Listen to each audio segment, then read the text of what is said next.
story starts with the introduction of the Heavy Knight class, which specialized in defense. However, when compared to all other defensive classes, this one wasn't as versatile, and therefore people frowned upon it. And to make the matter even worse, the attack stats were also very low, which made leveling up a hell. Some would argue that that was the worst class that ever existed. And with that said, we can start with our story, and I think you see where this is going. Now we see our main protagonist having a flashback about how he always felt that everything was familiar to him while he learned new information as a child. He had that flashback on the day of the Divine Blessing ceremony when he was about to receive his baptism and find out his class. Boy oh boy, he's in for a treat. So our protagonist was the heir of the Edvin family, and his name was Elma, and to him the ceremony itself felt rather familiar, and it seemed like he had been through the whole thing before, even though that was his first and only time being baptized. His father, the head of the Edvin family, encouraged him and said that he would receive a powerful class because he was his son after all.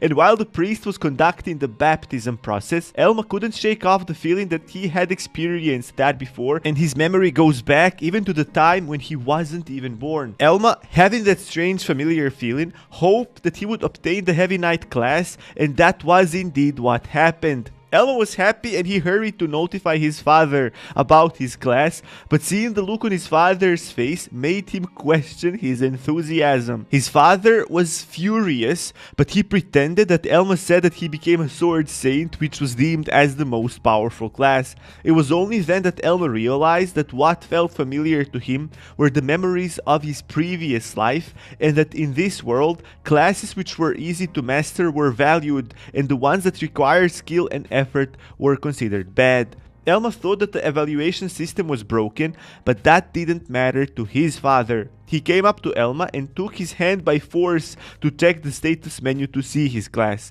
He was filled with rage and shouted at Elma for becoming a Heavy Knight, and he added how it was the worst class out there because his stats were all low and he didn't even have a single attacking skill. Elma tried to say that his defensive stats are top notch, but his father smacked him across the face and said that he couldn't care less about his defense. Come on bro, we need tanks in this world. Nobody wanna play a tank. Now he added how he was happy that the ceremony wasn't performed publicly, and while he was showing his disgust with his son, a girl in high heels walked towards them. She came in front of everyone and informed them that her Divine Blessing ceremony should take place that same day as well. Her name was Maris, and she belonged to a branch family of the Edvin household, and Elma remembered how they used to play together when they were kids. Bros, I swear these names are so confusing to me. Elma is a girl's name in my native language, and Maris is a boy's name, and here we have it opposite. It's messing me up, man. Now anyways, Elma's father said that it would be okay to have her baptized as well, but Elma had a bad feeling about it. She of course got the Sword Saint class, and she immediately started looking down on Elma. And as Elma had expected, his father immediately cheered up and told Maris that she would become his daughter and his next successor. Maris loved every single bit of attention that she was getting, but she tried to play innocent by saying how she thought that Elma was the next successor. And that was when his father exploded with anger once again. He told Elma that he was a disgrace to the Edvin family for having gotten the Heavy Knight class, and when Elma tried to stand up for himself, his father cut him off. I mean bro, it's not like he could choose and he made a wrong choice. What the heck, man?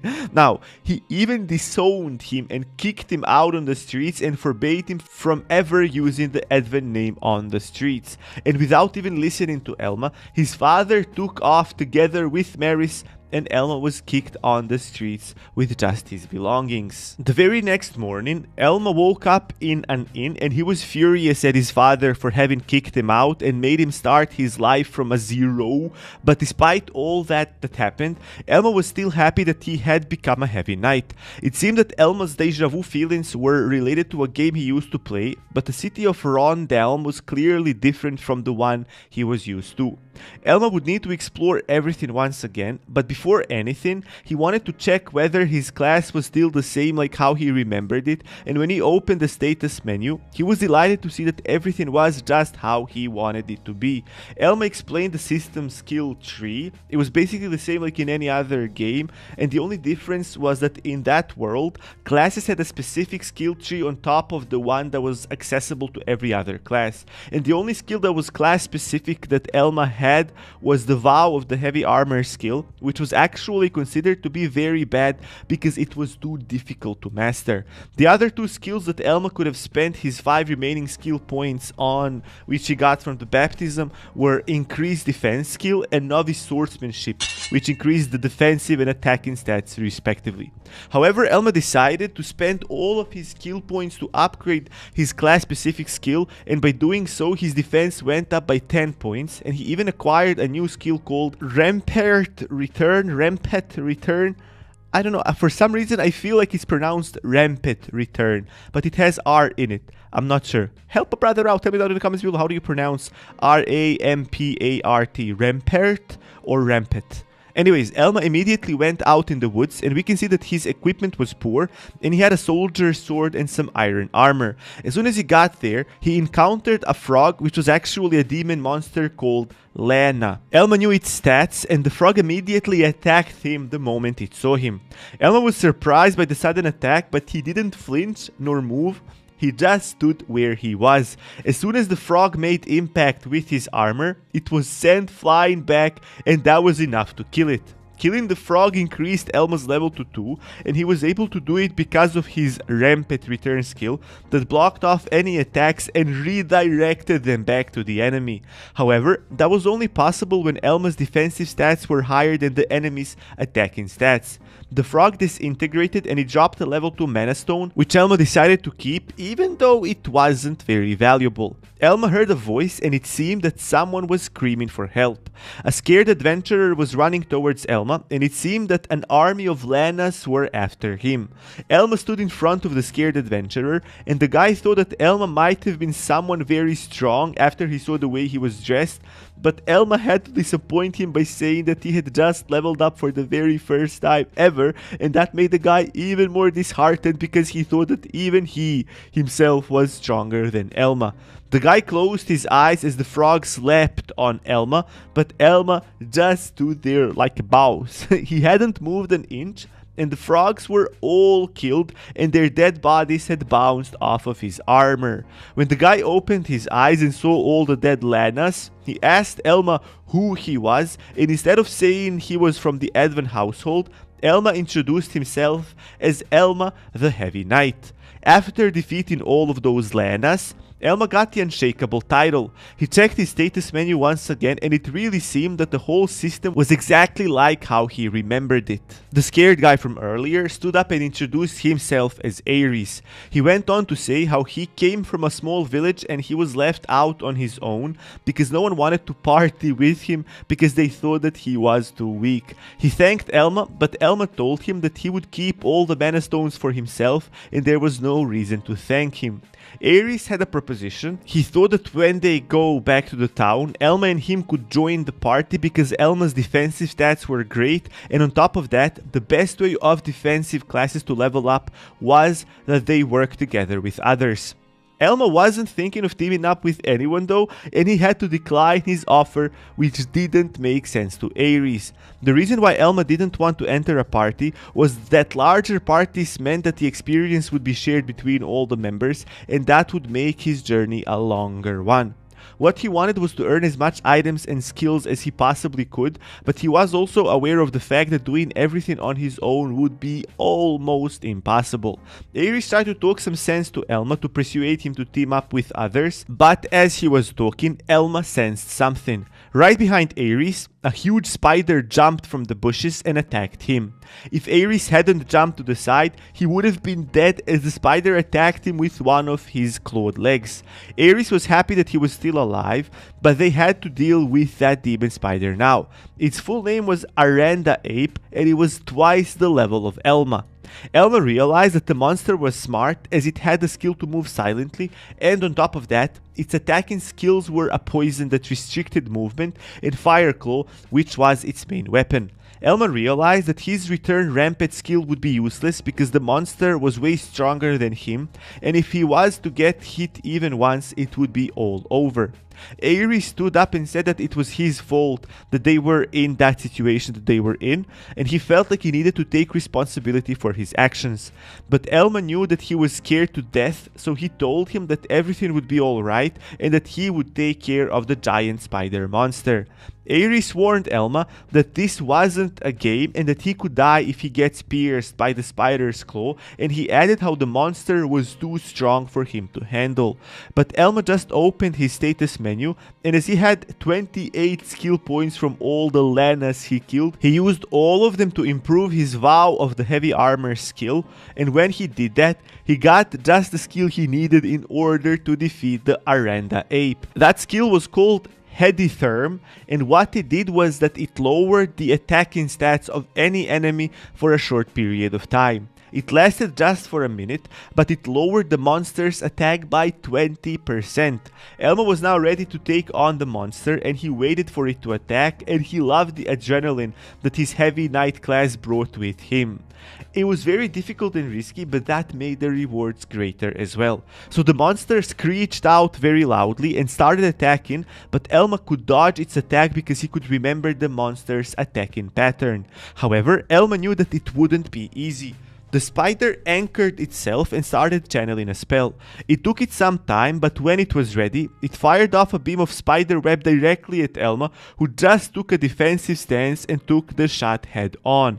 Elma was completely covered in spider web, but he was able to make it all go away with just one swing of his sword, and he also inflicted some damage to the demon spider as well.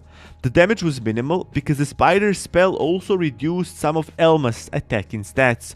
The demon spider didn't like that it took damage from Elma, and that sent him into rage. He got up on his back legs and raised his claws, and he was getting ready for a powerful attack.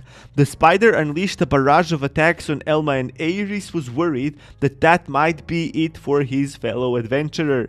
But as soon as the smoke from the attacks had disappeared, Ares saw that Elma was still standing tall. Elma knew that the spider was out of mana because it only had 11 mana points, and the spider web skill it just used required 7 mana points, and its flame claws required 5 mana points. Elma knew that that was his chance to attack, and that's exactly what he did. Elma took some time to take everything that happened into account. He inflicted 2 blows to the monster. His Heditherm spell was still working, but it was slowly wearing off, and the spider's attack was reduced by 10% now. But there was one more thing that Elma needed to take into consideration for the calculations he was doing, and that was that he gained a 40% increase in all defensive stats while he stood still, and that was the effect of the immovable title he had acquired. Having said that, he was happy with all the conditions, and he ran to create some distance between him and the demon spider. When he thought that he ran enough, Elma turned around and took a defensive stance and proceeded to remain still as he waited for the monster to attack him. When the monster's attack made impact with Elma, his return rampage skill had activated, and to the demon spider it felt like it attacked a fortified castle. That's what stunned the demon monster, and Elma went to kill it off with his sword. When he finally killed it, he obtained 4 skill points, and he immediately went to check his status menu. But when he opened it, there was nothing special for him to see. There was one more thing that Elma wanted to check, and when he wiped his status window, he saw one special spec which only said heavy, but he couldn't investigate what it meant because Ares was running towards him. Elma was happy that he unlocked all the basic skills for his class, and Ares couldn't believe what Elma just managed to do, and while he was shocked, Elma thought to himself that he would indeed be able to defeat any monster on his own, and as he crouched down to pick up the large mana stone that was dropped by the demon spider, Elma started feeling a bit dizzy. It seemed that the demon spider had released some type of poison, and because of that, Elma had to ask Ares to help him back into the town. When Elma recovered from the poison, he went to the Adventurers Guild to register himself as an adventurer. He went inside and stated his name and level, and the receptionist, having confirmed his class, stamped his ID card, and Elma was finally officially an adventurer. He explained how there was a total of 7 ranks of adventurers, and he was currently rank F. Why that was important was the fact that there was a limit to how much one could upgrade his skills, and that meant that Elma would need to become an E rank adventurer as soon as he possibly could. Elma took out a bag that was filled with mana stones, but before he could give it to the receptionist to inspect them, other adventurers that were there started making fun of him.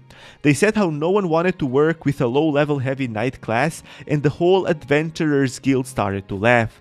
The receptionist didn't know what to say, but Elma wasn't moved by their words. He just confirmed that there weren't many heavy knight adventurers and that he would remain a solo adventurer for the time being. He finally emptied the contents from his bag, and the first thing that the receptionist asked him was whether he had been hunting all by himself, and Elma said that that was true.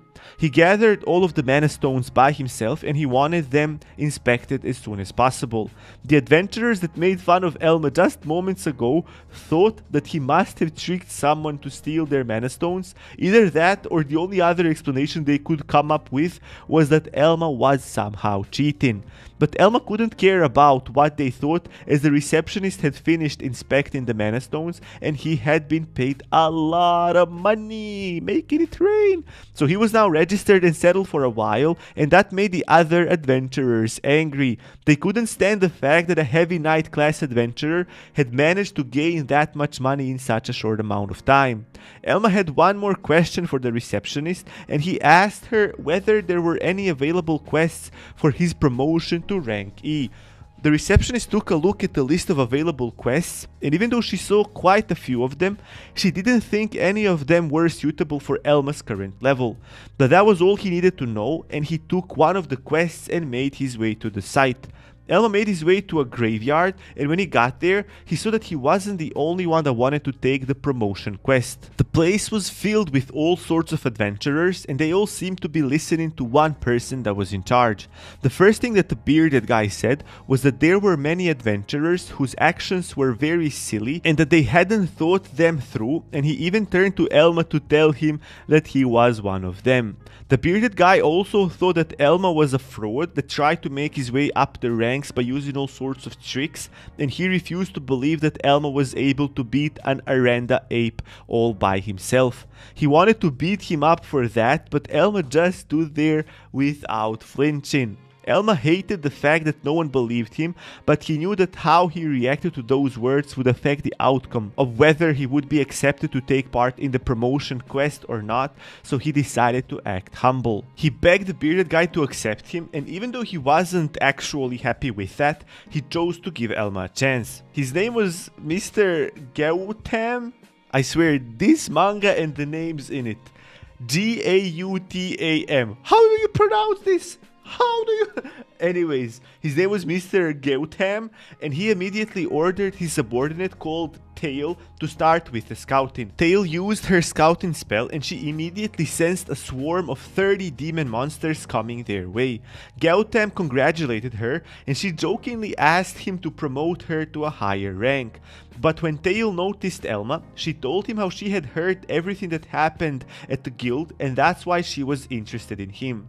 Elma inspected her outfit, and from the looks of it, he deducted that she was probably a red magician. Red magicians excelled in all sorts of magic, and they were the most versatile magician class that existed. Tail also added that even though there was all that fame surrounding Elma's huge mana stone haul, she felt pity for him for having Heavy Knight as his class. Elma defended his class and said how he liked it, but Tail wasn't particularly impressed and just told him not to slack. Elma remembered how in the game the Red Magician class was really powerful and it was known for its stealth features. Gautam announced that the monsters that were coming at them were led by monsters that were called ghoul heads, and he said that he would take care of them as they were a bit too strong for novice adventurers, and he also added that he wouldn't spend his time protecting anyone. Elma could remember that monster from the game as well, and they weren't dangerous when they looked only at their stats, but they had one skill called the Breath of Hades that could make whites out of lion corpses, and that was a pain to deal with.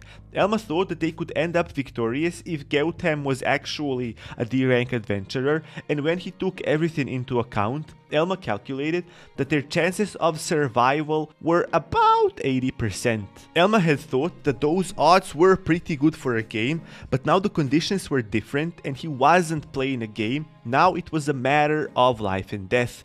That's why Elma decided to walk up to Gautam and try to make him listen to him. Elma tried persuading him to change their strategy, but Gautam felt offended by Elma telling him what they should or what they shouldn't do. Elma told Gautam that seeing the undead hordes in person wasn't the same as was told in the report, but Gautam simply said how it was too late to change their plan now. Elma just stood there hoping that Gautam would change his mind after he told him that all the adventurers there were of very low levels and that they all relied on him, but Gautam simply said that he disliked babysitting, and that was the end of their discussion. Tail walked up and started making fun of Elma, and she thought that Elma was scared of the undead, when in reality he was just trying to help everyone else because he knew what was coming at them.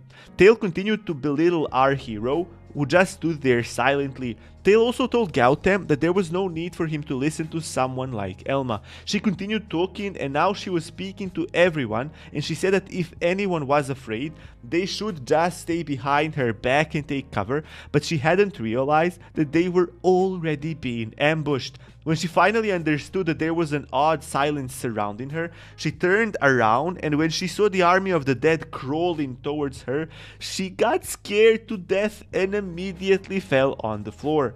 Gautam and Elma were prepared to act immediately, and that's what they did. Gautam ran in front of everyone to meet the army of the undead first, and he shouted at Tail and Paul to follow him as they were his subordinates. The leading ghoul head was holding a club, and Elma knew that it wasn't anything special, and even if it was, it seemed that it wouldn't have made a difference at all. Our protagonist rallied the other adventurers and told them that they were actually the ones with bigger heads, meaning that they had brains they could use to outsmart the monsters, but the other adventurers were hesitant because they were so scared. Elma explained to them that even though the whites were really slow and you could see them coming from afar, they could surprise you with an attack, and that could potentially be a fatal blow, so they needed to be very careful. Elma also added that he won't be able to stay with them as he would probably be battling the boss, but he understood that the reason why the adventurers were afraid was that they were fighting off demons for the very first time. Elma knew that without proper orders, the adventurers would be scattered all over the place and they would probably lose their life panicking, so he decided to lead them. He told them to split into 3 groups and told them that if they took care of each other's backs, they would survive. One of the adventurers listened carefully to what Elma was telling them, but he didn't notice that he was getting ambushed by a white, and were it not for Elma who warned him, he would be dead. The adventurer turned his head in the very last moment and was able to get away with only a scratch over his right cheek, and Elma jumped in between him and the white. And there was more to this white than it appeared initially, because he could actually use a skill called parry, which enabled them to block attacks with their swords and shields, which made it easier for them to attack.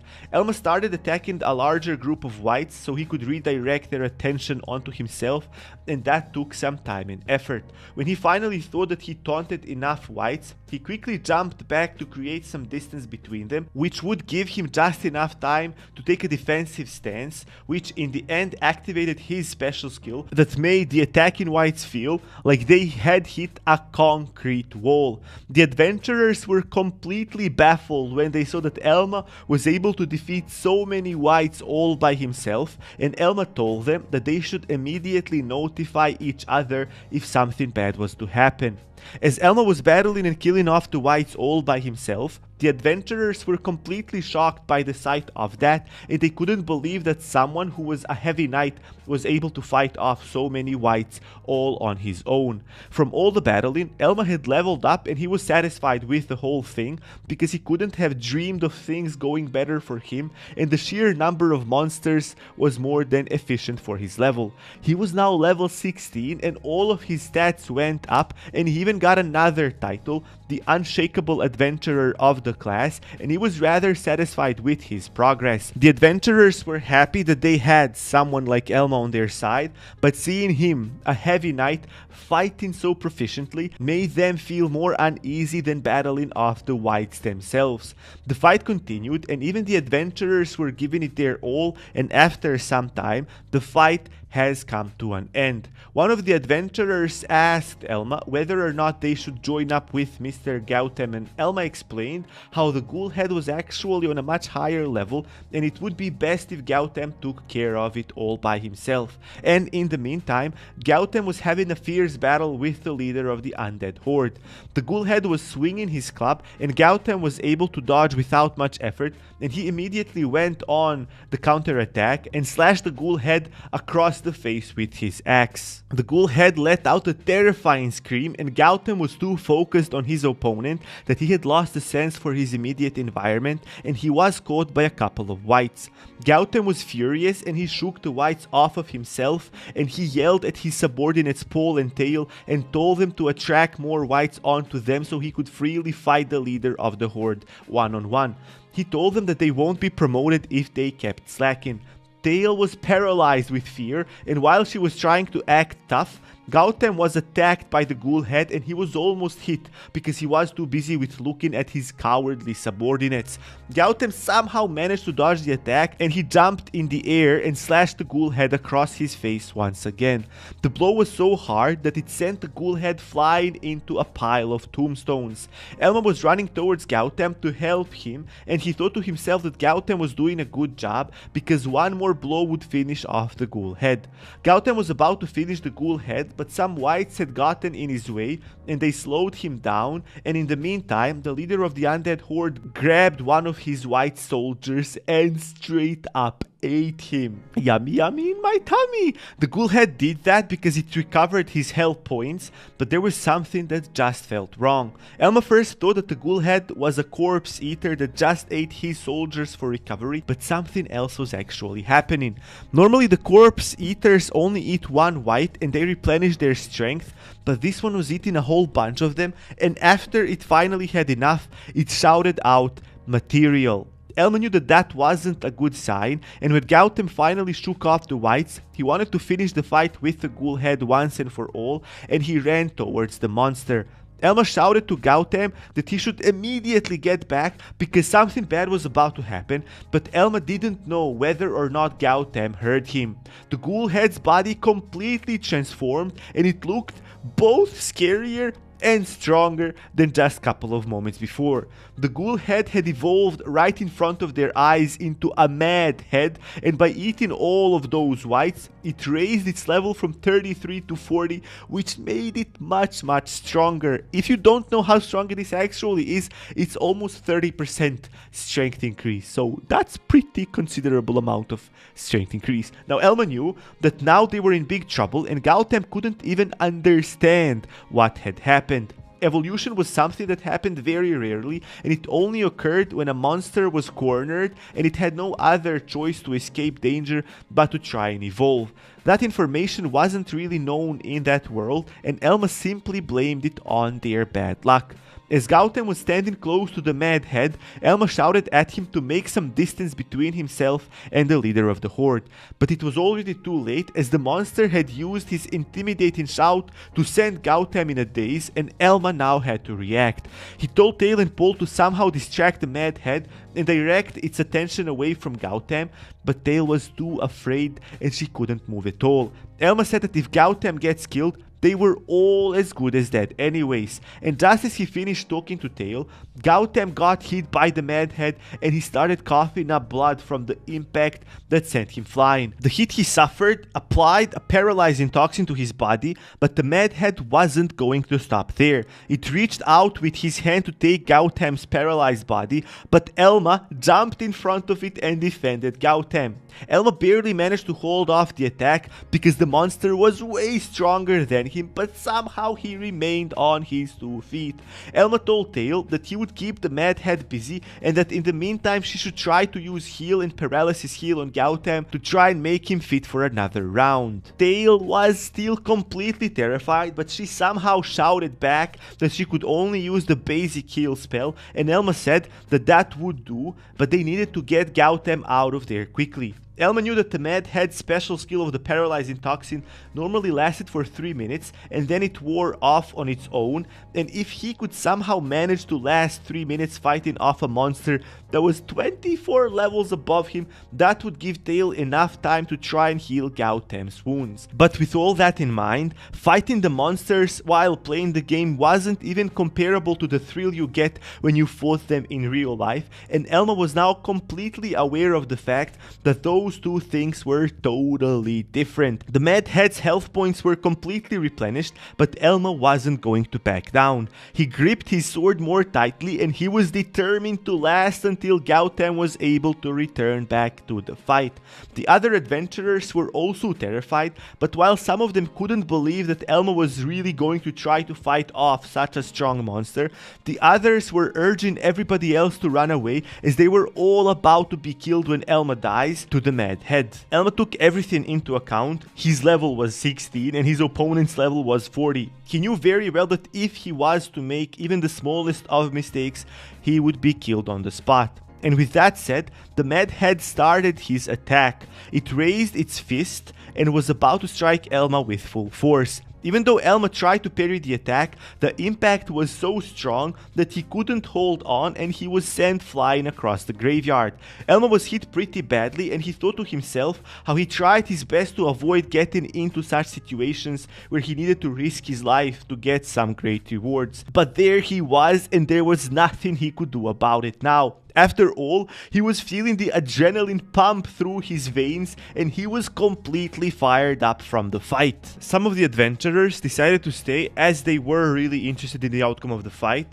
One of them couldn't believe how well Elma was doing against the monster that had defeated Gautam just a couple of moments ago, and the other told him that if he took a closer look, he would see that Elma was also having a tough time. And even though that was true and Elma was all bruised up and bleeding, his facial expression showed that he was determined to fight off the monster until Gautam came back, or even to defeat the Mad Head all by himself if he could do it.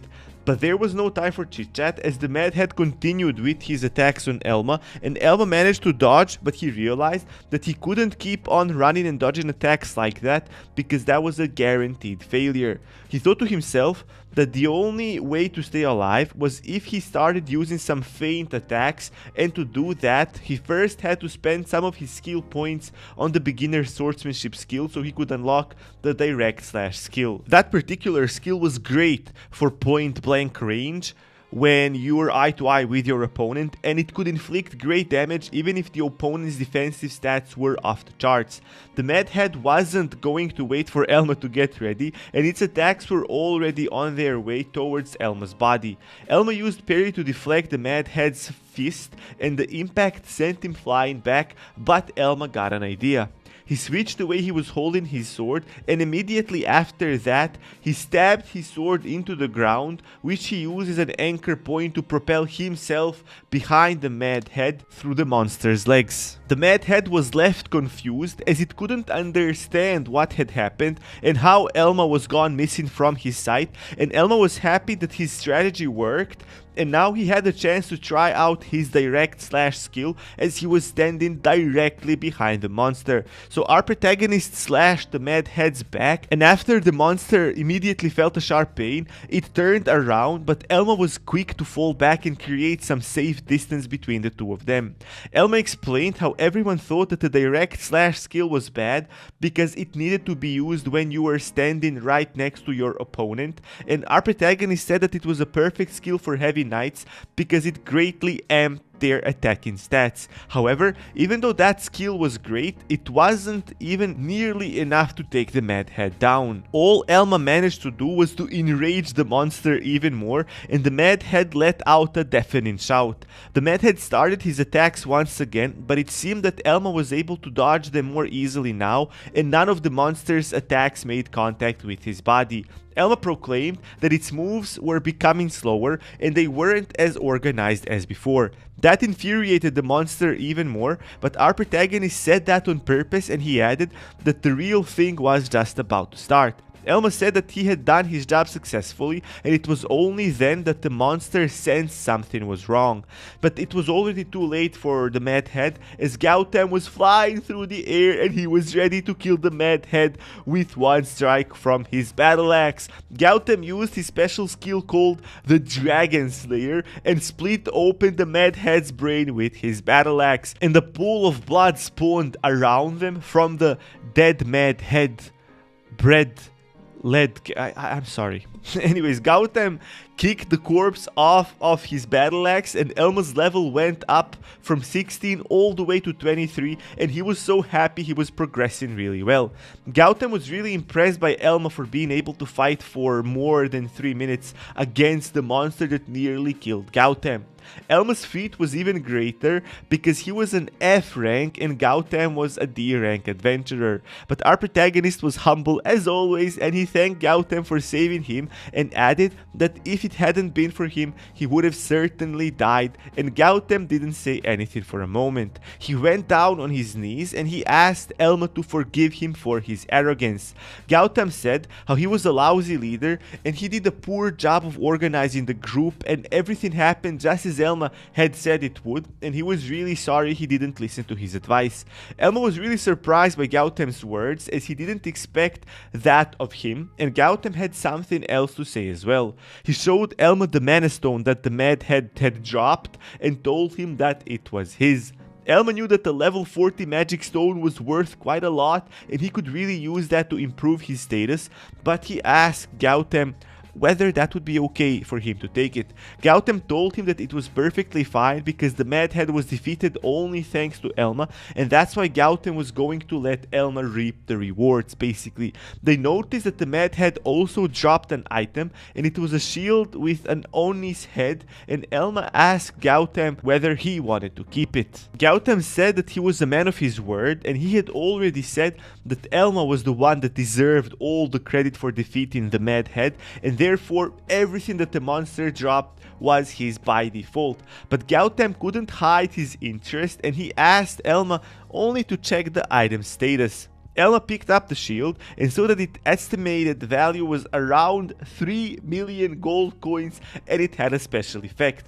The shield's name was the Shield of Madness. It boosted the user's defensive stats by 25, and it empowered any attack by 8 points after using the shield to block an incoming attack. Elma knew that this Rampart Return spell only worked if the enemies attacked his armor, but he thought that the shield could help him be more versatile in his fighting style, and he could easily block attacks that were of the same level. On top of that, the insane value of that rare item was also something to take into account. Gautam really seemed interested in that shield, but when Elma turned around, he pretended like he didn't care about it at all. There was one more thing that Elma wanted to ask Gautam, and that was his promotion, but before he could even ask the question, Gautam was quick enough to give him an answer. He told Elma that he would tell the guild to promote him to a rank E adventurer, and that made Elma really happy. Gautam continued to tell Elma how the guild had asked him to keep a close eye on Elma to see whether or not he was really a cheater of some kind, but Gautam said how that was completely unnecessary and that he would fight with anyone that would think otherwise.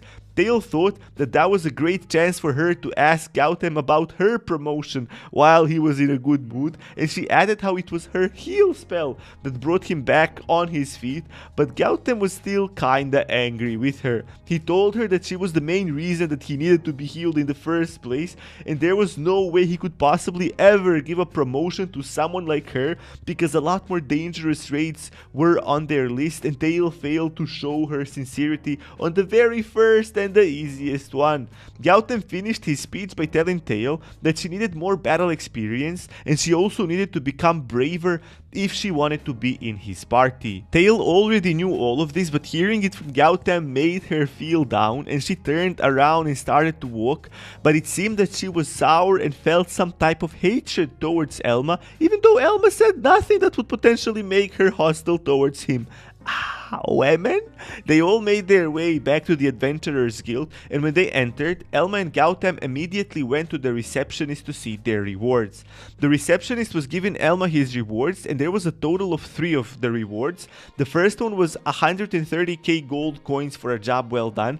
The second one was 200k for 10 white mana stones, and the last reward for Elma was whopping 600k for the Mad Head's mana stone.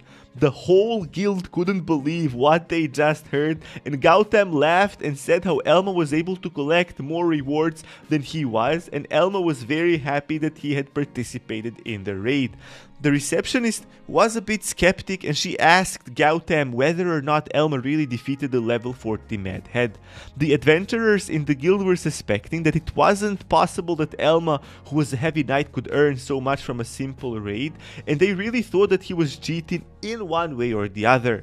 But those comments made Gautam really angry and he slammed his fist on the receptionist counter and told everyone that if they didn't believe Elma, that implied that they doubted his own judgment, and when he said that, everyone in the guild stopped talking as they knew that Gautam was too strong to mess with, and Elma was happy that Gautam stood up for him.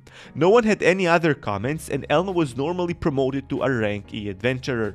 Elma exited the Adventurers Guild now, and while he was walking through the city streets, he wondered what should be his next move. Being an E rank adventurer had opened some doors for him, and he could now partake in dungeon raids on his own, but his fighting style greatly depended on his use of the Rampart Return skill, and I still don't know how to pronounce it, and that wasn't enough to successfully clear all the dungeons all by himself. He remembered one item that would change everything, and the item's name was the skill book of the Smoldering Fang of Madness, and it really looked impressive, and it really had a name like a typical manga where you have like 10,000 words and sentences in the name.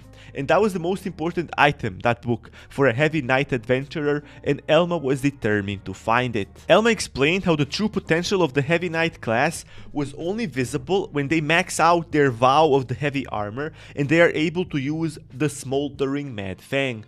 When those things are found together in a heavy knight class adventurer, they stop being a defense specialist and they aren't an attack specialist as well. What the heavy knight ends up becoming is actually something way bigger and stronger, the greatest human weapon that exists in the world. That's why the Smoldering Fang of Madness was so important, but it was very rare, and even though Elma searched the city streets and checked all sorts of shops and markets looking for it, he doubted that he would be able to find that item in the city shop.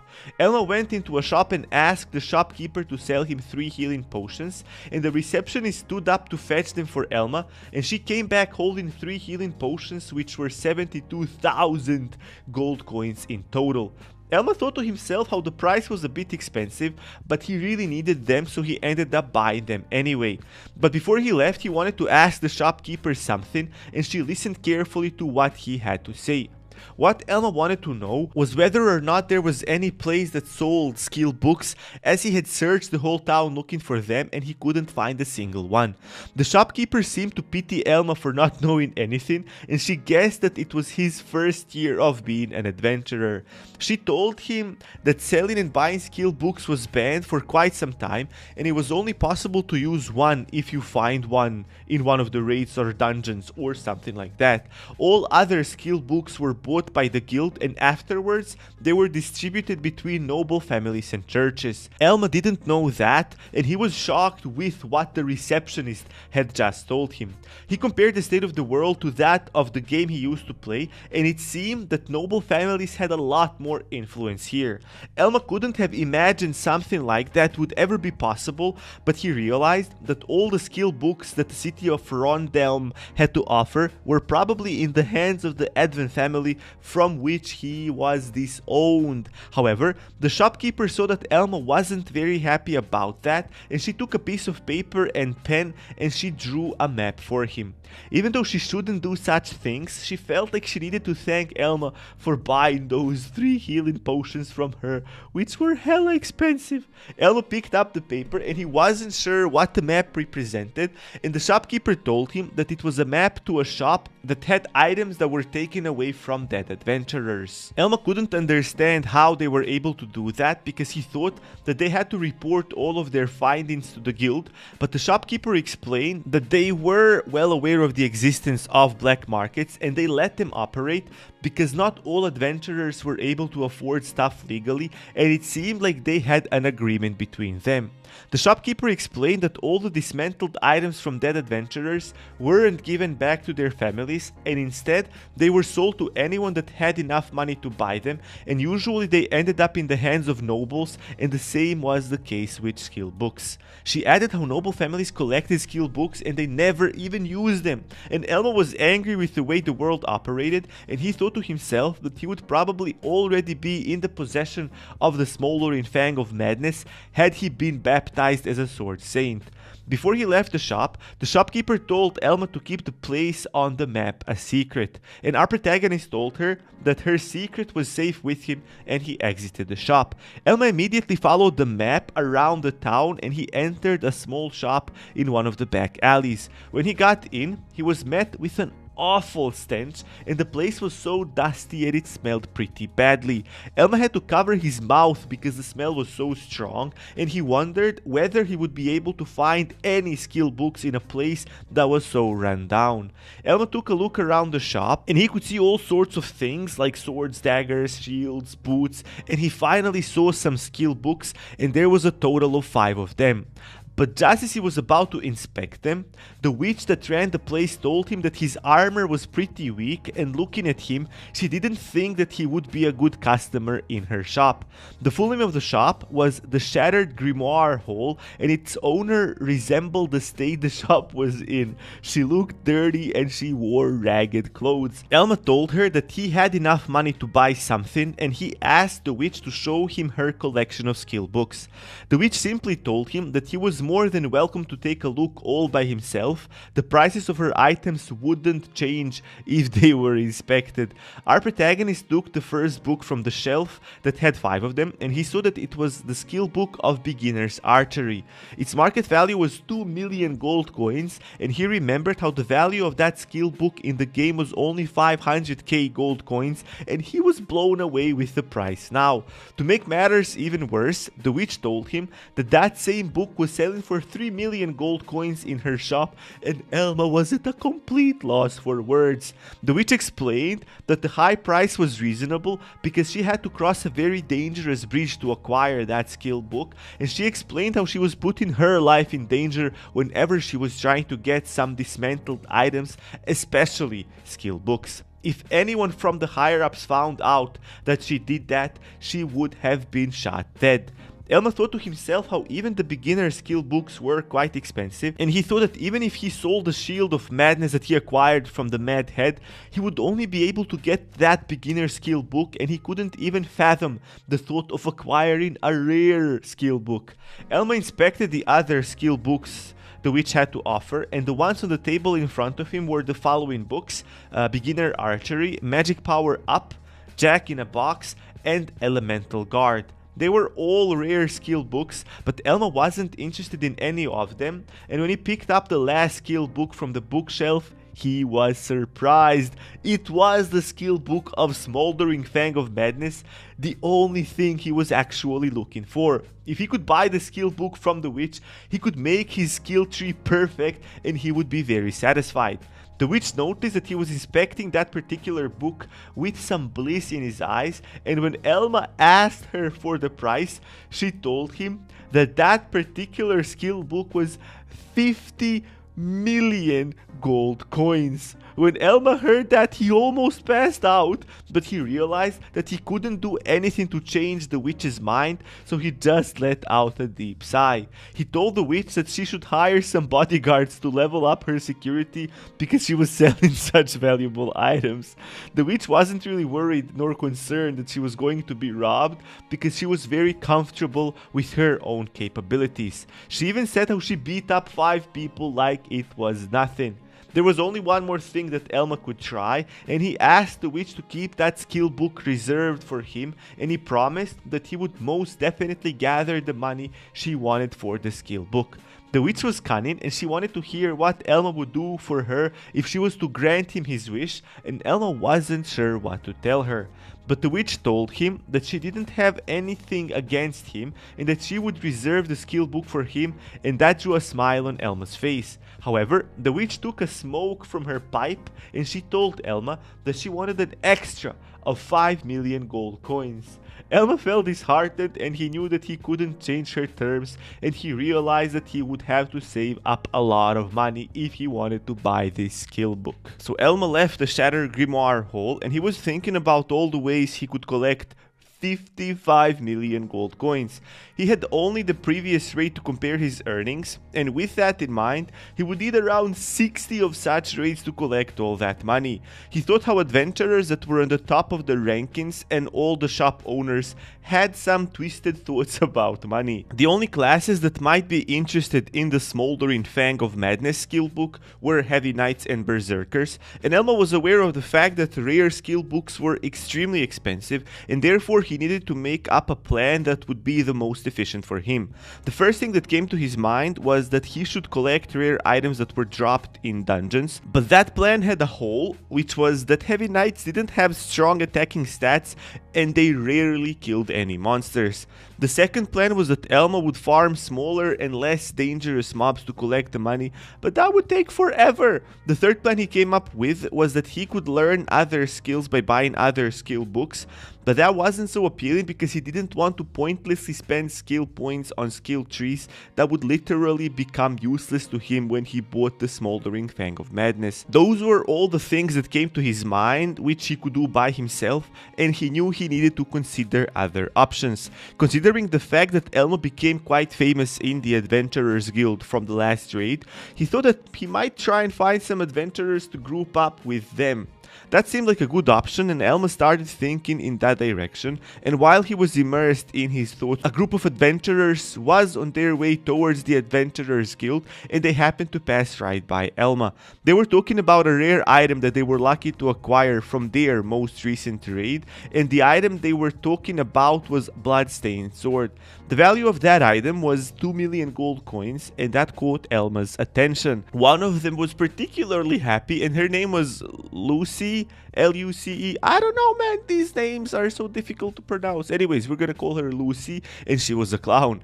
What was so interesting about her was that she kept saying how it was because of her special skill that they found a rare item, and it was dropped in the first place because of her skill. The rest of the party didn't say anything back to Lucy, and Elma noticed that they were a party of 3, a swordsman, a bandit, and Lucy the jester.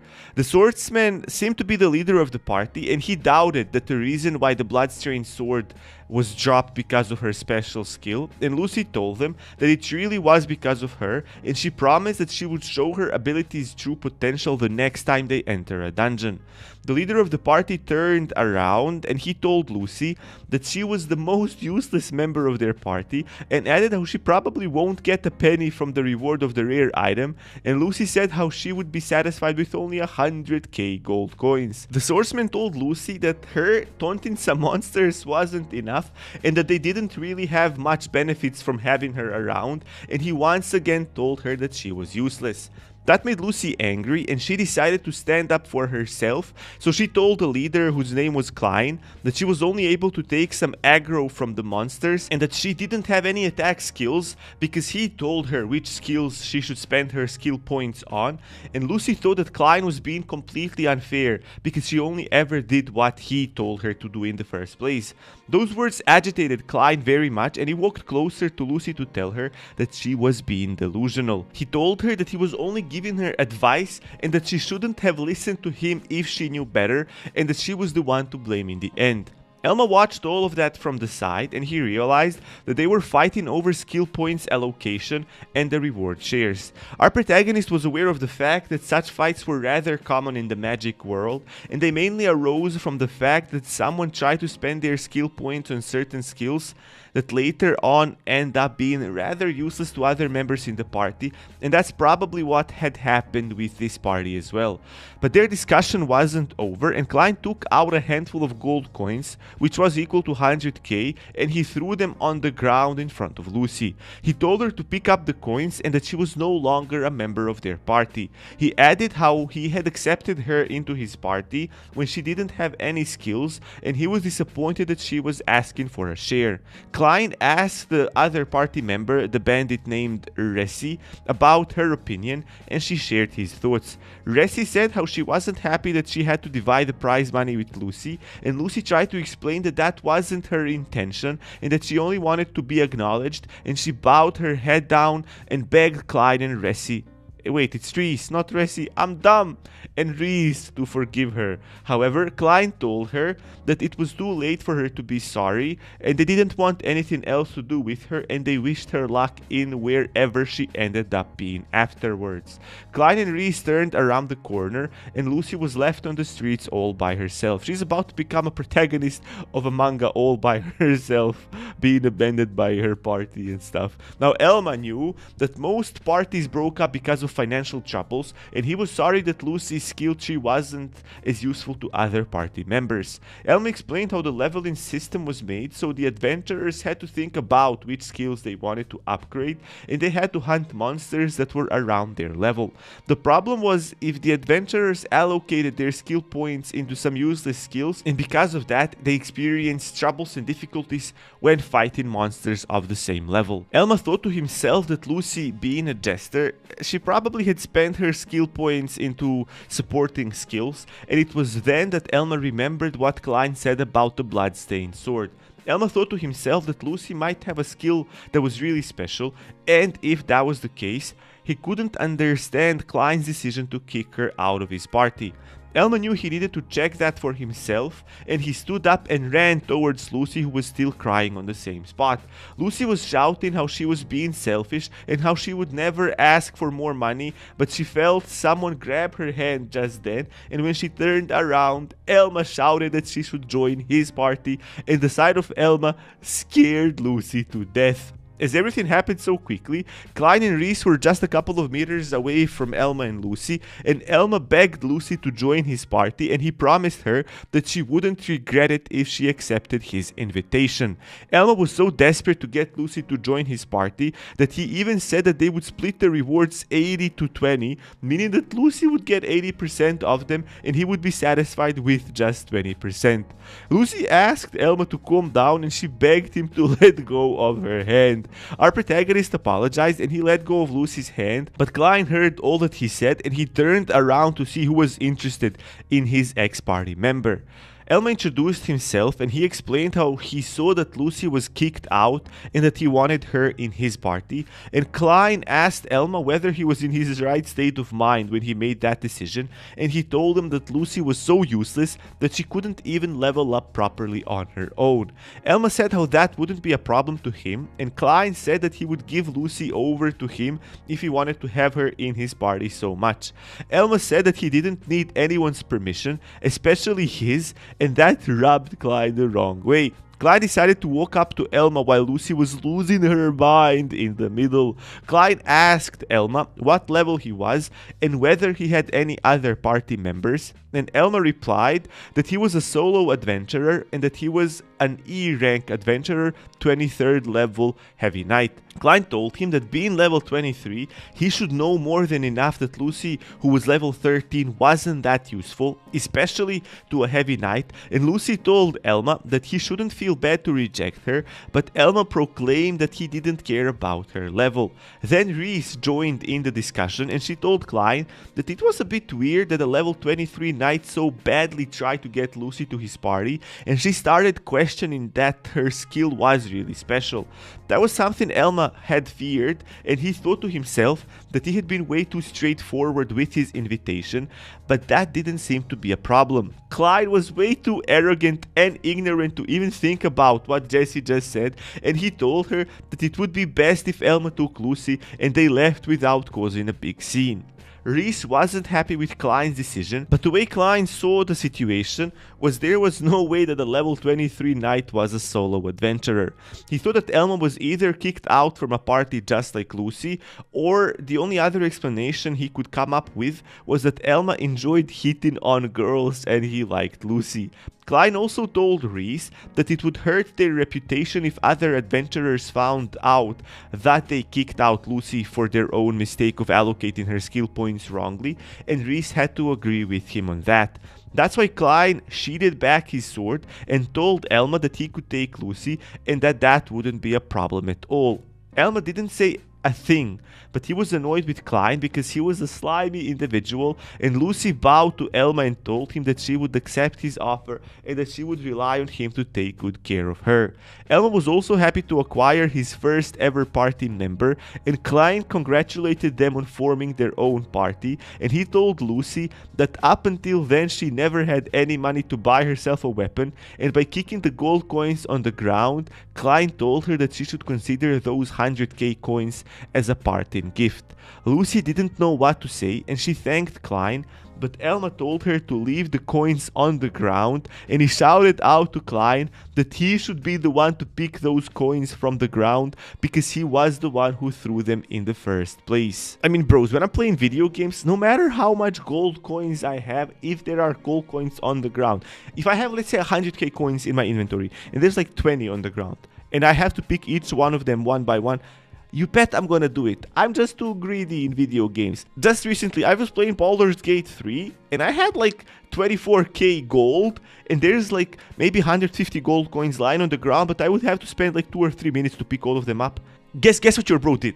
Damn straight I picked all the gold coins up. Are you the same when playing video games? For some reason, I'm just way too greedy. Maybe this is like completionist mentality when I'm playing video games. I don't know. Are you the same? Tell me down in the comments below. Let's go back to the story. After he told this to Klein, Elma told Lucy to leave the money because he didn't want to feel indebted to people like Klein, even if it meant a single gold coin. Klein shouted back that both of them would end up being even more useless together because Elma was a heavy knight, but Elma didn't turn around anymore. Reese wanted to collect the money. She was acting like me, but Klein didn't let her because he wanted it all for himself. He's acting like me even more. So he ended up picking it after all. Elma took Lucy to a local tavern, and Lucy thanked him for inviting her to his party. Lucy was honest and she told Elma that she really was weak, but Elma told her not to think about such things too much, and that if she fought monsters that her skill tree had advantages against, she would be okay. However, Lucy had one more question she wanted to ask Elma, and she wanted to know whether he invited her to his party because he fell in love with her, and that caught Elma off guard. Lucy went on with her story and she said how that was the only explanation she could think of, but even though Elma was a great guy himself, she thought that they should start their relationship as just friends. Oh my god, no, bro. Don't get friend zoned without even trying to make her your girlfriend. No! Elma couldn't believe what he was hearing, and to dismantle her doubts, he asked her about her skill tree and whether she had the Great Fortune skill unlocked. Elma explained the dungeons in the magic world were actually nightmares from a deity called Elzaros. Elma continued by saying how Elzaros created a couple of servants for himself, but after he had gone crazy, those servants he created had sealed him off. But as he had gone crazy, he couldn't control his powers, and the nightmares he had been experiencing gave birth to monsters that opened up portals to the real world, and those were the dungeons that Elma talked about, and they were also known as dream holes. I mean, finally some manga explains how these dungeons appear in the world. Now Lucy showed Elma her status menu, and she told him that she had only one skill that was effective, and that was the dice thrust skill, and that skill had a catch as well. It only worked when Lucy rolled a 6 on her die.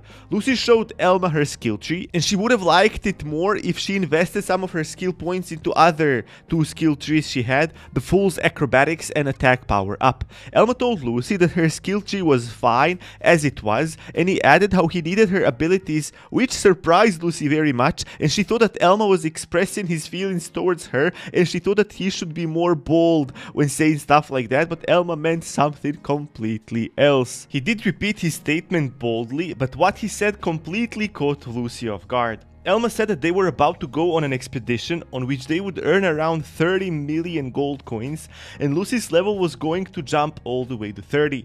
With that being said, the two of them teleported inside of a dungeon that looked like a mansion in which level 50 monsters were known to appear, which only meant that the adventurer should be around level 50 as well. That was the recommendation on the dungeon's entrance. Elma said how he knew how those monsters behaved, and they would be able to easily defeat them if Elma taunted them, and if Lucy could kill them off with her knife, and Elma told her that they would spend quite some time farming gold coins on the first floor. Elma had bought Lucy a knife called the Iron Piercer, and its price was 55k gold coins. Lucy had never had anything expensive as her new weapon before in her life, and because of that she was grateful to Elma, and she was motivated and determined to make their dungeon farming a successful expedition. Lucy said that she would take good care of her new weapon, and Elma told her that he would take good care of her and that she needn't worry. With that being said, they came across their first monster, a level 20 patchwork bear. Lucy thought that the monster looked cute, but when she saw its level, she changed her opinion instantly. Elma told her that even if she somehow managed to get hit, the attack wouldn't kill her immediately, but she needed to take care as those attacks had a chance to trigger a critical strike, which would indeed end up killing her.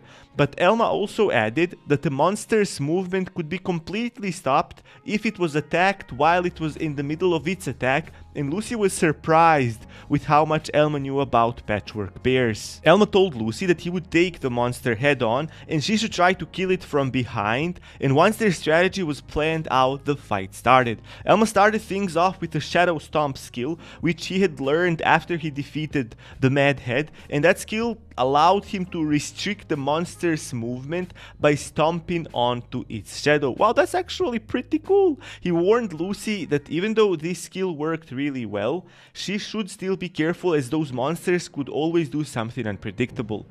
Like, for example, stuff falling behind me. Professional recap once again. Lucy listened to what Elma was saying, but she couldn't sense any danger from the monster whatsoever, and just as she said that, the monster started transforming. The monster's stomach had previously been stitched up, but now it displayed a large mouth with sharp fangs, and its shadow changed as well, so the bear wasn't restricted anymore, and it immediately started running at Elma. Elma prepared himself, and without much effort, he was able to pin the patchwork bear onto the ground. Lucy was surprised with Elma's skill, and Elma was happy that he had his shield of madness with him, as it made everything a lot easier. He told Lucy to kill the monster off, and Lucy got on its back and started slashing away.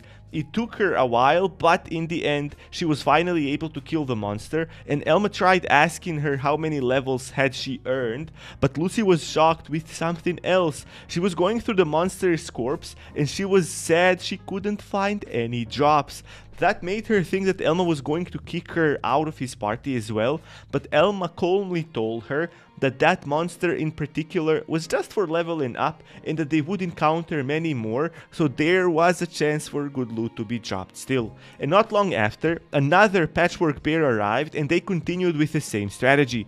After they killed off the second monster, Lucy was happy that the monster had dropped not one, but actually 2 items. The item in question was a bear shield, which market price was around 200k gold coins, and Lucy was really happy that her skill had worked, and Elma was also surprised to see one item drop twice from the same monster, because he never remembered such things happening in the game.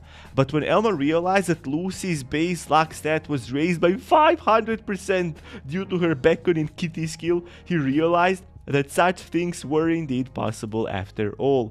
But Elma was still surprised Klein didn't notice that before, but he explained that with the fact the whole magic world was filled with the monsters that gave good loot on its own. Lucy kept asking Elma whether or not she was useful to him, and Elma said that he was really happy and he was grateful to her for deciding to join him. Lucy was happy to hear that, and she told Elma that she would acquire 10 bear shields if he liked them that much, but Elma told her that that won't be necessary, and he asked her to check her level. Lucy saw that her level was now 20, and she was surprised with how fast she was progressing, and Elma proclaimed how now they would switch their focus onto another monster. The monster he was talking about was the golden frog. That monster was just a different kind of the Lana frogs that Elma defeated when he first became an adventurer, and he thought about all the possible places where golden Lanas spawned, and he thought that the best one was inside the dungeon they were already farming in. Golden Lanas looked like normal frogs, but their skin was golden like the name suggests, like a shiny Pokemon. However, that wasn't their best trait. They were special because they dropped very rare items, and even though their levels were high, their attack stats were quite low, so they were great for farming loads of experience points and valuable items. Because of all those things, these monsters were dubbed loot boxes by the players of Magic World, and they even said that hunting those monsters was the most fun thing anyone could do in the game. The reason why Elma chose that particular dungeon to try and farm golden Lanas was that their spawn rates were the highest in the middle parts of that very dungeon. Lucy added how she heard about those monsters, and she even heard some adventurers say that if you managed to kill one, you would be set for the rest of your life. That's how valuable they were, and Elma was surprised that Lucy had already known about golden Lanas, which made their job much easier. But Lucy told Elma that she heard another thing about them, and that was that those monsters never showed any signs of taking damage, and a lot of people ended up chasing the golden Lanas only to end up surrounded by a large group of other monsters. And Lucy was certain that a lot of adventurers had gotten themselves killed that way, and Elma had to take that in consideration as well before they proceeded to hunt for the golden frogs. There was one particular problem with Elma's plan, and that was that golden Lanas had high speed and defensive stat, and to top it all off, they were immune to debuffs, and hearing that made Lucy desperate. Elma told Lucy that the weapon he got her wouldn't be effective against golden Lanas, and Lucy didn't think she could even catch up to one if they managed to find it somehow. But Elma confirmed her doubts, and he told her that those frogs had 67 points in speed and 200 in defense, which made Iron Piercer's 15% penetration bonus seem like nothing, like she's using a fork. Elma also said that golden Lanas were 2 times faster than jesters and even 3 times faster than a heavy knight, and their defense was so great that even if he managed to use his rampart return to its fullest capacity, he would only inflict around 1 damage to the monster. By the way, quick digression, a lot of you bros told me in the comments on the previous videos how to properly pronounce this word rampart return, and thank you so much for that, but there was one comment in particular that made me learn how to pronounce it the best. He told me rampart rhymes with fart. I'm gonna never forget this now. Now Lucy started getting disheartened, and she thought that they would never catch a golden Lana like that, but Elma told her that she shouldn't worry and that every monster could be defeated if you had enough information about it, and Elma told her that he had a perfect plan. But Lucy was surprised with Elma's enthusiasm, as she had never heard of such thing as a heavy knight having a special skill that could catch and kill a golden Lana. But Elma was never talking about himself. He told Lucy that he was putting all of his trust into her, which left her completely speechless. Elma explained that she had 8 unused skill points from all the leveling, and Elma told her that if she were to spend all of them on the Fool's acrobatic skill tree, she should unlock 2 special skills that would be their best chance in hunting down a golden Lana. Lucy wasn't really confident in her abilities, but she would listen to Elma nonetheless. However, Elma noticed a presence behind them, and when he turned around, he was attacked by a monster called a toy box, but Elma was able to block its attack with his shield and he threw it back. Elma told Lucy that the best thing they could do was to run, but Lucy thought that they could kill the monster without any problems, but Elma explained that they didn't need to, as that would only bring about other monsters, and that's not what they were after.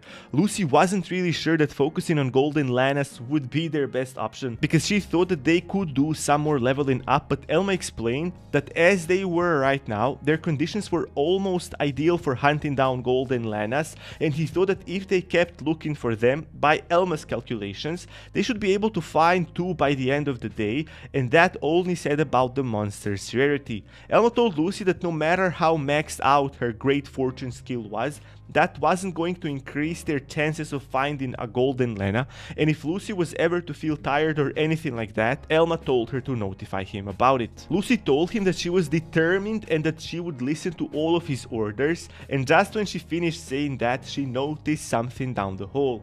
They turned around and they could see something small jumping around, and they could hear rabbit, rabbit sound that frogs made. It was indeed a Golden Lana, and they were surprised to having found one so fast. The monster was level 40 and it was indeed a Golden Lana, and Lucy started getting all fired up. Elma told her to calm down because they would need to be as cool-headed as possible, and he asked her if she had used the skill points like he had told her, and Lucy said that she unlocked the skills he had been telling her about, and Elma said that they could try and execute their strategy. Elma said that he would wait for the monster to come to him, and the rest was up to Lucy. Nothing seemed to happen, and Elma noticed that Lucy was preparing herself to go after the Golden Lana. He encouraged her and told her that it wouldn't be a big deal if she failed. Lucy took a deep breath and she was finally ready, so she started running down the hall. Now, Golden Lanas had great detection skill and they could detect anyone in a radius of 4 meters, and if anyone crossed into that radius, the frog started running. What made it even trickier was that the hallways in the dungeon were exactly 4 meters wide, and that made it almost impossible to sneak up on a Golden Lana. However, that was only the width, and the ceiling was a bit higher, and one of the skills that Lucy unlocked was called acrobatic steps, which made her jump very high and enabled her to walk on the ceiling for a short period of time, which was perfect for their plan. When Lucy jumped in front of the Golden Lana, the monster was so scared that its eyes almost popped out. It tried to run past Lucy, but Lucy was ready to use the second skill she had unlocked, which was called Doppel Illusion, which made 3 totally identical copies of her. That was their plan, to use those illusions, and they would completely block off the hallway, and the Golden Lana was forced to run in the other direction towards Elma. What made that skill perfect was the fact that Golden Lanas were completely immune to crowd control effects, but they were also stupid monsters and they couldn't tell an illusion from an actual adventurer. The only other weakness that a Golden Lana had was that it wasn't immune to Elma's Shadow Stomp. Everything was now on Elma and his ability to act accordingly. Now, his job wasn't easy at all because the Golden Lana was 3 times faster than him and its shadow was at best around 50 centimeters large, so Elma had to be extra careful not to screw things up. And I'm sorry, I don't know American made-up metric system. Now, he bought some holy magic stones which are able to release a healing light, but they weren't used as much because they didn't heal a lot of health points. But the healing part wasn't the reason why Elma bought the stones. He was more interested in the light aspect of it, and Elma threw the stone into the air, which cast a blinding light which ended up enlarging the Golden Lana's shadow, which made it easier for Elma to successfully land his Shadow Stomp, and that's exactly what he did. He stomped on the frog's enlarged shadow and thus trapped it. The Golden Lana was trapped, and Lucy was really happy that Elma was able to execute his plan. Lucy knew that the hardest part of the job was done, but she didn't know how Elma planned on killing the monster. And while the Golden Lana was trying to break away from Elma's Shadow Stomp, Elma explained to Lucy that the only thing that could kill the Golden Lana was a critical strike. Critical strikes were hard to hit, but they did 15 more damage with a bonus piercing effect of 50% of the enemy's defense. Lucy thought that that plan was great, and she cheered Elma on, thinking how it would be him that was going to crit the Golden Lana. However, Elma explained that even if he managed to land a critical strike, his attacks wouldn't do much damage, so that left them with the only other option they had, and Elma told Lucy in the beginning that he needed her. Lucy was really surprised, but Elma continued to tell her how landing a critical strike depended on the user's skill and on luck as well, and even if that wasn't the case, Elma was too far away from the golden Lena to reach it, and if he moved, the monster would flee as soon as Elma's foot was off of its shadow. Now Lucy understood that, but she wasn't confident in her abilities as she had never landed a critical strike and she didn't think she could do it. But Elma reminded her that she had a special skill, which was the first thing she showed him when they formed a party, and that was her dice thrust skill. Lucy knew about it, but she didn't feel too happy about her skill because Klein and Reese made fun of her in the past because of it. But Lucy thought about it for some time and she understood what Elma wanted to tell her. If she rolled a 6 with her die, she would be rewarded with a guaranteed critical hit, and that was exactly what they needed in that situation. And on top of that, she had countless tries as the frog was basically trapped forever as long as our protagonist's foot was on its shadow and it couldn't move at all. So if Lucy was to roll 6 with her dice thrust skill, her attacking power would rise all the way up to 195, which on itself still wasn't enough to kill the Golden Lena, but Lucy also had 15% piercing bonus from her Iron Piercer and a 50% piercing bonus from the critical strike as well, which would be more than enough to kill the monster in one hit. Lucy still had some doubts, but Elma told her that no skill was useless and that all of them were ideal for certain situations, and her skill was perfect for this kind of job. Elma told Lucy not to think too much about what others thought of her, especially if those people were like Klein, and Elma once again told Lucy that he really needed her strength and that there was no chance he could ever kill a Golden Lena on his own. Lucy grabbed her Iron Piercer and she walked closer to the Golden Lena. She was now determined to succeed because she felt like Elma truly believed in her. Lucy used her dice thrust and on her first attempt, she rolled a 5 and it felt like the monster didn't feel her attack at all. However, on her second attempt, Lucy rolled a 6 with her skill, and when she pierced the Golden Lena, its golden skin started to break, and with one last croak, the monster dropped dead on the floor. Lucy couldn't believe that she had actually done it, and both of them leveled up. Lucy was now level 27 and Elma was level 30, but even though Golden Lenas gave large amounts of experience points, that wasn't what they were looking for now. Their main features were their special drops, but their drop rate was only 50%. I mean, this isn't only if you've played other MMORPG games, but if it takes this much difficulty to kill the monster, 50% is quite low. However, the monster had indeed dropped something, and it was the Shining Lena's decorative sword, which was priced around 17 million gold coins on the market, and seeing that made Lucy and Elma both really happy. Lucy was delighted that they had gotten a drop on their first try and that it was worth what she thought 1.7 million gold coins, and Elma noticed that she wasn't really aware of the sword's actual price because she was too caught up in the moment. Elma told her to carefully count the digits, and when Lucy took a better look, she almost passed out when she realized it was actually 17 million instead of 1.7, and it took her some time to calm down, and they even said to take a rest. Lucy was still under the impression of the sword's price, and she thought that if people knew what they had in their inventory, everyone would try to kill them, and she suggested that the two of them run away to a secluded cabin in the country and to spend their lives together. Oh, I see, so now that Elma's worth 17 million...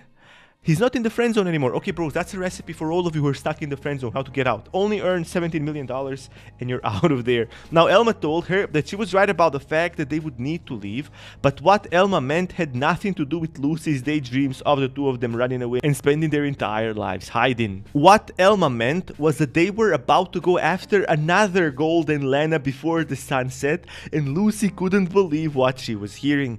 After 3 hours of roaming through the dungeon, they finally found found another golden Lana, and their strategy was the same. However, this time it took quite a few strikes to land a critical one, but she did manage to do so in the end.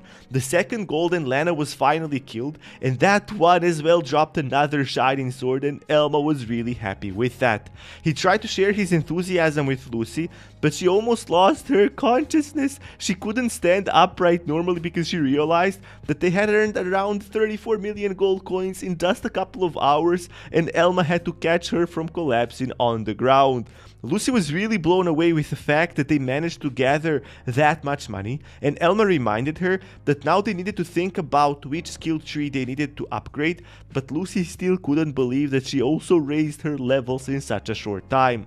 While they were walking towards the exit, Lucy stopped because she had heard something.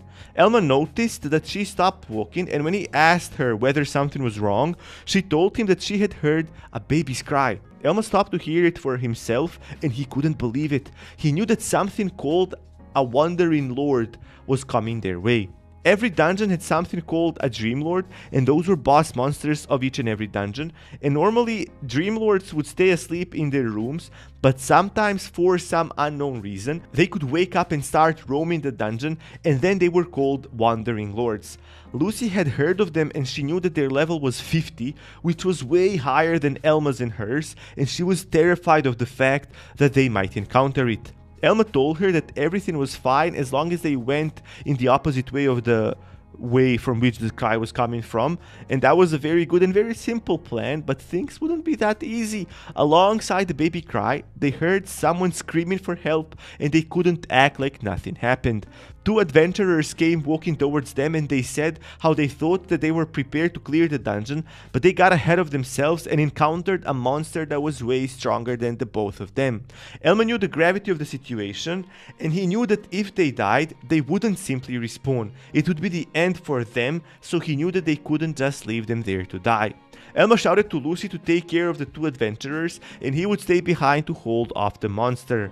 Lucy listened to his orders, but she was worried that a Wandering Lord would be too much even for him, but Elma assured her that he knew what monster was coming at him, and he thought that if all he needed was to buy them time so they could escape, he would certainly succeed. In the end, that's what Heavy Knights were best at. They were the best at drawing monsters' attention towards them, and just as Elma finished with his speech, the monster that was after these two adventurers finally caught up with them. Elma knew the monster really well, and it wielded a sword, and its name was Thin Knight. Elma told Lucy that they should start going immediately, as he knew that it would be easier if he didn't have to think about them when he fought the monster. The good news was that the Thin Knight wasn't the Wandering Lord they were talking about, and its level was 40, and on top of all that, it was missing half of his health points.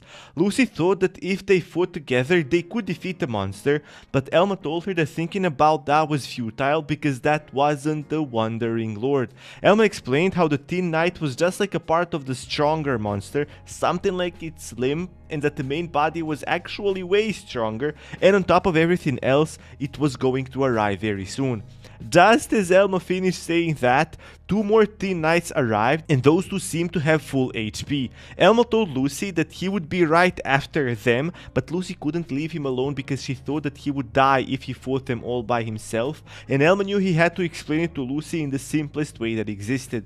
Elma told her that he couldn't focus on fighting the Thin Knights if he had to constantly pay attention to where she and the other two adventurers were. Lucy finally understood what Elma was saying, and she apologized for being stubborn. Lucy wished Elma good luck and started running away towards the exit. Our protagonist knew that right now he was up against 3 level 40 monsters, and if it was only them, he could have asked Lucy to fight with him, but Elma knew that another monster was coming, and a Wandering Lord at that. Elma told Lucy that he would be right behind them, but he knew that he was lying when he said that, and that there wasn't a chance he, a Heavy Knight, would be able to run from a Lord of Dreams. It might have been a different situation if he was only up against the Thin Knights, But the way things were, it seemed impossible. The Lord of Dreams finally showed up, and Elma knew he would have to try and defeat it because that was his only option. He has no other options. That particular Lord of Dreams was called Embryo, and it looked like a flying baby with a giant eye on the top of its head. For a level 50 monster, Elma thought that Embryo wasn't really that strong, even if it was the boss of the dungeon. But there was another problem. The Embryo had incredibly high defensive stat, and the only weak spot it had was the giant eye on the top of its head, but only long range attacks would work against it. But Elma wasn't going to give up as long as there was even the slightest chance he could win, and he knew that every monster was killable if he knew about its weak spot. Elma used up his skill points on the Vow of the Heavy Armor skill tree, and he unlocked a skill called Shield Bash, and with that he was ready to fight the Tin Knights. He immediately used his newly acquired skill, and he bashed one of the Tin Knights and sent him flying straight into a wall. Elma knew that he could fight against them if he broke their formation, and that's what his new skill enabled him. The other Tin Knights weren't going to stand around looking at Elma, and they started attacking him as well, but Elma used parry to deflect their attacks, and he was able to disarm one of them. While he was busy fighting against the two Tin Knights, Embryo was looking for a chance to attack Elma, but Elma was aware of the fact that it had two spells, Sylph Cutter and Thunderstorm, which it couldn't use without hitting the Tin Knights as well, so that's why it wasn't attacking our protagonist. Elma knew that he would be safe from Embryo's attacks as long as he was fighting the Tin Knights, and he used his disarm skill once again, around 50 seconds, and it seemed that it lowered the Tin Knights' attacking stats, which meant that he had met the conditions for his Rampart return skill, and Elma knew that he only needed to stand still for it to activate. The very instant the Tin Knight attacked him, it was killed, and Elma knew that his job was about to become way more difficult actually. With one Tin Knight defeated, Elma thought that he would now have to deal with the other two, but there was something he forgot. Embryo used one of his skills called Repair, and its magic revived the defeated Tin Knights. Its limbs started to reattach to the Tin Knight's body, and Elma realized that the Tin Knights would continue to come back to life as long as the Embryo was alive. However, the only time that the Embryos exposed its weakness was when it used its Repair skill on one of the Tin Knights. While the giant eye was still open, Elma quickly picked something from his inventory and threw it into the air. The magic stone shattered while it was in mid-air, and it released a couple of needles which inflicted 11 damage to the Embryo's eye. Elma realized that that was the only way he could damage Embryo at all, and the thing he threw was one of the magic crystals he acquired from Patchwork Bears they fought when they first entered the dungeon. Elma quickly jumped back, and he knew he had to immediately start fighting the Tin Knights in order to hide from Embryo's spells. Bro, this boss fight is actually really interestingly and well done. Back to story, Elma thought to himself that as long as he was focused and dialed in, he shouldn't be hit by one of Embryo's skills. The Tin Knights attacked Elma, and he used the Shield of Madness to block, and he tried to use his Shield Bash like before, but even though he managed to bash one of the Tin Knights, the other two were already on him, and Elma almost died to their attacks. In the very last moment, he somehow managed to block one attack and parry the other. Elma struck the last Tin Knight with a critical strike, and he jumped back to a safer spot. He looked at the entire situation, and he realized that the Tin Knights were actually learning his moves. Elma thought that that might be possible in the real world, even though he had never experienced something like that in the game. But our protagonist never thought that he would have such a hard time defeating the Embryo. On top of that, the Embryo was healing back its HP over time and was now sitting at 33 health points, and Elma realized that he would need to throw 3 more magic crystals to kill it off. However, something completely unexpected happened. The Embryo opened its giant eye and used one of its skills. Elma couldn't believe that the Embryo used Slife Cutters without thinking about the safety of Tin Knights, and even though something like that shouldn't have happened, Elma realized that he shouldn't rely on the knowledge he had about those monsters, as they were clearly different than the ones from the game. One of the Tin Knights had been sliced in half, and Elma realized that he wouldn't be able to dodge the skills, so he decided to stand behind his Shield of Madness. The impact was so strong that it sent Elma flying straight into a wall, and he was completely disoriented. His heartbeat was racing and he couldn't even feel his legs. Elma was stunned, and while he was laying there on the floor, the other 2 Tin Knights quickly surrounded him. Our protagonist thought that was it for him and that he was going to die. He blamed it on his low luck stats and wondered whether he had made a mistake when he sent Lucy off with those two adventurers. And when he finally realized that he had made that grave mistake, one of the Teen Knights had swung its sword at him. Just when it was about to decapitate Elma, he was pulled to the side by someone. When Elma turned around, he saw Lucy dragged his body from harm's way, and he was never happier to see someone. Lucy immediately used her Doppel illusion skill to buy them some time, and Elma asked her why she came back.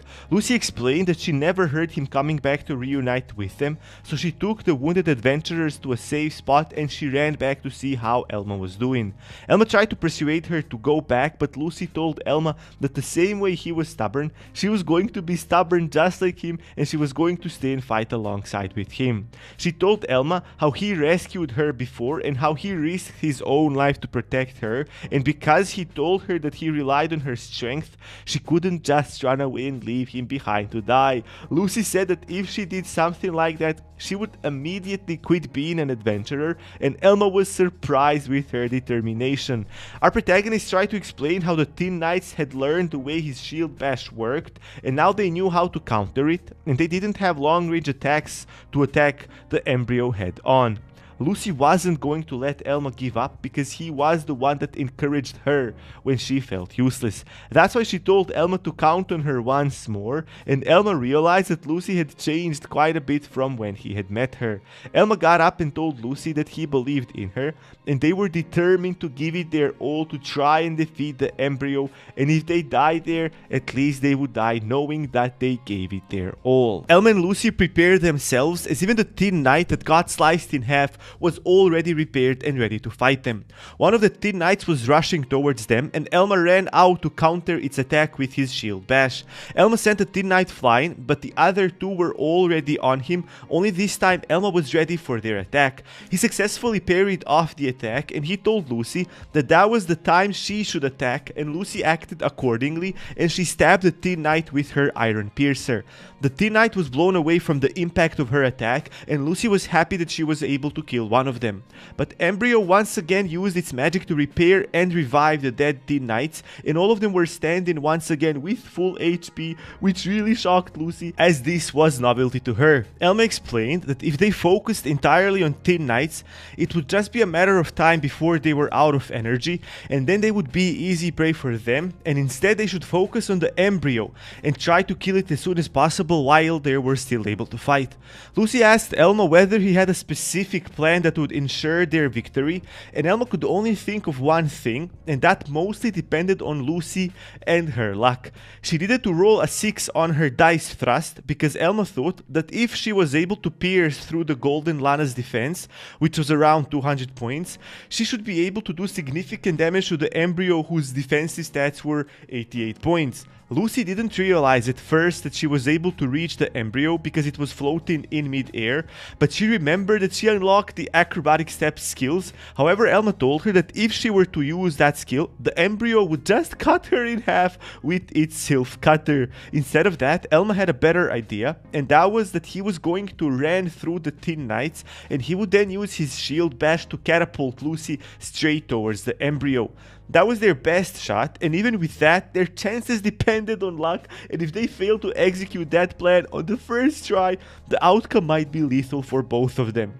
Lucy repeated after Elma to see whether she understood everything correctly, and she promised that she would roll a 6 because that was their only way to defeat Embryo. I mean, of course you're gonna roll a 6. It's all up to your skills to roll a 6. No luck at all. Elma told her that he was counting on her, but what he meant was that he was counting on her luck stat, basically, and her special skill to increase it significantly. They started running towards the Embryo to close the distance between them, and Elma even killed one of the Teen Knights with an unexpected critical strike, and when they closed the distance enough, Elma shouted to Lucy to jump onto his shield, which Lucy immediately did. As soon as her feet were planted on the Shield of Madness, Elma used his shield bash skill to propel her into the air towards the Embryo's only weakness, its eye basically. Elma thought how this plan went perfectly well up until that point, and there was nothing else he could do more than to pray that Lucy rolls a 6 with her skill. But their chances weren't that great, because when they fought against the second Golden Lana, it took Lucy 7 tries tries to roll a 6, but they couldn't allow themselves to lose hope, and Elma thought that with everything taken into account, the probabilities should stack on top of each other, and Lucy should be able to roll a 6 on the first try. I mean, I wish this is how it works, but in real life, it doesn't work like this. Anyways, while Lucy was flying towards the embryo, even the monster was a bit surprised, and Elma observed everything from the floor. While he was praying for a 6, Lucy couldn't do anything to up her luck stats in that moment, and when the wheel stopped spinning, they were devastated to see that Lucy had rolled a 4. Because of that, her attack ended up missing the target completely, and the embryo's face turned from a concerned one to a mischievous one. The monster started laughing really hard, and the sound of the laugh was so ominous, which worried Elma pretty much. It was more than obvious that their plan had failed, and Lucy was falling from a great height. Elma was very concerned about the outcome, and he realized that he shouldn't have gambled their lives on a small chance of Lucy rolling a 6 with her dice thrust. He didn't see a way out, but he gripped his sword more tightly, as he knew that if they gave up, they are as good as dead. Elma looked at 10 knights that were already on him, and he thought to himself that he would have to keep their focus on him so Lucy could safely land, but it seemed that Lucy had other ideas. Elma heard a step, and when he turned around, he was completely surprised. Lucy used her acrobatic steps, and she jumped from the side wall to the ceiling behind the embryo, and she was ready to use dice thrust once again. Only this time she was more determined than ever in her life to roll a 6, but it doesn't matter. But that's exactly what happened. The wheel stopped spinning, and it was indeed a 6, which gave her a big attacking boost, and her attack was a critical strike, which ended up piercing through the embryo skull, and its giant eye popped out and exploded from the impact. Lucy really managed to kill that embryo with one hit, and even the 10 knights that surrounded Elma immediately died.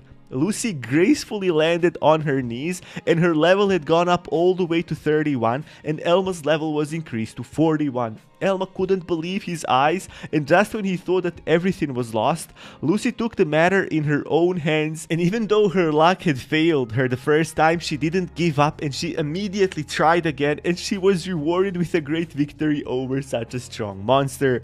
Lucy couldn't believe it herself, and while she was regaining her composure, Elma brought her clown hat and told her that he would have died if she hadn't come back, and he thanked her for saving his life and killing the embryo.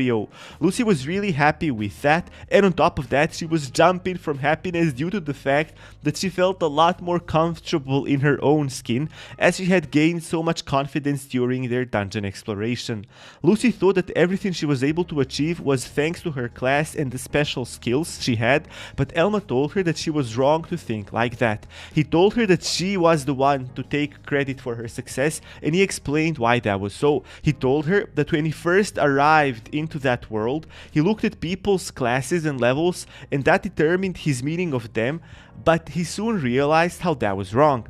If that was the case, Elma would be the same as his father, or even as Klein, who treated Lucy badly. Elma knew now that people are different because of who they are and the values they hold dear, and seeing how Lucy had risked her life to come back to help him fight off the monsters, and how she quickly adapted to the change of the plans, he understood that he couldn't possibly have found a better ally than Lucy. Lucy took all the compliments, but she thought that Elma was over-exaggerating a little bit. Both of them had gotten a title called Unexpected Result, which was only unlocked when a party of Max 2 members killed a Dream Lord, while their levels were at least 70% below the recommended level. The bonus that the title gave to them was a 15% increase in attack and agility stats when they were up against monsters of higher levels than them. On top of that, they found 2 more items, 2 tin swords whose market value was around 2,400,000 gold coins. Elma couldn't believe that Lucy's luck stat affected even the tin knights, and she was able to find 2 rare items just like that. Elma was curious to see what the embryo dropped, and he remembered that in the game it was a bow that had a special wind enchantment, and he asked Lucy whether she had seen anything like that. Lucy wasn't really sure, and when they looked around, they couldn't see anything like that. And after the monster finally disintegrated, Elma noticed something, and when he went to see what it was, he was blown away with what he was seeing in front of him. It was a skill book on intermediate wind magic, and it was worth 20 million gold coins on the market. Elma immediately covered it with his cloak, and Lucy didn't understand why he was doing such a thing. Elma explained that skill books were so valuable that they were even banned from trading, and if anyone was to acquire one or to find out that they had one which was rare as they found one right now, people would definitely try to kill them and snatch the book from them. Elma thought that it would be best if they sold the skill book to the old witch. When Elma finally finished with his story about skill books and their value, the whole mansion started to shake and Lucy was terrified because she didn't know what was happening.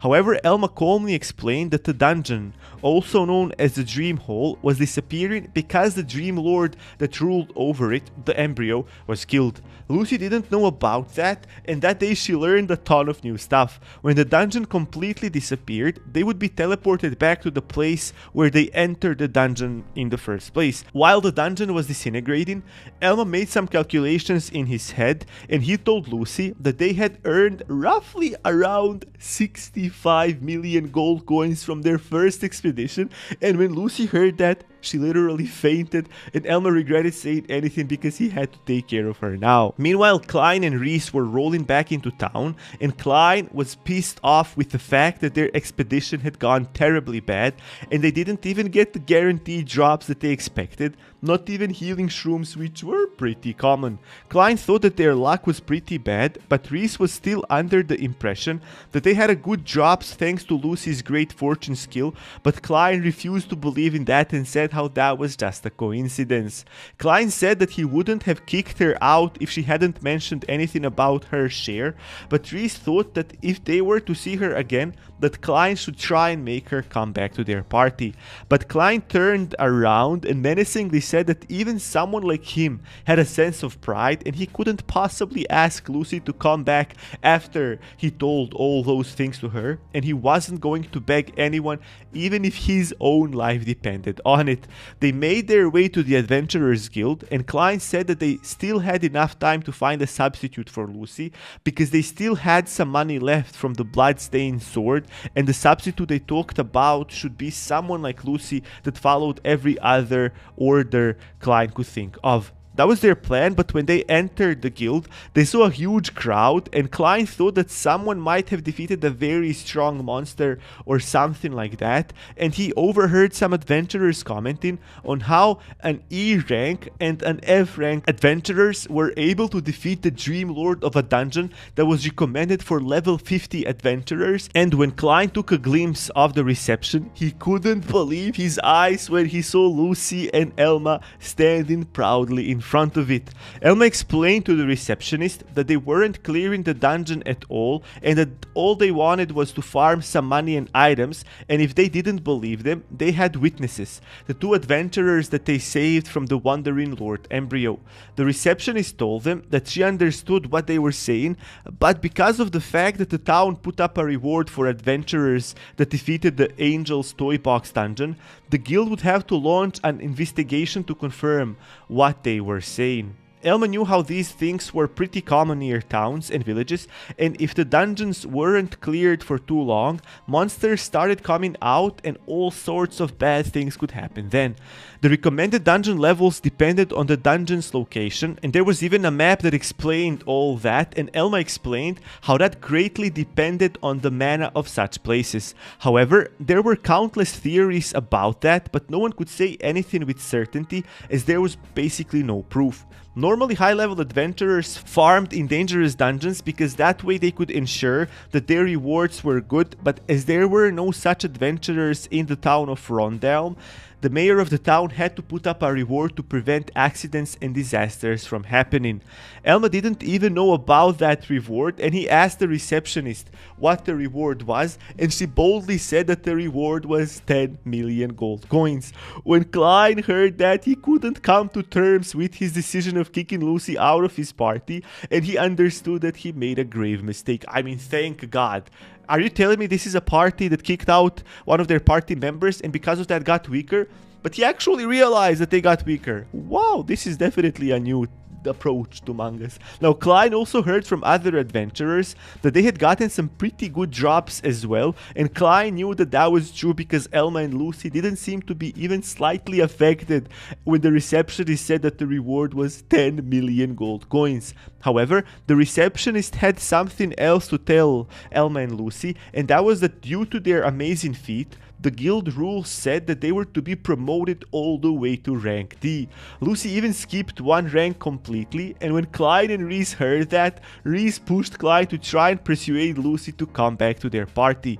So he shouted out her name and immediately went down on his knees and begged Lucy to come back, and he said how sorry he was and that he was now a different man. Oh, how the turns have tabled! Now he was ready to split the money from the bloodstained sword in 3 equal parts, but Elma and Lucy simply walked past him without saying a word to Clyde. Giga chance. Clyde was desperate and he was shocked that they weren't even going to listen to what he had to say, and Reese was also surprised to see how much Lucy has changed in such a short time.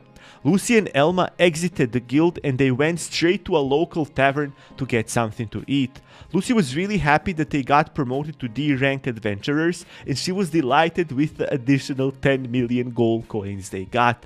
Elma was immersed in his thoughts, and now that he was a D rank adventurer, his skill points were capped at 45, which could give him some room for improvements, but he couldn't stop thinking about the smoldering fang of madness as well. He was thinking of other ways to make money when Lucy called out to him and asked him whether he had any problems. Elma realized that he wasn't alone, and so he apologized to Lucy and told her that they should be celebrating, and Lucy agreed with him. Lucy grabbed the menu and she couldn't wait to see what the Alchemist King's stove had to offer, and Elma told her that they could order whatever their hearts desired, and Lucy never experienced such luxury before. It was her dream to come to that tavern with her party members and order what she wanted without thinking about money, and she was delighted that that was turning into a reality.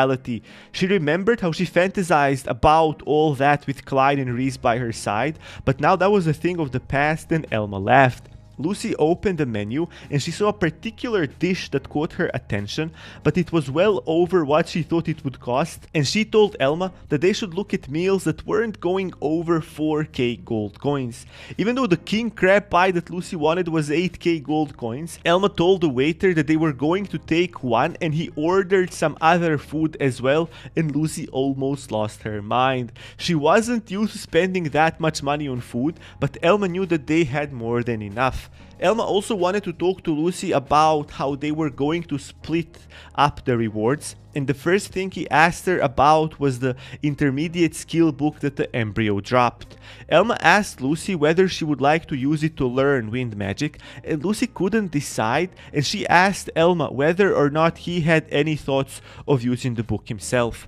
Elma said that he already thought about his skill tree and that the wind magic wasn't one of the things he needed, so Lucy said that she wouldn't use a skill book as well, and Elma was a bit surprised with her decision, as wind magic would guarantee that she could always find a good party. But Lucy explained that she wanted to stay with him and she would like it if their goals were matching. She was grateful to Elma for showing her how much she could actually do, and she discovered that potential within herself, and she wanted to see just how much she could grow. To top everything off, Lucy added how she didn't want them to split, and having said that, that only meant that they were going to sell that skill book, and Elma was really happy about that. And Lucy noticed that, and she thought that Elma had some money issues, but Elma didn't say a thing about that. He continued by saying how their total earnings were 57 million gold coins, and with what they agreed on that they would split 80-20, Lucy was about to receive 46 million gold coins,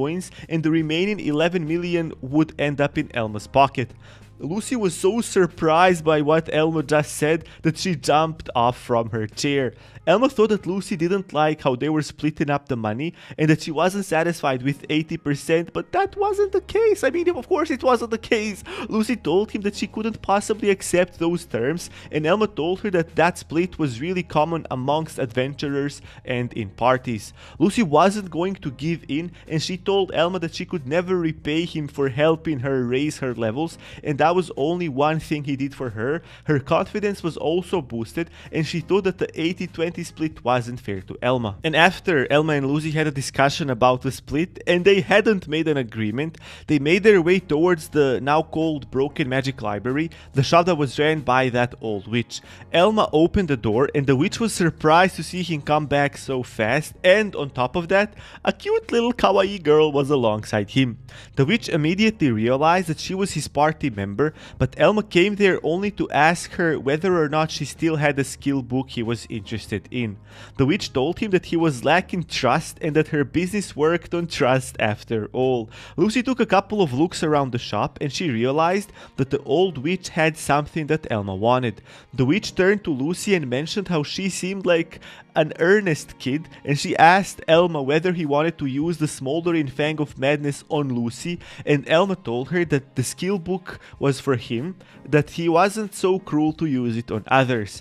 The witch took a couple of puffs from her pipe and she said that even the fact that there was someone interested in such a skill was interesting on its own, and Lucy didn't understand a thing the two of them were talking about. Elma told the old witch that they had some items that they wanted her to assess, and the witch said that she thought that Elma was more intelligent than trying to sell her the items from his expeditions.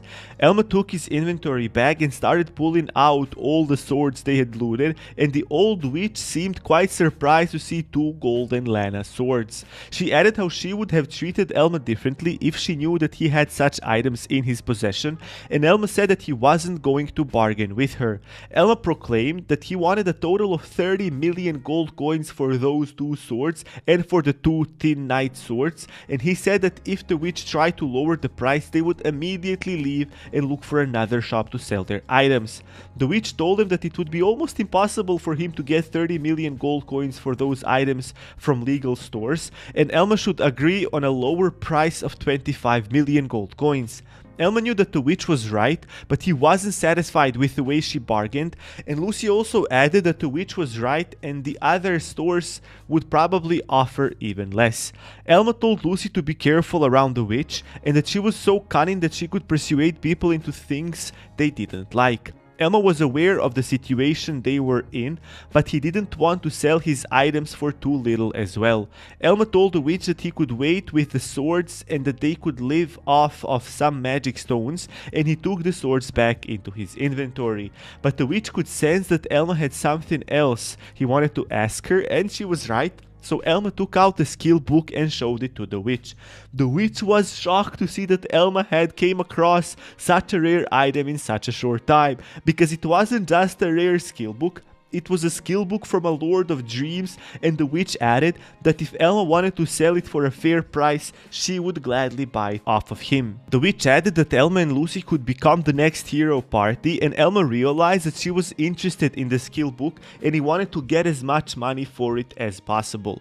The witch knew that the market price was around 20 million gold coins, but she said that if she was to buy the skill book from Elma, her life would immediately be endangered. She added how the guild would probably offer him 7 million gold coins, but because Elma had left her with a good impression, she was willing to throw in some extra millions, and she was willing to buy the skill book from Elma for 14 million gold coins.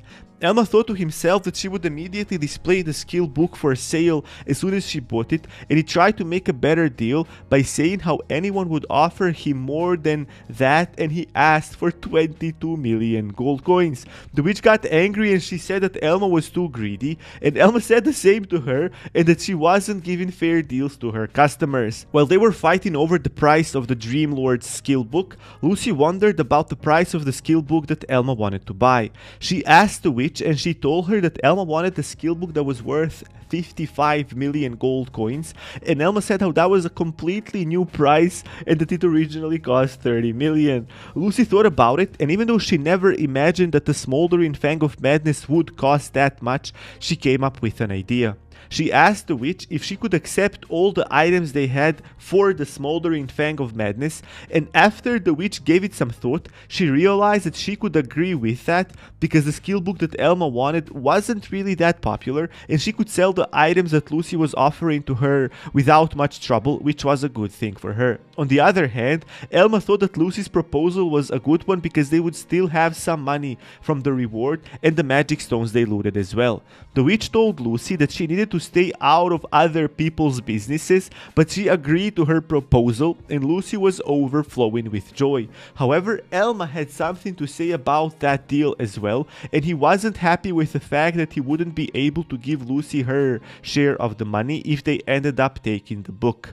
Lucy said that she didn't need anything more and she wanted to get the book as a gift for Elma, and Elma tried to explain that even if they did so well on their first expedition, no one could guarantee that they would do like that on their next time, and he asked Lucy what would happen if they went their separate ways.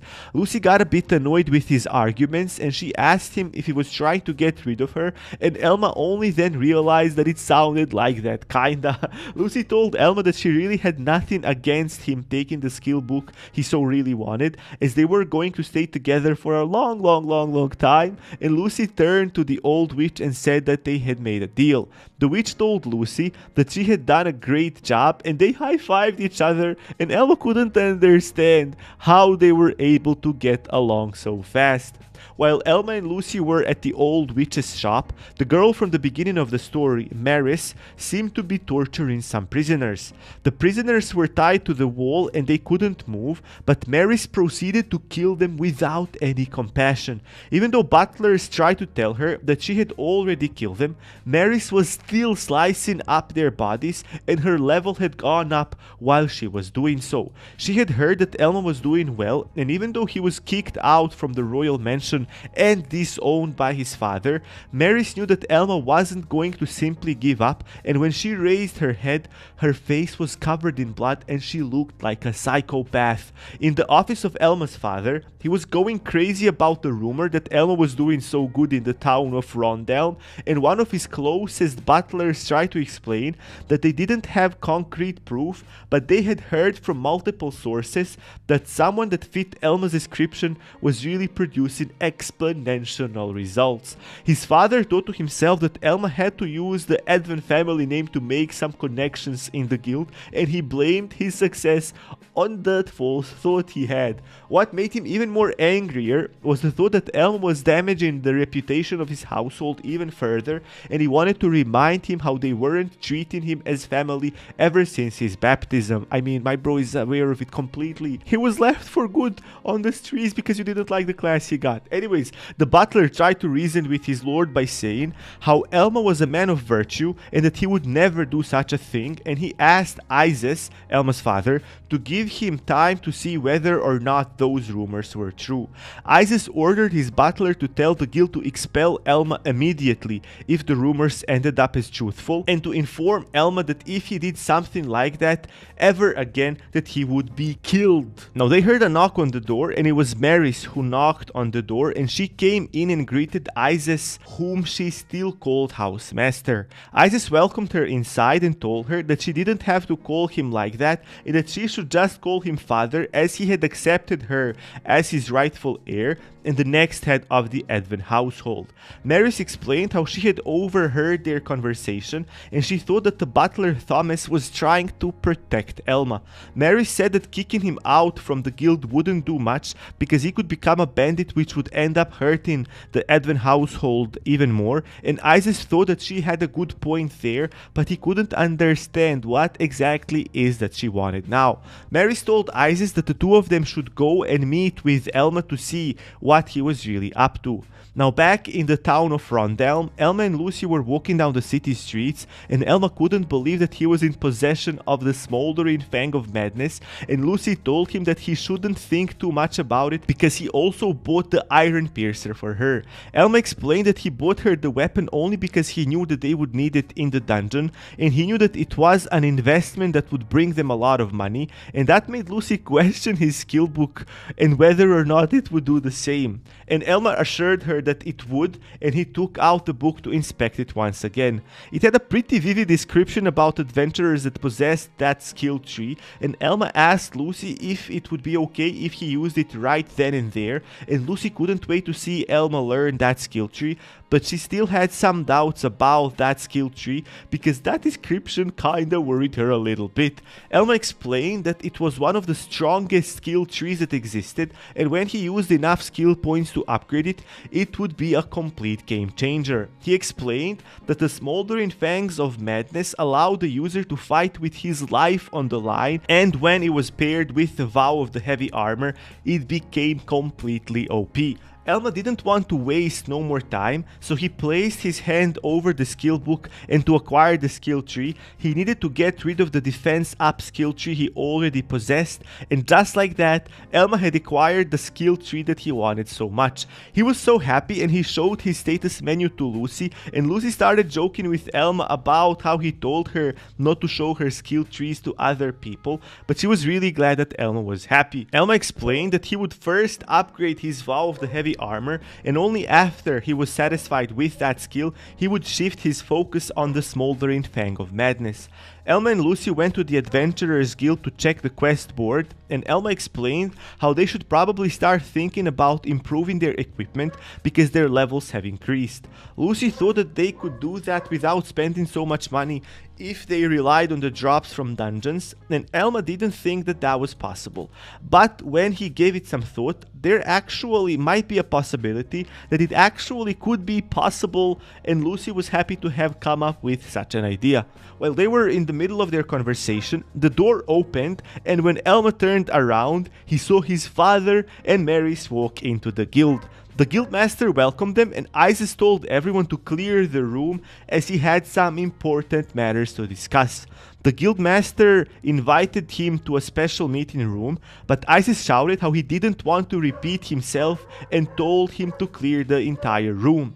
Elma told Lucy that they should go as well because he could smell trouble brewing and coming their way, and Lucy listened to him, but she turned around to see Isis, the head of the Advent family. She never saw him before, but his attitude was giving Lucy the chills. Isis noticed they were heading out, and he told them to stop, which made Lucy even more terrified. And what's making me terrified of murdering my dog is him barking in the background so much.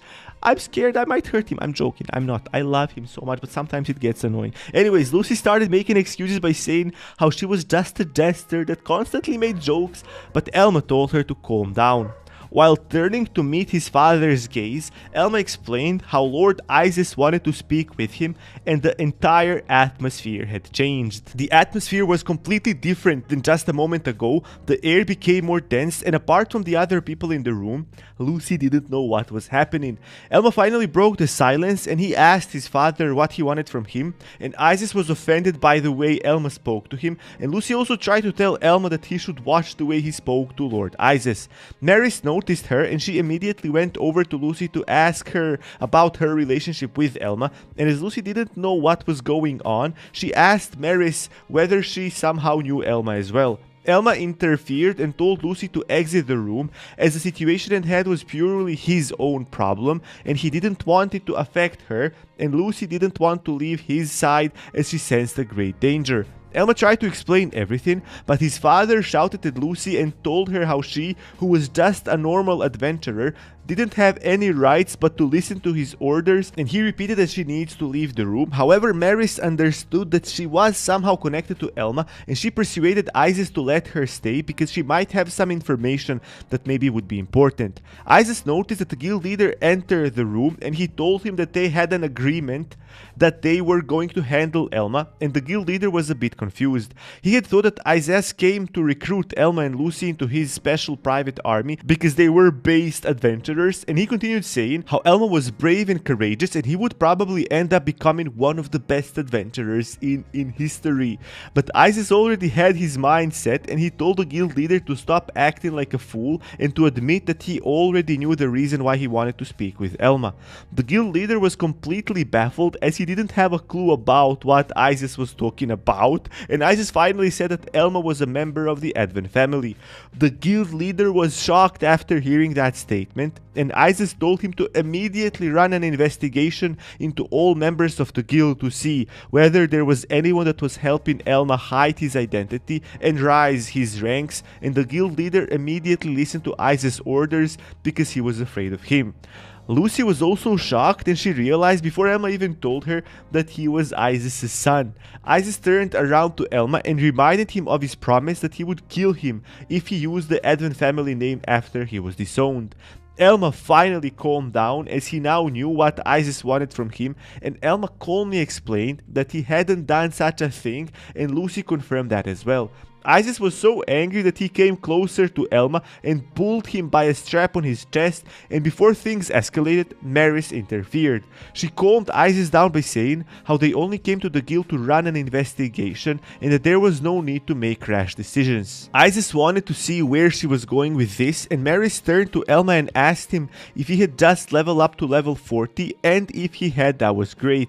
Elma understood what she wanted to say with that, and Maris continued by saying how she just hit level 45 and had completed her life-shifting skill tree, and she wanted to spar with Elma to see how they stood against each other. Even though Isaias thought that sparring would be meaningless because in his opinion a sword saint would always beat a heavy knight, Elma did accept her challenge, but on one condition. Elma told Isaias if he showed them that he was strong, he wanted the Advent family to stay out from his life and out of his life till the end of times. Isaias was angered by that as well, and Maris was happy to have some action coming her way. Immediately after, Lucy and Isaias backed off to the sides, and Maris and Elma took their battling stances. Isaias reminded Maris how she shouldn't kill Elma, and Lucy tried to explain to Elma how that wasn't the best of ideas. Elma realized that they hadn't sparred like that ever since they were little kids, but the look on Maris's face showed no signs of nostalgia, and Elma realized that she was lusting for blood right now. Maris went on the attack and she was swinging her sword at an incredible speed, and Lucy couldn't even decipher what was happening. She could only hear the clanging of swords. Elma was able to block all of her attacks, and when he saw an opening, he used his huge sword to swing at her, but because Maris was so fast, she was able to evade his attack and she jumped back onto the receptionist table. Maris proclaimed how she was happy for having some fun, and with a psychotic look on her face, she said that that would be the last time the two of them ever sparred. Maris thought that she could warm up a little bit only by using her right arm while they fought, and she jumped off of the reception desk and went straight at Elma, who raised his shield of madness and was waiting for her attack. Maris unleashed a barrage of attacks, but none of them seemed to pass through Elma's shield. However, Maris's continuous attacks pushed Elma back a little bit, and she was taunting him with all sorts of questions, and Lucy was also worried because that was the first time she had seen anyone make Elma go back a little. Elma suffered quite a substantial amount of damage, and even though he started off with 100 health points, they were now standing at 61, and Isaias hated the fact that Elma was so stubborn because it was clear that the fight had been child's play for Maris until that point. Elma had realized that he had lost a lot of health points, and he knew he had to do something. He nudged his shield a bit higher, and Maris realized that Elma was about to swing his sword at her, but she was certain that she would be able to dodge it like she had all this time. But something was different now, and Maris's feet were glued to the ground, and it seemed that Elma had used his shadow stomp without her noticing it, and that resulted in Elma landing a good hit on Maris, which knocked her down on the ground. Lucy was cheering Elma on, and Isaias thought to himself how a sword saint could never lose to a heavy knight, and that Maris just wasn't focused enough. Elma was aware of the difference in power between the two of them, but he was glad he had gotten a hit that should have done some damage. but Elma also knew that that was the first and the last time that that trick worked, because Merrick could expect it in the future. The only reason Elma was able to actually close the distance after using Shadow Stomp was because of the title he and Lucy had gotten after they had defeated the Embryo, which gave them a 15% boost in attacking and agility stats when fighting higher level opponents. But Maris quickly got up and she was now paying attention to both her and Elma's steps, and she started attacking Elma once again. Elma blocked every attack of hers and he knocked her back once again, but this time Maris didn't fall. She was happy that Elma was strong and that their fight was still lasting, and she added how she was worried that everything would be over in the blink of an eye, and she was happy she was wrong. Elma knew that something bad was coming his way, and he could sense it as Mary started taking a completely different attacking stance, and her aura changed as well. Mary said that because Elma was able to land a good hit on her, she was going to take that chance to show everyone one special skill of Sword Saints called Vagra Barrage. And with that being said, Mary simply vanished and Lucy couldn't believe her eyes. The very next moment, Mary showed up on the other side of the room and she was already flying at Elma with her sword pointed at him.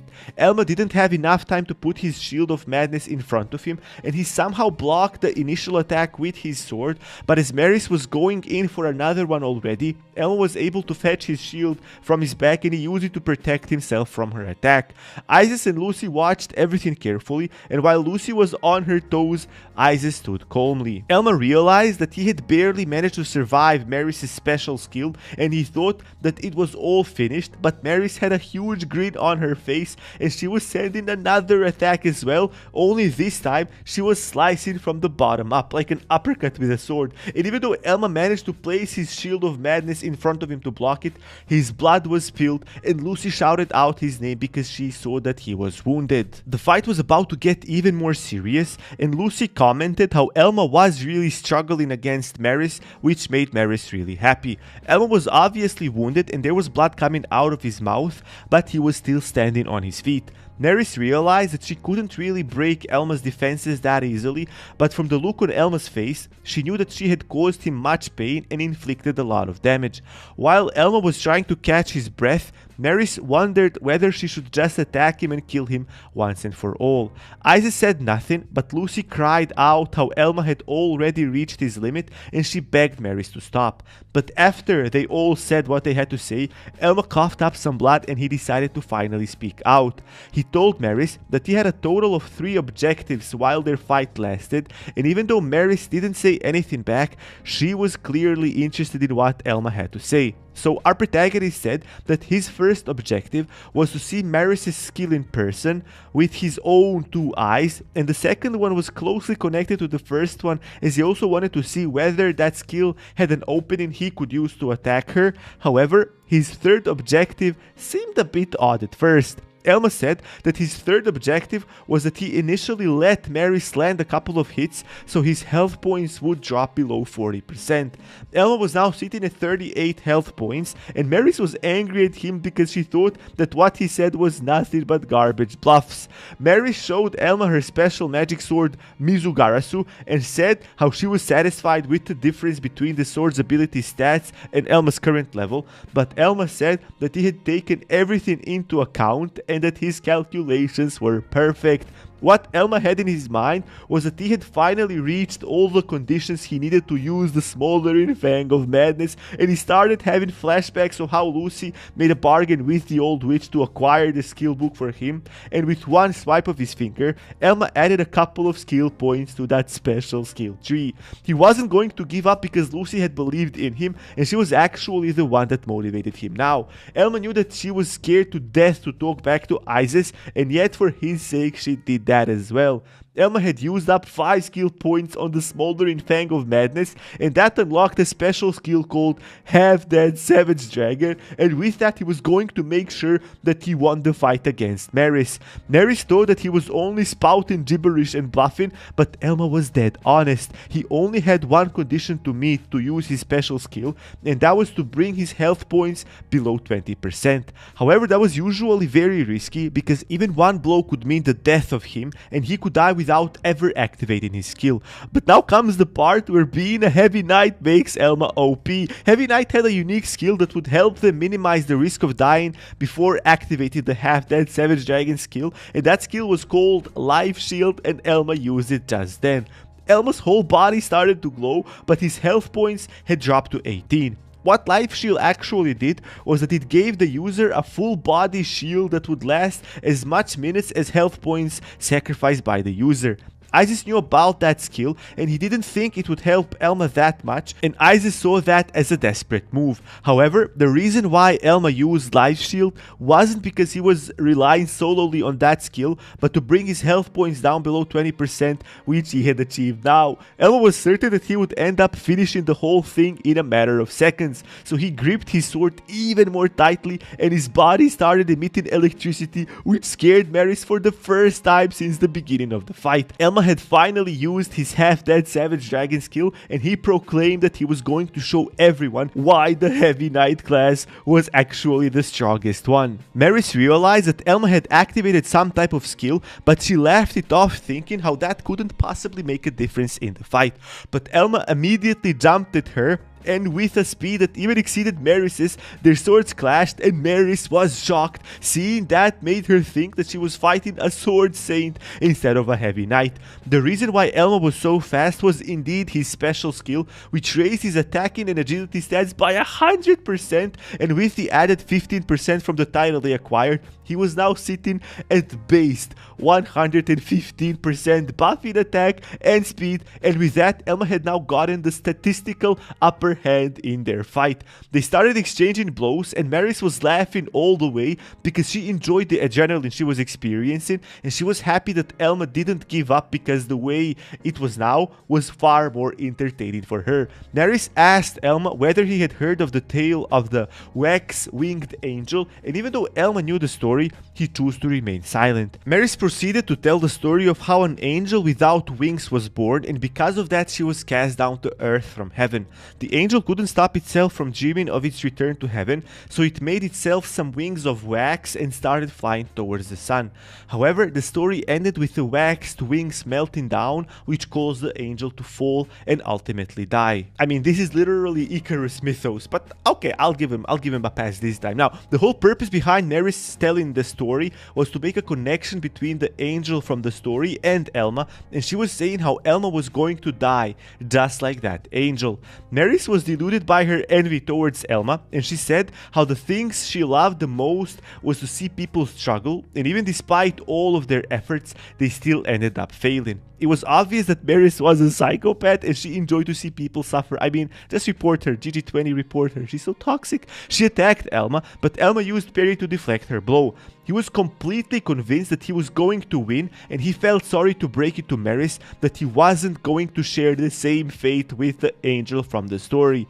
Maris still thought that she had the upper hand in the fight, and she said how Elma's parry was just an inferior version of one of her skill, and while she was saying that, her sword started overflowing with water that covered the whole blade. Ichi no kata, minamono giri. I'm sorry, it's cringe, I know, but it reminded me of Demon Slayer, and I love that anime, especially their attacks. Now anyways, back to the story. The name of her skill was Flowing Water, but even though Maris thought that she had the upper hand, Elma found a way to trick her by delaying his attack a little bit, which completely caught her off guard. She was furious with the fact that she felt like she was being pressured by Elma, and that she was now defending instead of attacking. Our protagonist told her how she couldn't even overpower him while her overall stats were much higher than his, and now that Elma had the power of the stats on his side, there was no chance for him to lose to her. Now Maris thought that she should resort to her special skill once more, Vagra Barrage, and that's exactly what she did. She started slicing away at Elma, but Elma parried one blow, then another one, and when Maris failed to land her third strike, she felt completely exhausted, and Elma found himself behind her. Maris let out a desperate cry, but Elma told her that her special skill had a huge opening. That angered Maris even more, and when she attacked Elma once again, he deflected her sword, and it seemed that the impact was too much for her to handle, that she had to let go of the sword that was sent flying into the air, bounced off of the guild ceiling, and finally struck the ground. Elma explained that Vagra Barrage was a great skill that increased all stats, but the skill was as strong as its user was, and it seemed that Maris was only relied on her talent and that she hadn't been put in much work.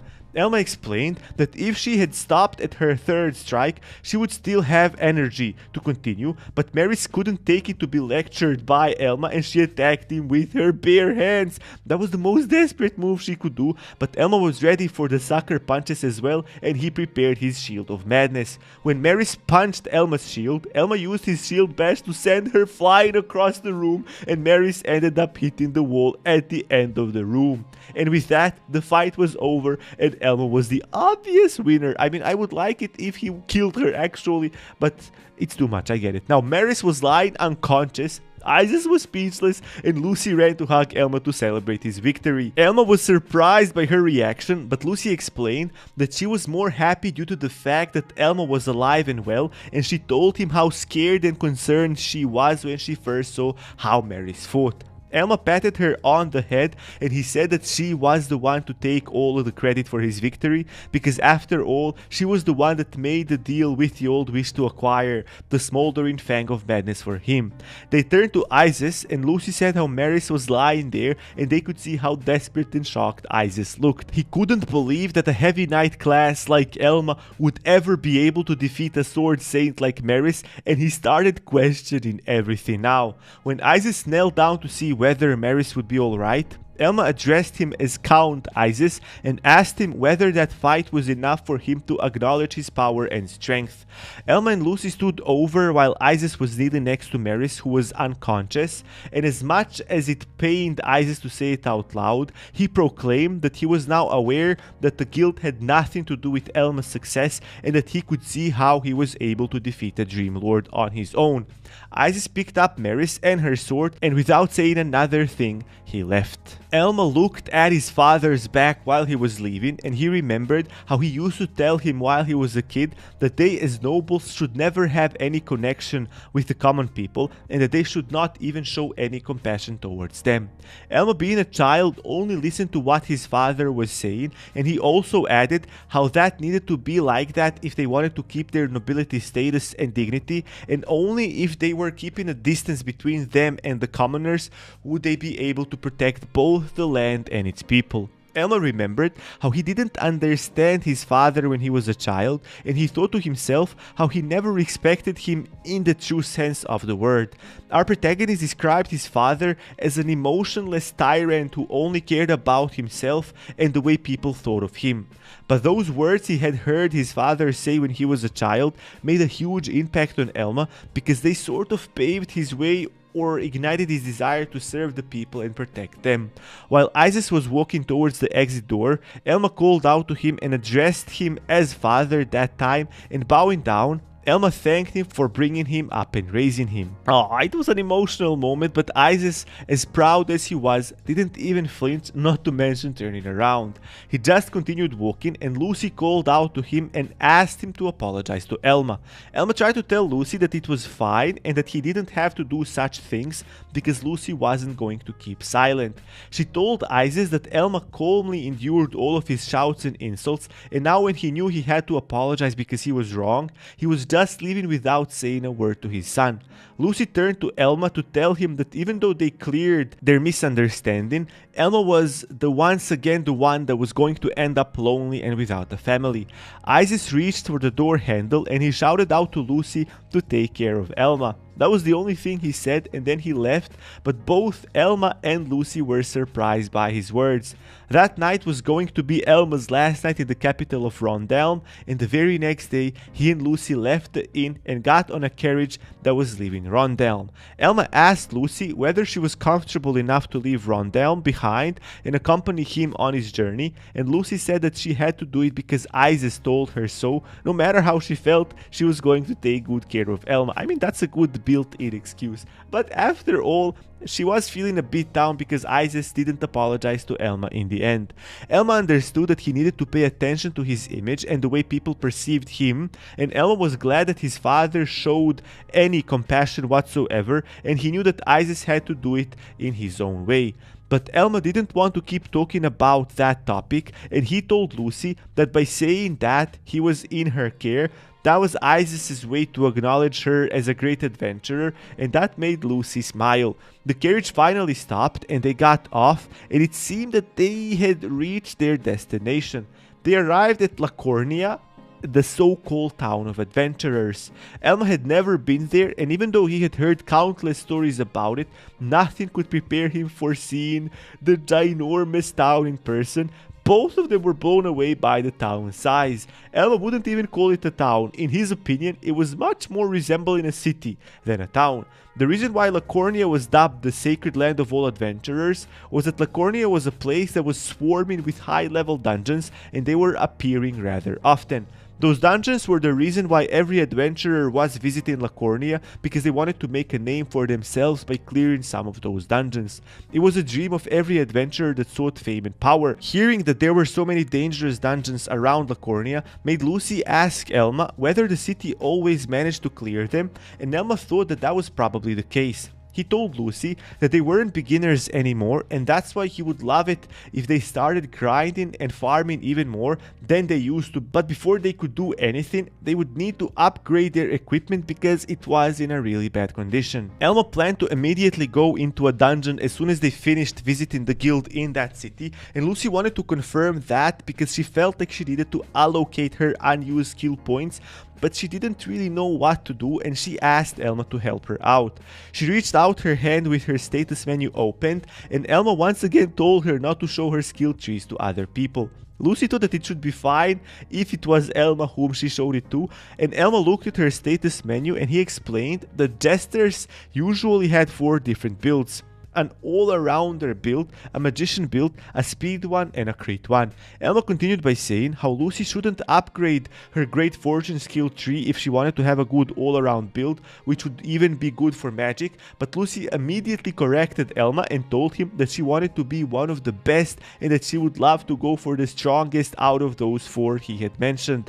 After hearing her wishes, Elma told her that she should go for a crit build and she should start by allocating 15 of her 18 unused skill points into her Great Fortune skill tree, and Lucy did it immediately without a moment of hesitation. She was delighted to see that her Beckon and Kitty skill evolved into the Angel of Happiness skill. That made her really happy and she felt more motivated than ever. The goal that she had in mind was to become the best crit build jester in the entire world, and Elma told her that if she was even going to try to do that, they should acquire a special skill book called the Shinigami's Assassin. Elma thought that it was going to be even more expensive than the Smoldering Fang of Madness, which was priced at around 50 million gold coins, and Lucy was overwhelmed by that so much that she even questioned going for another build. Elma told her that they would probably have enough time to gather as much money as they would need because they were still far away from acquiring it,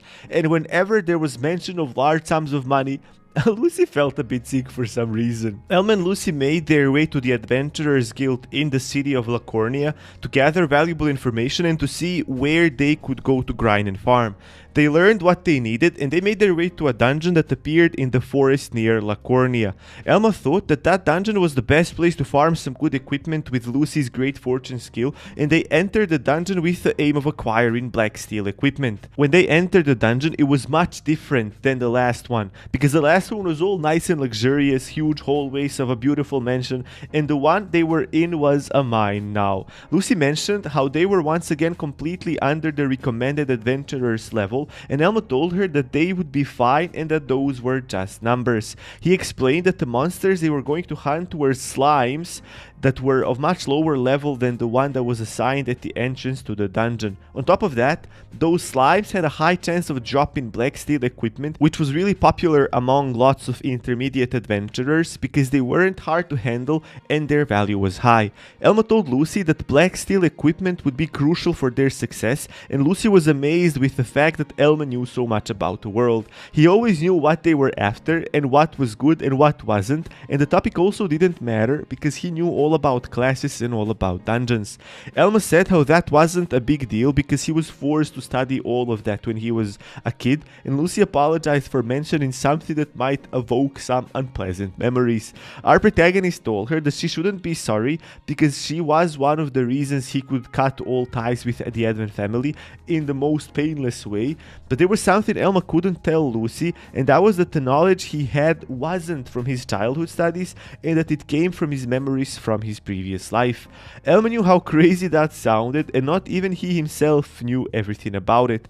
Lucy went on to comment how people in Elma's family weren't actually emotional, and she thought that if Elma had so much knowledge about the world, then he could simply get himself a job as a guild counselor, but she quickly understood that if that were to happen, the two of them would part ways, and that fact terrified her now. Lucy asked Elma to stay with her, and Elma replied how he loved being an adventurer far more than having an office job, and that way he was able to calm her down. With that being said, they came across their first slime monster, and its level was 45, which made Lucy a little bit stiff, and she said that the slime was the same level as Maris, and even if that was the case, Elma explained that the levels of people were different than levels of monsters. After all, monsters weren't as smart as humans, and especially slimes, they could only execute simple movements, which made it almost a joke to compare them to Sword Saint adventurers. Elma started running towards the slime to meet it before it accelerated to its full speed, and he was going to stop it with his shield. The slime started to roll as well, and even though it wasn't at full speed, the impact was still a strong one that it sent Elma flying. Elma didn't lose his composure, and he noticed that the slime had stopped under a lamplight, and he quickly dashed to use his Shadow Stomp to restrict the slime's movements. Elma explained that as long as they kept a safe distance and moved well, the two skills that the slimes had, Accelerate and Body Strike, would never harm them, which meant that they could practically go about the whole dungeon without taking any damage. Elma also used his Disarm skill to drop the slime's attacking power just in case, and Lucy was quick to act as well. With her acrobatic steps, she quickly jumped behind the slime and started carving it up with her iron piercer. The slime somehow managed to escape Elma's Shadow Stomp, but as it didn't have room to accelerate, its body strike was much less powerful, and Elma didn't even feel the impact at all. It was evident that the slime was losing its power, and Lucy was able to finish it without a problem. The slime let out a cry before shattering into smaller pieces. Oh no, slime, don't cry! The monster died, and Elma's level rose to 43, and he told Lucy that if they could be that efficient, they could clear the dungeon in no time. Lucy went to see whether or not the slime dropped anything, and among the earth magic crystals, Lucy found a black steel knife whose market value was 4.3 million gold coins. Even though Elma knew that Lucy would increase their dropping chances, he never imagined that they would find the black steel knife so quickly, and Elma told Lucy that they practically found the only piece of equipment she used, and Lucy made a comment about how she would need to take good care of that knife because it was really valuable and expensive. Lucy asked Elma whether his plan was to only go after slimes, and he said that it was, and if everything was according to his plan, they could easily kill at least 10 slimes without a problem, and Lucy was a bit intimidated by that number. Our protagonist explained that they were able to kill the last one without taking any damage, and he also said that the slimes were nothing compared to the Tin Knights and the embryo they already defeated. Elma explained that he wanted to farm at least the same amount of money that would be equal to 2 golden Lana swords, which was 34 million gold. Lucy asked him if there was a special reason for that, and Elma simply replied that they would need lots of money if they were to become stronger. Lucy understood that they needed to become stronger, but she didn't really think that farming smiles was the right way to go, but Elma told her that he wasn't afraid of smiles, but there was actually something that Elma was worried about. But just as he was going to tell Lucy what that something was, their conversation was interrupted by a big group of smiles, 4 of them to be exact. Lucy was going crazy, but Elma stayed calm. He knew that they don't usually attack in groups, but he also knew that they must not retreat, as that would give the monsters the advantage because of their acceleration skill. Elma told Lucy that they needed to go to the monsters and not the other way around, and after all, That was something that Elma had been wanting all along. That was the perfect scenario for someone whose sole goal was to farm experience and equipment. Elma explained that they needed to unleash a quick attack so they could end up fighting a smaller number of opponents, because the longer the fight lasted, the more difficult it would be for Elma and Lucy. There was one monster that was a little bit different than the others, and it was standing in the back, and Elma noticed it immediately. Instead of a smiling face, it was gloomy, and the monster was called Gloom as well, and Elma was really happy that they had stumbled upon it, as it was even rarer than the smiles. He realized that Lucy's Great Fortune skill tree was not only responsible for better item drops, but it also affected the spawn rates of rare monsters, and he was really happy, so he thanked Lucy, but Lucy ended up understanding that like it was her fault that they were being attacked by a group of monsters. Elma tried to explain that even though that was right, he didn't mean it like that, and he was actually happy that that was the case. But as they talked about that, the monsters started rolling towards them, and they had to come up with a quick strategy now. Elma told Lucy that he would taunt the monsters and that she should try to attack the Gloom monster that was in the back, because it seemed that Gloom was the leader of the Smiles. Lucy understood her task and she waited for her chance. One Smile and the Gloom were after Elma, and Elma used Parry to deflect the Smile, and as he noticed that the Gloom was rolling towards him, he quickly told Lucy to jump in the air before he grabbed his Shield of Madness. Elma took a defensive stance, and as soon as the Gloom made impact with his shield, he used Shield Bash to send the monster flying directly towards Lucy that has been waiting on the ceiling. Lucy was ready and she jumped to meet the Gloom with an attack, and with Dice Thrust rolling a 6, she was able to kill the monster with a single critical strike. The Gloom shattered into smaller rocks and stones, and it was crumbling, and Elma tried to pay attention in order not to get hit by the debris.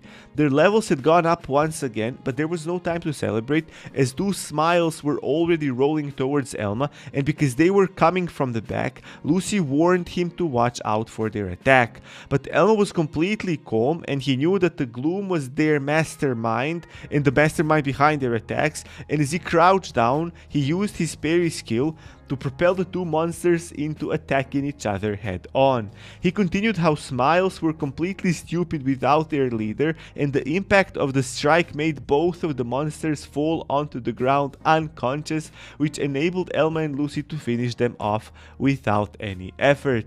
Elma turned around as there was another Smile still alive, and when the monster noticed that it was alone, it started running away, but Elma wasn't going to let that happen, and he immediately used his Shadow Stomp to stop it from moving. Lucy immediately attacked it, and she killed that one with one strike as well, and she was feeling a lot more comfortable now that she was wielding a black steel knife.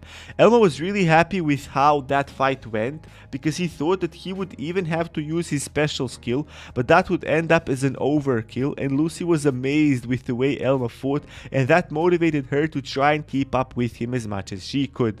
The drops that they had gotten from the Smiles were the following: a black steel hammer, a black steel ingot, and a black steel sword, which were all around the market price of 4 million gold.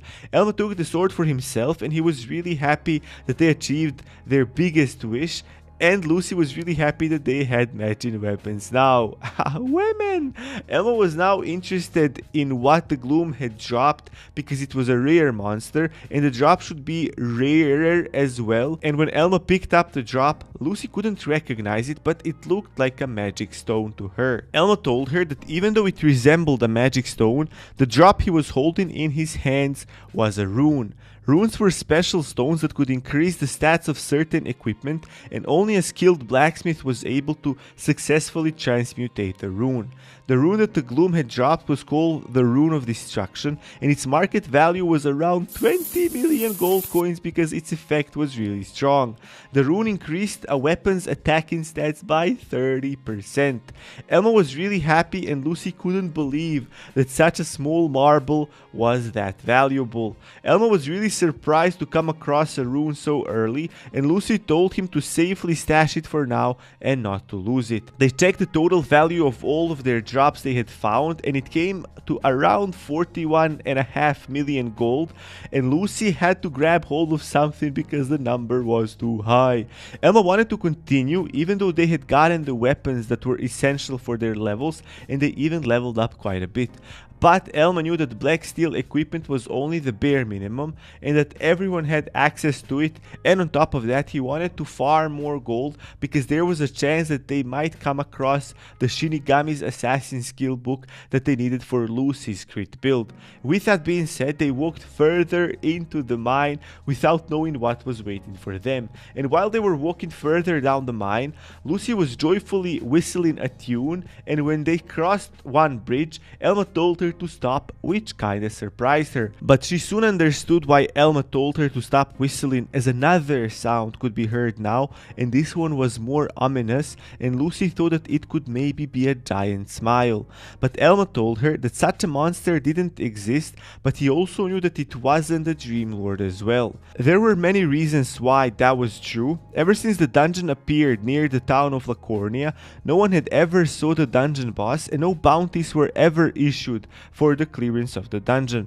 That also meant that the dungeon wasn't swarming with adventurers that wanted to earn themselves some fame and quick money, and on top of everything, that sound was completely different than the sound of a dungeon boss.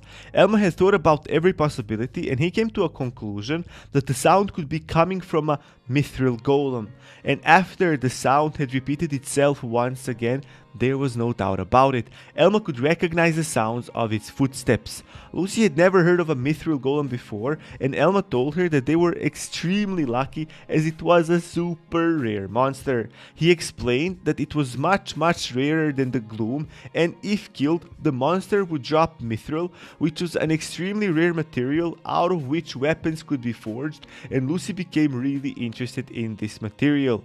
But Elma's face suddenly became more serious than ever, and he told Lucy that that monster was way stronger than anything they had ever encountered before. Even Elma, who was a heavy knight that specialized in defense, wouldn't be able to defend against the mithril golem's attacks, and that monster was known for being able to kill really strong adventurers, and that was the part that Elma feared the most. He knew that if they were to die, that was it. There was no respawn button in the real world. He was really worried, and he knew that the rewards would be great, but he knew as well that the risk was too high too.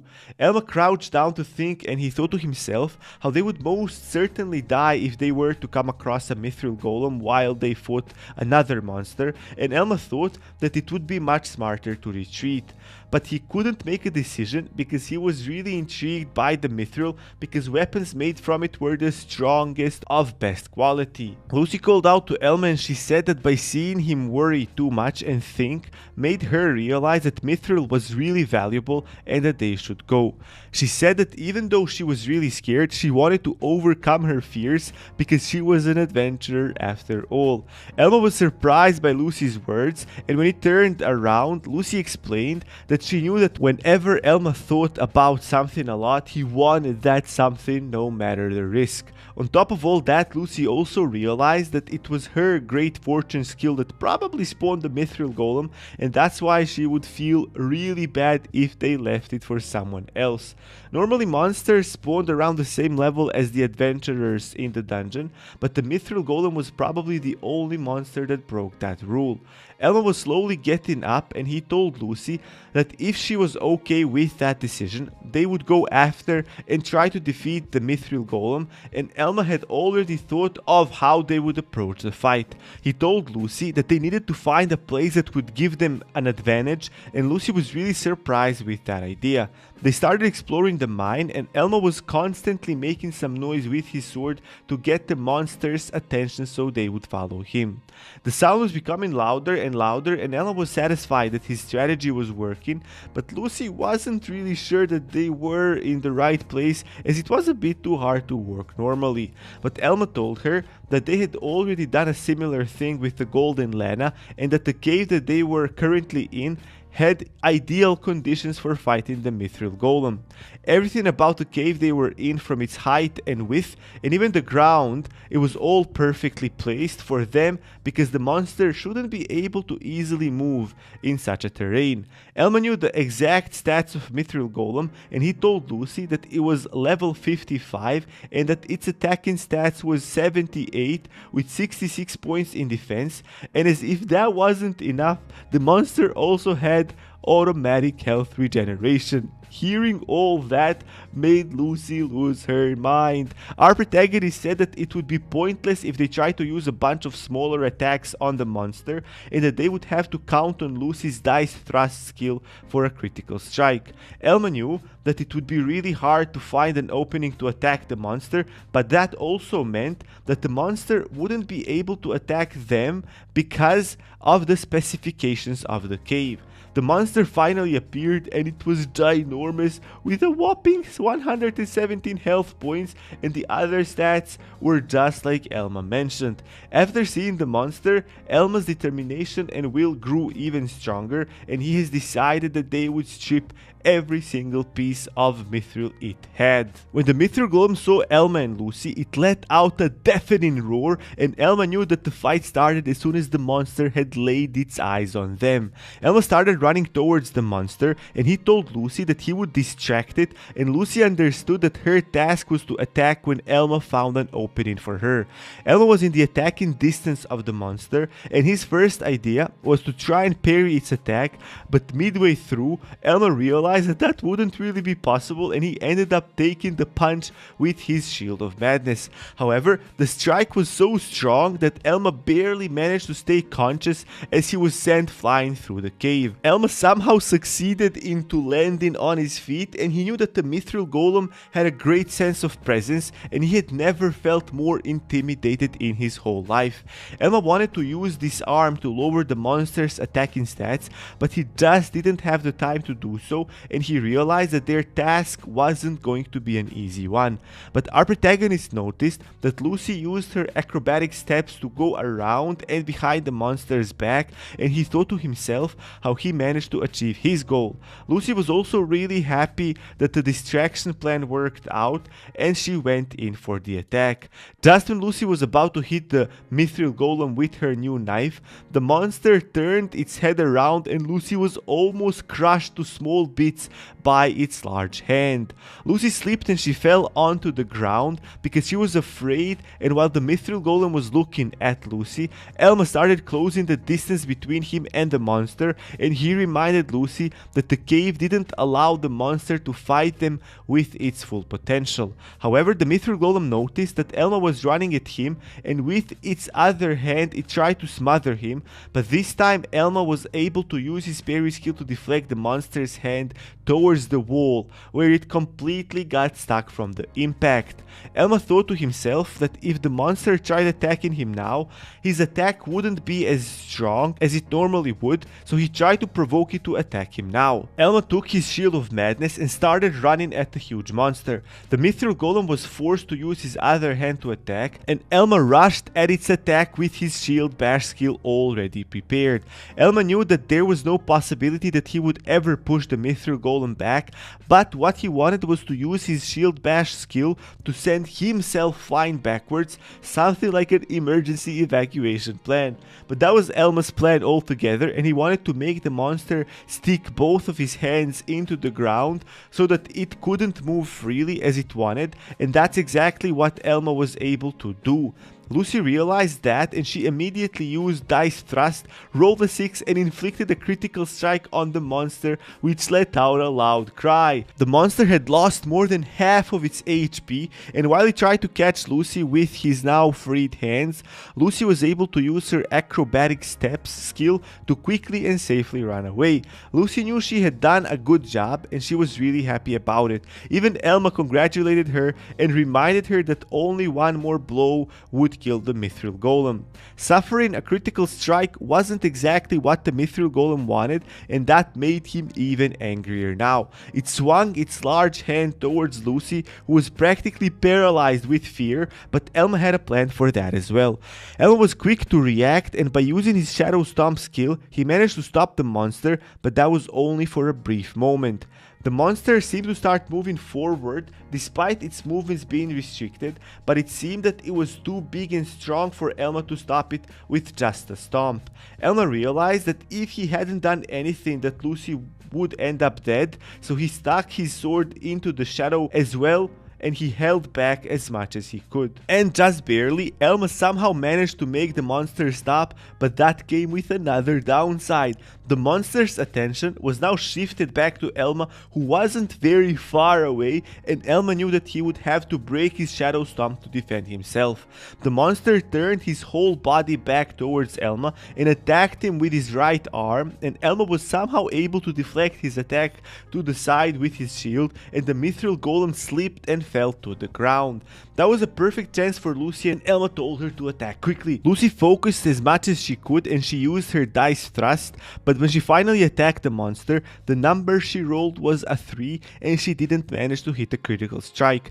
The monster felt a slight pain, and while he was turning around, his arm made contact with Lucy and sent her flying across the cave. Lucy didn't seem to be hurt, but she was sad that she hadn't rolled a 6. Elma knew that Lucy's special skill worked solely on the principles of luck and chance, and there was nothing they could do to change it. But now the hardest thing was coming. The Mithril Golem would never fall into such a trap once again, and it would almost be impossible to defeat the monster if it started to regenerate its HP with its automatic recovery. Elma knew that their only condition for victory was Lucy rolling a 6 with her dice thrust skill and landing another critical strike, and until that happened, Elma had to do everything that was in his power to make them stay alive. Even though Elma's HP was below 50%, he used his life shield skill to try and fight the Mithril Golem head on to attract its attention. And when the monster noticed him, it turned around to attack him, but Elma once again used his Shadow Stomp to slow down its movements, and it was impossible to stop it because its attack was heading towards Elma now.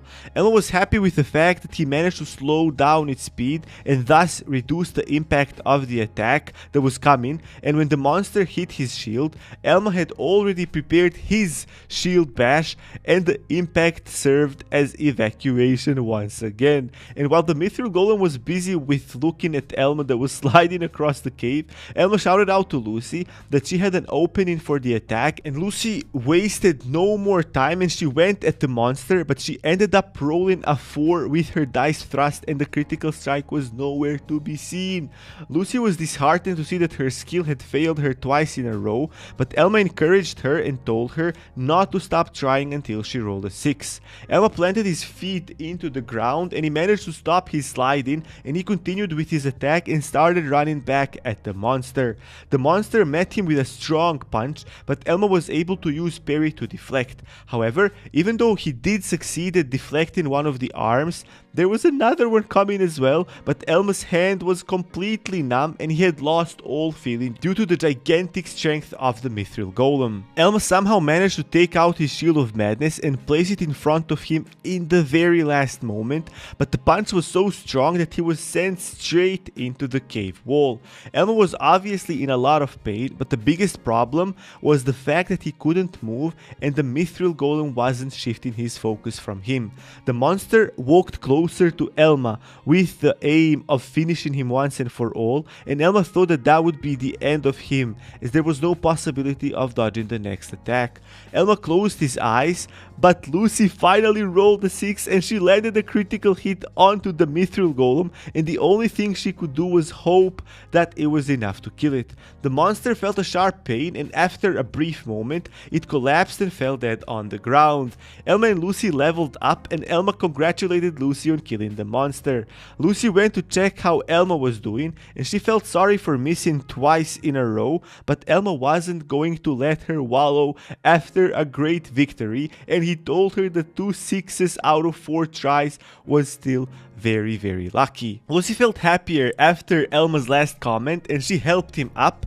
She looked around and she found a huge magic stone that the Mithril Golem dropped, and Lucy thought to herself that it was so big that it would cost around 2 million gold entirely on its own. But while Lucy was thinking about even stronger monsters and the adventurers that were hunting them for gold, Elma was trying to lift something from the rubbles. It took him quite a bit, but he finally managed to lift a huge mithril ingot. The thing was so big that Elma had to hold it with both hands, and it had a cute little symbol on it which made Elma a little bit confused because the monster itself was everything but cute.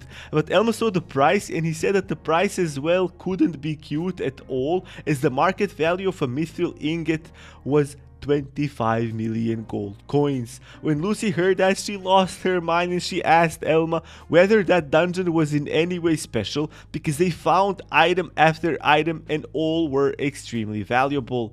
Elma laughed and said that after defeating monsters as rare as the Mithril Golem is, it was inevitable that they would be compensated with something as valuable as the Mithril Ingot, and that was the only reason why Elma wanted to risk everything, which wasn't really the smartest move, but now they're fine, so I guess it was okay. Elma explained that weapons made out of Mithril were the best they could possibly hope for their levels, and even though it would be perfectly okay to sell the ingot, Elma thought that it would be best if they found a blacksmith that could forge them a weapon from it. Lucy was really hyped about that, and Elma knew that they could only get one piece of equipment, and it could be either a knife, a sword, armor, or a shield. After giving it some thought, Elma decided that it would probably be the best to get a knife for Lucy, because that increases their chance of killing monsters more easily, and on top of that, Elma felt like he was indebted to Lucy because she was the one that decided to get his smoldering fang of madness. Elma looked at all the items they had farmed up until that point, and their total value was around 68.5 million gold coins, and Elma was really happy that they managed to break their record from the Angel's Toy Box dungeon. He thought to himself that it maybe wouldn't be as hard as he initially thought to get a hold of the special skill book for Lucy's crit build. Elma told Lucy that they could go back to the city of Lacornia, and it was only when they started to walk that they realized how deep they had actually gone. Lucy was scared that they would be attacked by some other monsters, and Elma told her that it should be okay as they had defeated the strongest monster after the Dream Lord in the entire Centipede Pit, which was the name of the current dungeon. Elma said that the Mithril Golem was possibly even stronger than the Dream Lord, and now that they had defeated it and after their levels have gone up, Elma thought that it would be fair to say that they could actually defeat the Dream Lord as well. They walked for a little while, and Elma told Lucy that there was actually a way to go back to the very entrance of the dungeon without having to walk, and Lucy was surprised because she didn't know that, but Elma reminded her that she knew what he was talking about and that the only way to do so was to defeat the Dream Lord. Lucy was both shocked and scared because she wasn't really confident as Elma was, and Elma explained that the Dream Lord of that dungeon had low movement speed, and if they knew its attacking patterns, they could defeat it without too much effort. On top of that, Elma said how he thought that the Mithril Golem would be a much greater problem than it actually was, and he thought that they were still in good shape to try and fight the Dream Lord. Our protagonist also said that they had 3 health potions as well, but he didn't think that they should use them just yet. Elma said that he would want them to return to Lacornia if he was forced to activate his half-dead Savage Dragon skill when they fought the Mithril Golem, but as that wasn't the case, Elma didn't really see a reason why they wouldn't try to defeat the Dream Lord as well. Lucy became more and more intrigued while she listened to what Elma was saying, and she asked him to describe the Dream Lord of that dungeon, and Elma said that it was obvious that it was a centipede, just like the dungeon name suggested. The real name of the Dream Lord was Rock Centipede, basically Pokemon Onyx, and Lucy seemed to be a bit intimidated by the name because she started imagining all sorts of things, and Elma told her that they should come back later to try and defeat it. However, Lucy promised Elma that she would keep up with him as much as she could, and she shook her head to get rid of all the scary thoughts, and she told Elma that she won't be intimidated by an insect that was just larger than usual. I mean, I would argue that the regular insect and the larger insect, the same type of insect, larger one is 10 times more scary when you see all the little legs and stuff like that. Now, they walked over to the entrance to the Dream Lord's room, and before they went in, there was something they needed to do, and that was to spend their unused skill points. Lucy took out her status menu, and she decided that she was going to allocate her skill points into the Fool's Acrobatic skill tree, and Elma told her that that was a good idea because she would unlock a skill that was a crucial part of every jester's arsenal, versatile regardless of their build. And just as Elma said, Lucy was very happy to see she unlocked a skill called Stun Barrage. Elma told her that she should be able to understand how the skill worked just by reading the description, but that she should try it out nonetheless. Elma gave her some advice on how to control herself while she used the skill, and Lucy crouched down and she was ready to try it out for the first time. Lucy tried it a couple of times, but she thought that there was an opening right when her skill was nearing its end, and Elma told her that she just needed to get used to it and that she would later know when it would be best to use such a skill. Elma also added that the rock centipede had a weakness which allowed adventurers to attack it without being hit back, and if they could exploit that, they should be able to defeat it without a problem. Elma was certain that there wasn't even the slightest chance that they were going to lose because of their levels and their knowledge of the Dream Lord, but there was something behind those doors that they weren't aware of. The rock centipede was a Dream Lord that had a lot of health points and great stats all around. It was capable of attacking both at close range and from distance, and his body was huge, which benefited a dungeon boss. Before they entered the boss's room, Lucy commented how that was the deepest she had ever gone inside a dungeon, and Elma explained that the embryo was actually a wandering lord and therefore they didn't have to go as deep. Elma warned Lucy to stay alert all the time because the fact that they could easily defeat the monster, it was still a Dream Lord and they could never know what might happen. With that being said, Elma opened the huge doors, and when they entered, Lucy was blown away with how beautiful everything looked. It was like a cave with a huge lake inside with shiny stalactites and stalagmites all around. I mean, I know these words on my language. I know they're said the same on English. I mean, like spelling, the way you pronounce it, it's almost identical, but I don't know the pronunciation. This is like my attempt to pronounce it correctly, but I have no idea, so please tell me down in the comments below what's the correct pronunciation. Now, Elma noticed the Dream Lord on the ceiling, and he told Lucy that there was no time to admire the beauty of the place, and just as he said that, the rock centipede jumped from the ceiling into the lake and splashed water all around. The monster was now at full display, and it was level 60 with crazy 156 health points. Elma laughed and told Lucy to try and bring it down as fast as they could so they could go back to Lacornia. The monster started running towards them, and Lucy was a little bit disgusted by all of its legs and limbs.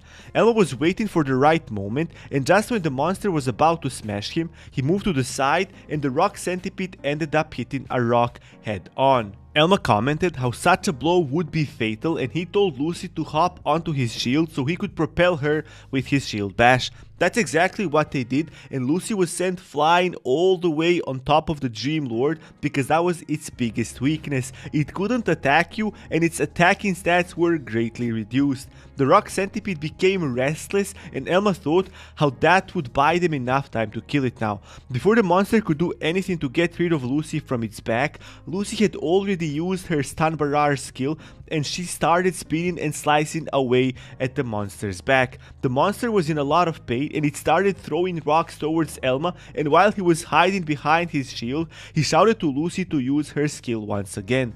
Lucy listened to what Elma had just said, and with another stun barrage, she killed the rock centipede and their levels had gone up once again.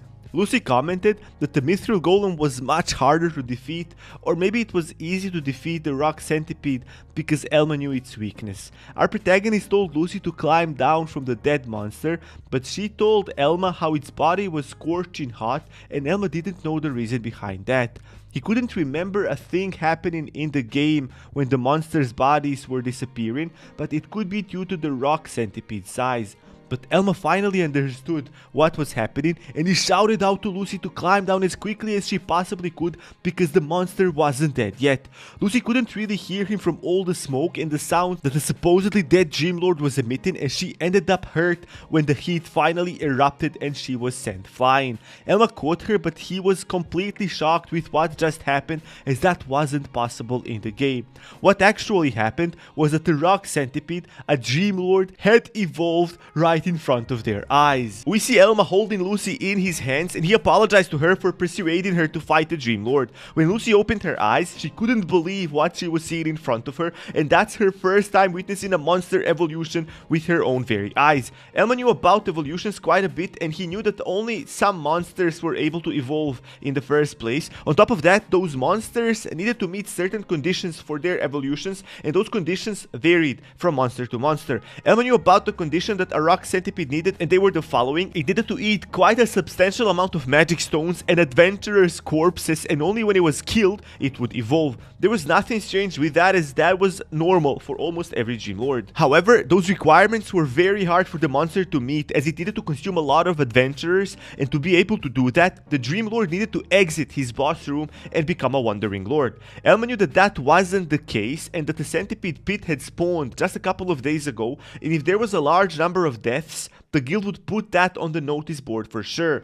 It seemed that the rules were different in the real world than the ones that Elma remembered from the game, but he thought that only viable explanation was that someone fulfilled all of those conditions deliberately for some reason, but even that theory had some holes, like why would anybody do that in the first place, and Elma doubted that anyone knew about these conditions to begin with. But what worried him the most was the fact that he and Lucy now had to fight an evolved Dream Lord, and it was all his fault.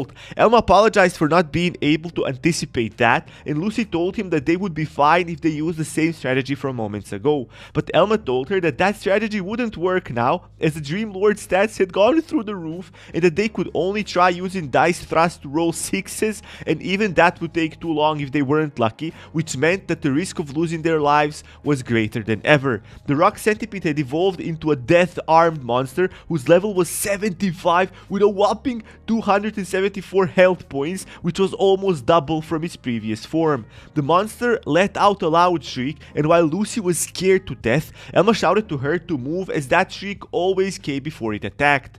And just as Elma said that, the monster went for the attack, and Elma was able to push Lucy to safety in the nick of time. The monster crashed into the stones, but what would make it unconscious before now had no effect, and Elma realized that it would be pointless to try and run, as the monster would definitely catch up to them and finish them off. Elma's face showed clear signs of worry and anxiety too, and he told Lucy that they might have only one small chance to defeat the monster, and he asked her whether or not she was willing to try it out. They talked for some time, and even though we don't know the content of their conversation for now, it seemed that they had reached an agreement, but Lucy was still worried, and she asked Elma whether everything would be okay. Our protagonist just stood there silently without saying a thing, because he knew that to take down such a monster, he would need to perform a special attack of the Heavy Knight class called the Balance Breaker, and the look on Elma's face told everything about that task's difficulty.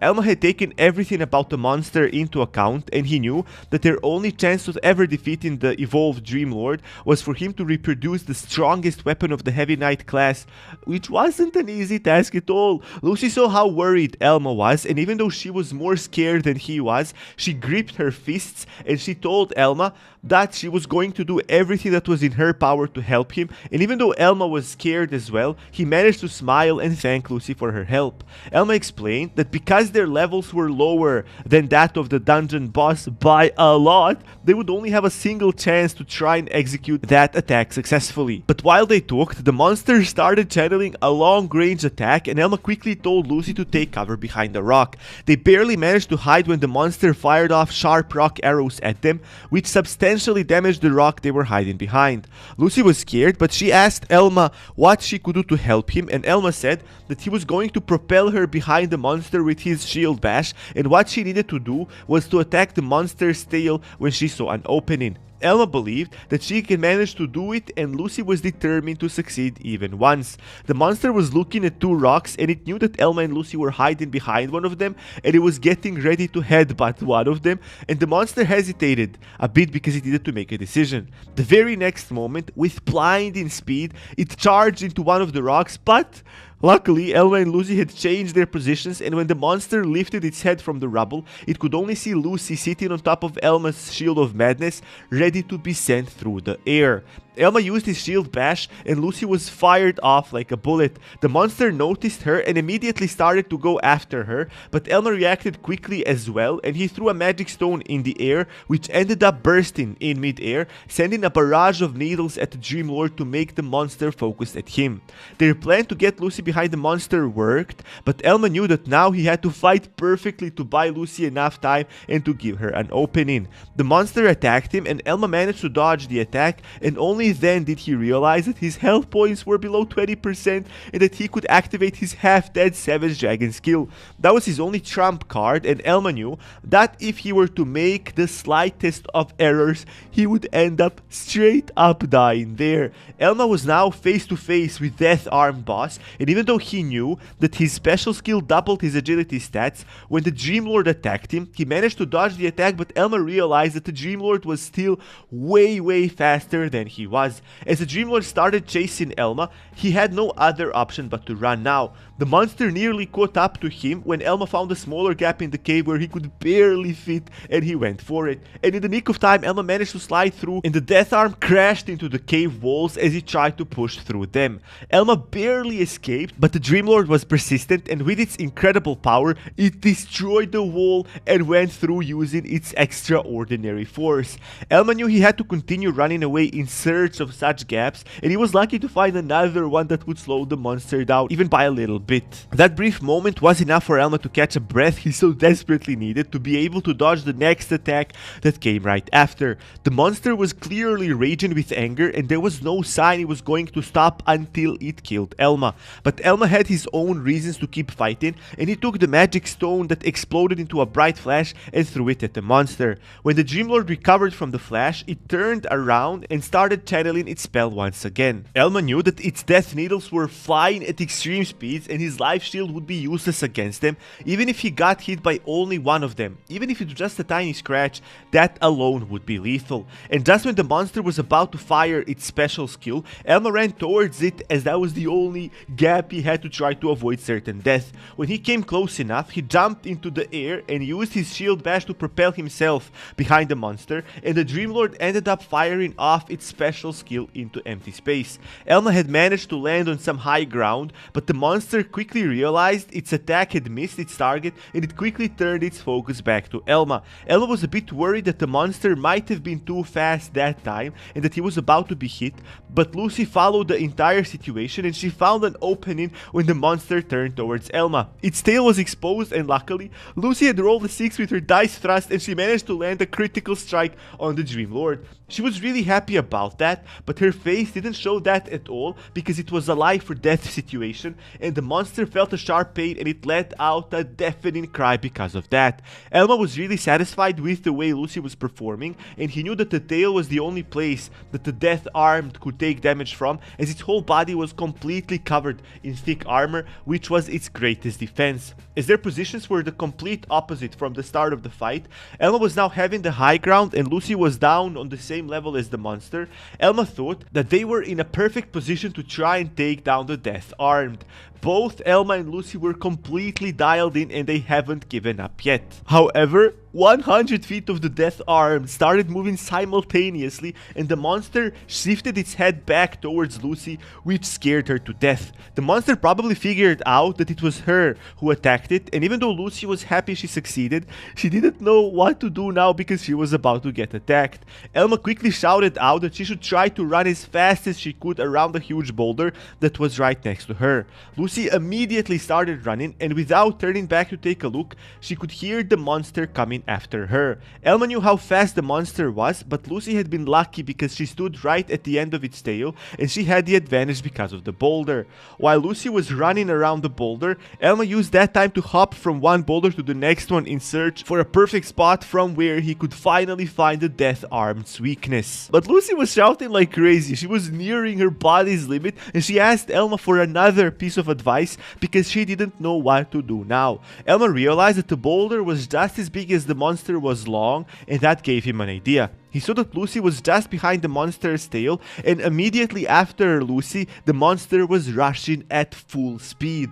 Elma quickly yelled out that Lucy should try to jump onto the monster's tail and try to use it as a base from which she could jump even higher into the air. Lucy understood what Elma told her, and that's exactly what she did. The monster's focus was solely on Lucy as he tried to split her in half with its sharp teeth. The monster ended up biting off its own tail because Lucy managed to jump in the very last moment. As everything happened in an instant, it took the monster a second or two to realize it had bitten off its own tail. When the monster realized what just happened, that's when the pain started to kick in and the monster let out such a cry that it ended up stunning itself. Lucy was even too scared to see what happened, but somehow she mustered up the courage to peep out, and she was completely shocked to see that she managed to do what Elma asked of her. Elma was very happy with the outcome, and he realized that everything was up to him now, and his face went completely serious. Elma spent 10 skill points onto his Smoldering Fang of Madness skill tree to unlock a skill called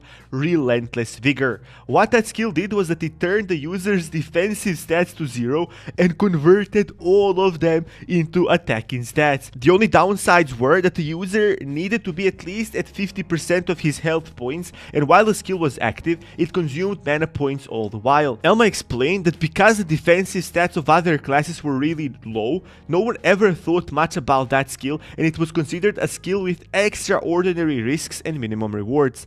But the skill was perfect for a heavy knight that specialized in defense, and what was even more special was that the effect of that skill was calculated before the half-dead Savage Dragon skill. That meant that the effects stacked up on top of each other, and the stats would be doubled only when the defensive stats were turned into attacking ones. And with those two skills and Elma's new equipment combined, his attacking power was 277 points, and I must admit that he looked really giga Chad. Even Lucy was completely shocked to her core. While the Dream Lord was still waiting, Elma was determined to end the fight with one powerful blow. Elma's body buzzing with electricity, and Lucy has never seen him like that. Elma jumped off from his high ground, and because his mana points were rapidly decreasing, he knew that he wouldn't be able to keep using his Relentless Vigor for much longer. Elma was grateful to Lucy because she had led him to where they were, and while he was flying towards the Death Armed, Elma thought to himself how none of its extraordinary stats mattered anymore. But while Elma was mid-air, the monster recovered from being stunned, and Lucy was worried about Elma because the Death Armed immediately started channeling its Death Needle skill. Because it was stunned for quite a while and because he didn't have much time, the monster was able to produce only one needle, but even though it was a single needle, it was going straight towards Elma. Lucy shouted out because she thought that it was definitely going to hit him, but Elma was calm and composed, and he waited for the very last moment to move his head towards his left hand side. Elma had calculated that perfectly, and he dodged the needle with utmost grace, and by grabbing his black steel sword with both of his hands, Elma struck the monster with full force. His sword went through the Death Armed's thick armor like it was butter, and while the monster was going through its final moments, its body started glowing and emitting light.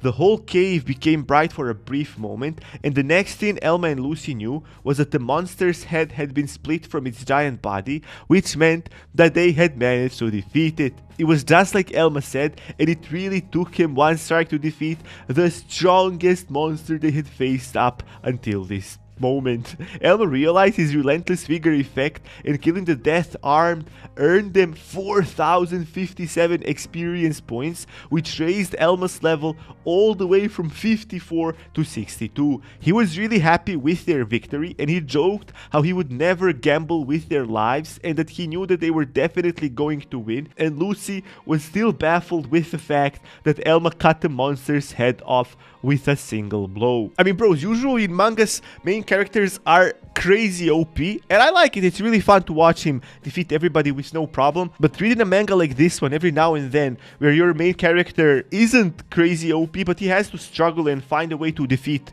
monsters, I like it. It's kinda refreshing. Now back to the story. As the Death Arm's body started to disintegrate, Lucy ran towards Elma to congratulate him on his amazing feat. Lucy seemed really happy, and even though Elma knew that the whole thing was over and that they were victorious, he was still sorry that he failed to take the possibility of the Dream Lord evolving into consideration, and that led them to being in grave danger.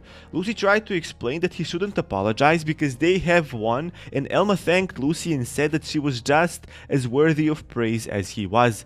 Lucy was really happy, and she even imitated Elma's amazing strike with her little knife, and Elma explained that even though his relentless vigor skill is powerful, he was able only to use it that one time because the monster has been stunned, and Lucy was the one responsible for that. Elma also remembered that he would have died if his life shield skill hadn't been active as well when the monster fired off that one death needle. What ended up happening after Elma took down the monster was that he earned a title called the Nightmare Killer, and Lucy checked her status and she had it too. Elma explained that that was a really special title and that almost no one had it because what they just managed to do was almost impossible. The title is given out to adventurers that managed to defeat an evolved Dream Lord, and the effect that the title had for its users was a 7% increase in attack stats while the user fought against Dream Masters. Elma also explained that it was almost impossible to get one because no one in their right mind would battle against a Dream Lord if they knew that it had met all the conditions for it to evolve, and they had the bad luck of being the ones to see that that was the case with the Rock Centipede, but in the end that title was their reward. But Elma also added that they should quickly collect the magic stones and that they should prepare themselves to be teleported back to the dungeon's entrance. While Elma was searching for the magic stones in the cave's lake, it seemed that Lucy had found something much more valuable. She shouted out to Elma, who was a bit confused as why Lucy was so excited, and then Lucy showed him that the Dream Lord had dropped an item. What Lucy held in her hands was the Death Arm's knife, which was estimated at around 28 million gold coins. On top of it being valuable, the knife gave the user a big boost in attack stats, and it even had a slight chance to poison the enemies. Elma was completely shocked with another drop, and even though he knew that Lucy's luck skill upped their chances for rare drops, Elma thought that they were really lucky. He also explained that the special poison effect that the knife had was also affected by the user's luck stats, and that was a perfect weapon for Lucy because if the effect triggered when she used her stun barrage, that would up their chances of victory by a significant amount. Elma thought to himself that he wouldn't need to go to a blacksmith if he had gotten a similar weapon, and Lucy was completely baffled with the weapon's price, and she even wanted to get rid of it because she had never held anything more valuable than that, and Elma had to stop her from doing so.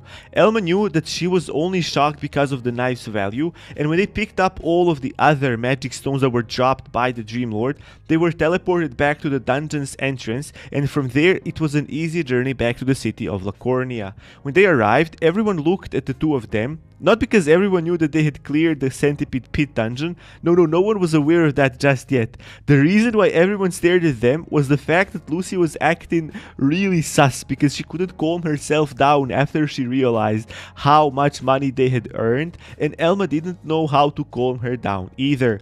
Their first and most important stop was the Adventurers Guild at Lacornia. Elma went straight to the reception, and he said that apart from wanting to exchange their magic stones for gold, they also wanted to have a conversation with the guild master because something bad had happened. The reason why Elma wanted to see the guild master was the fact that they had just fought and defeated an evolved Dream Lord, and Elma knew that the guild had to know about that if there were a lot of dead adventurers in the past couple of days, and they needed to report that to the public to see, and Elma was determined to point out their mistake to the entire guild. Elma and Lucy showed their ID cards, and the receptionist wasn't really too amazed with the fact that they were a party of D-rank Heavy Knight and D-rank Jester. The receptionist started talking to them in a humiliating tone, and Lucy got angry on the spot, but the receptionist lady just continued with her story of how the city of Lacornia had the reputation of producing exceptionally strong adventurers for quite some time.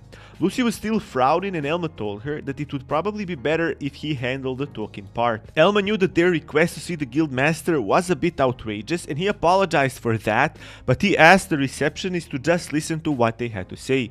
Elmo said that the situation wasn't simple and that it would probably pass unnoticed if he was the one to publicly announce it instead of the guild doing that.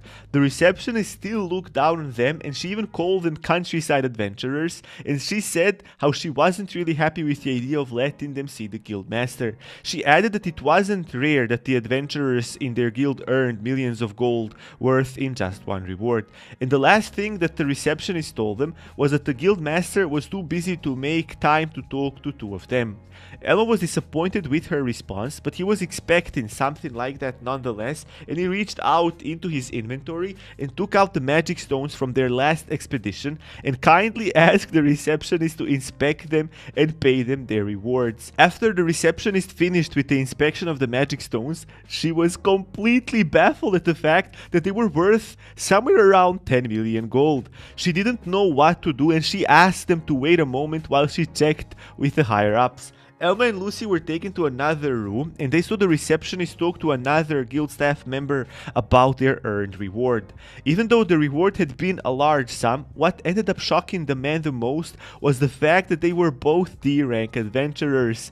Elma was content with the fact that they managed to get themselves an appointment with the guildmaster, and he didn't really care how they achieved that. The fact that the meeting was set was enough for him. So he thought to himself that they would be subject to some procedures, as it was almost impossible for D-rank adventurers to earn that big of a reward, but that didn't happen, and they had even gotten an appointment with the guildmaster that was a lady. The receptionist took Elma and Lucy to the guildmaster's room, and before entering, she knocked on the door twice and informed a woman called Harlane that she had brought the two adventurers. Harlane told the receptionist that there wouldn't be a problem and that she could open the door to let them inside, and before they entered, the receptionist apologized to Elma and Lucy for misunderstanding. Elma and Lucy had been admitted inside, and once they entered the room, they saw a beautiful woman holding a folding fan in her right hand. The guildmaster Harlane was a bit surprised to see a party consisting of a heavy knight and a jester, as that wasn't a sight that could be seen that often. Harlane asked the receptionist about them, and when the receptionist said that they were D-rank adventurers from Rondelm, Harlane's facial expression completely changed for the worse. The receptionist quickly tried to explain how they had just defeated the level 60 rock centipede, which wasn't something that D-rank adventurers usually did, and that's why they seemed a bit special. That piece of information intrigued Harlane, and as she folded her fan, she sat behind her desk and told Elma that she was going to listen to what they had to say. Elma was satisfied with the fact that they would get a chance to share their concerns, but Elma was feeling a bit uncomfortable because Harlane was a woman with extraordinary observation skills, and he felt completely naked in front of her, like she knew all of his secrets. Harlane said that defeating a Dream Lord was sometimes even hard for C-rank adventurers, and the fact that they had managed to do that only meant that they wanted to go up in the ranking. Harlane said that Elma and Lucy were either rushing to fame or to their deaths, and she asked Elma why he was so confident in the Heavy Knight class and in his world knowledge. Elma's anxiety was building up because Harlane could see right through them, and Elma initially thought that that's what it took to be a guild master in a city such as Lacornia. But there was something that kept telling him that there was more to her than meets the eyes. Harlane also commented on how Elma behaved and how elegant he looked, which led her to ask Elma whether he was a noble or whether or not the Lord of Rondelm had a son that was around his age. Even though Elma was panicking inside, looking at him no one could tell, but just a quick glimpse at Lucy and everything would be crystal clear, and with that being said, Elma knew that there was no point in lying, as Harlane would see right through them. Elma introduced himself and Lucy and said how they lived through a strange occurrence in the centipede pit and that they came to report about that. Both of them bowed down as to express thanks for Harlane for choosing to listen to what they had to say, and she replied with introducing herself, even though she wanted to ask Elma some other questions. Harlane also added that she was a distant cousin of the famous Marquise Harold's family, and Elma thought to himself that her being a noble explained a lot of things. It seemed that in the city of Lacornia, the royal family had appointed one of their family members so they could be well connected. Harlane congratulated them on clearing clearing the dungeon, and she commented how a lot of adventurers stayed away from it because of the rock centipede being the Dream Lord. Lucy mentioned how that was only the monster's primary form, and as soon as Harleen heard that, her behavior changed, and Elma knew that Lucy should have kept quiet about that. Elma was a bit worried about telling Harleen too much about the world because there was a chance that she might even know things from his previous life, and the thing that scared Elma the most was the fact that Harleen was only a part of the Branch family, and Elma thought to himself that someone from her family might have completed all of the conditions for the rock centipede's evolution. Elma thought how that was very probable because the nobles wanted to find out how the world functioned, and having a family member as the guild master made them manipulate the adventurers and change the real information. Harleen was very sharp, and she wasn't giving Elma enough time to think, as she wanted to see what Elma wanted to talk about, and after that Elma started suspecting that maybe she was the person that was responsible for the Dream Lord's evolution.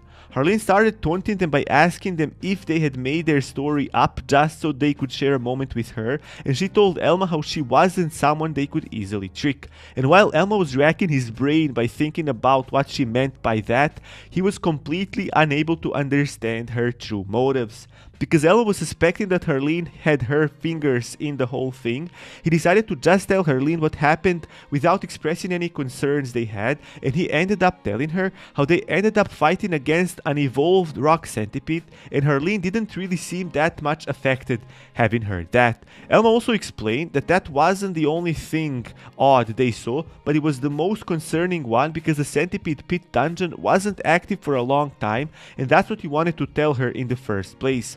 When Elma tried to explain the evolution of the Dream Lord, Harleen interrupted him by a loud shout. She couldn't believe that such a thing happened because that dungeon had appeared just half a month ago, and Elma started suspecting that Harleen was acting.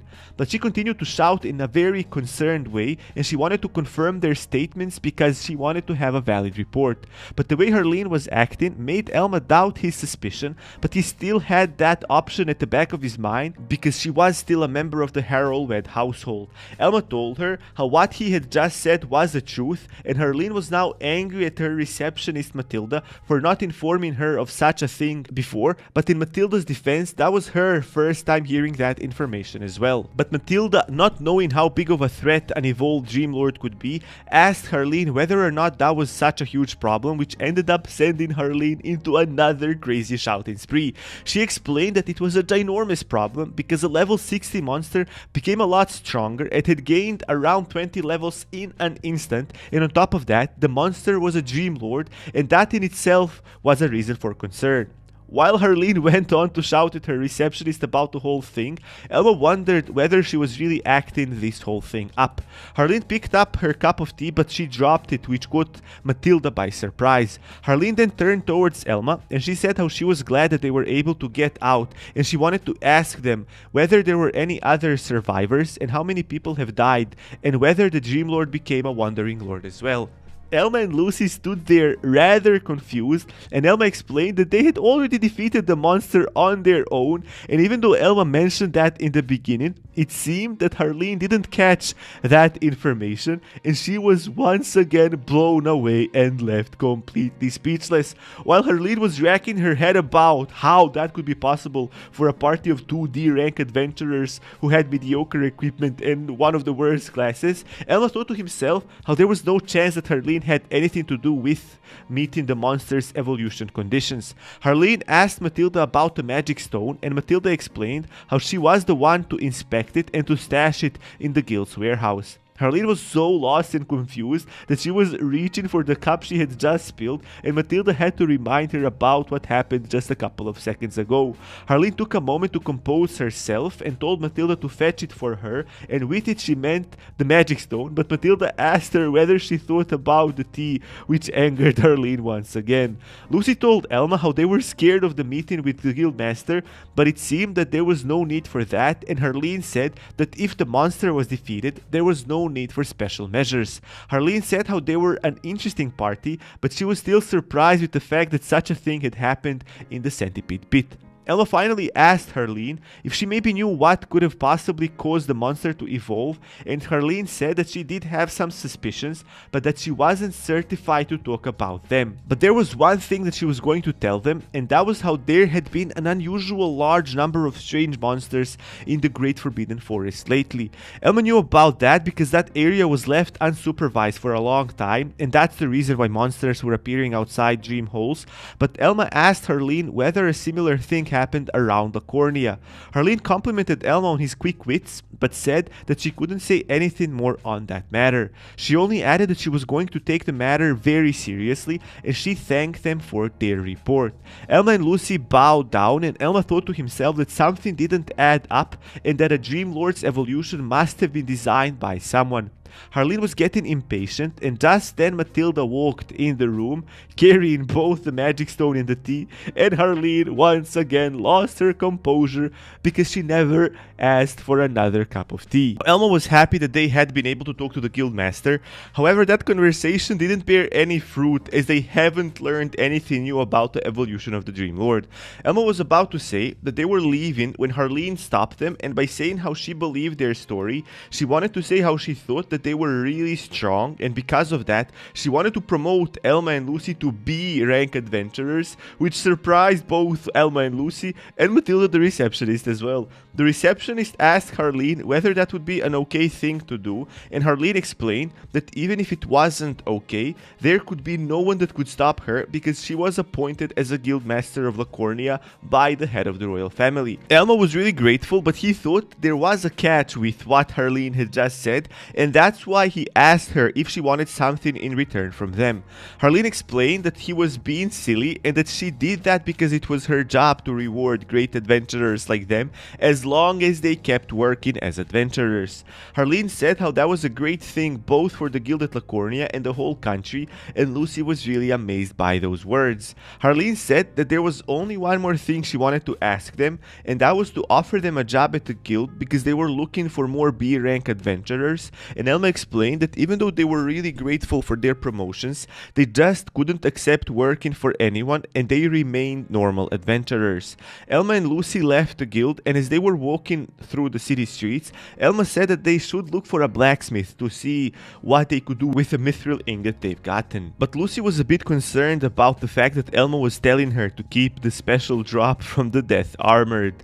Elma explained that in addition to the knife being a really great item with great attacking stats, he also added that it would be a great fit for Lucy because of the chance to poison their enemies, which would really up their chances of defeating them in the future.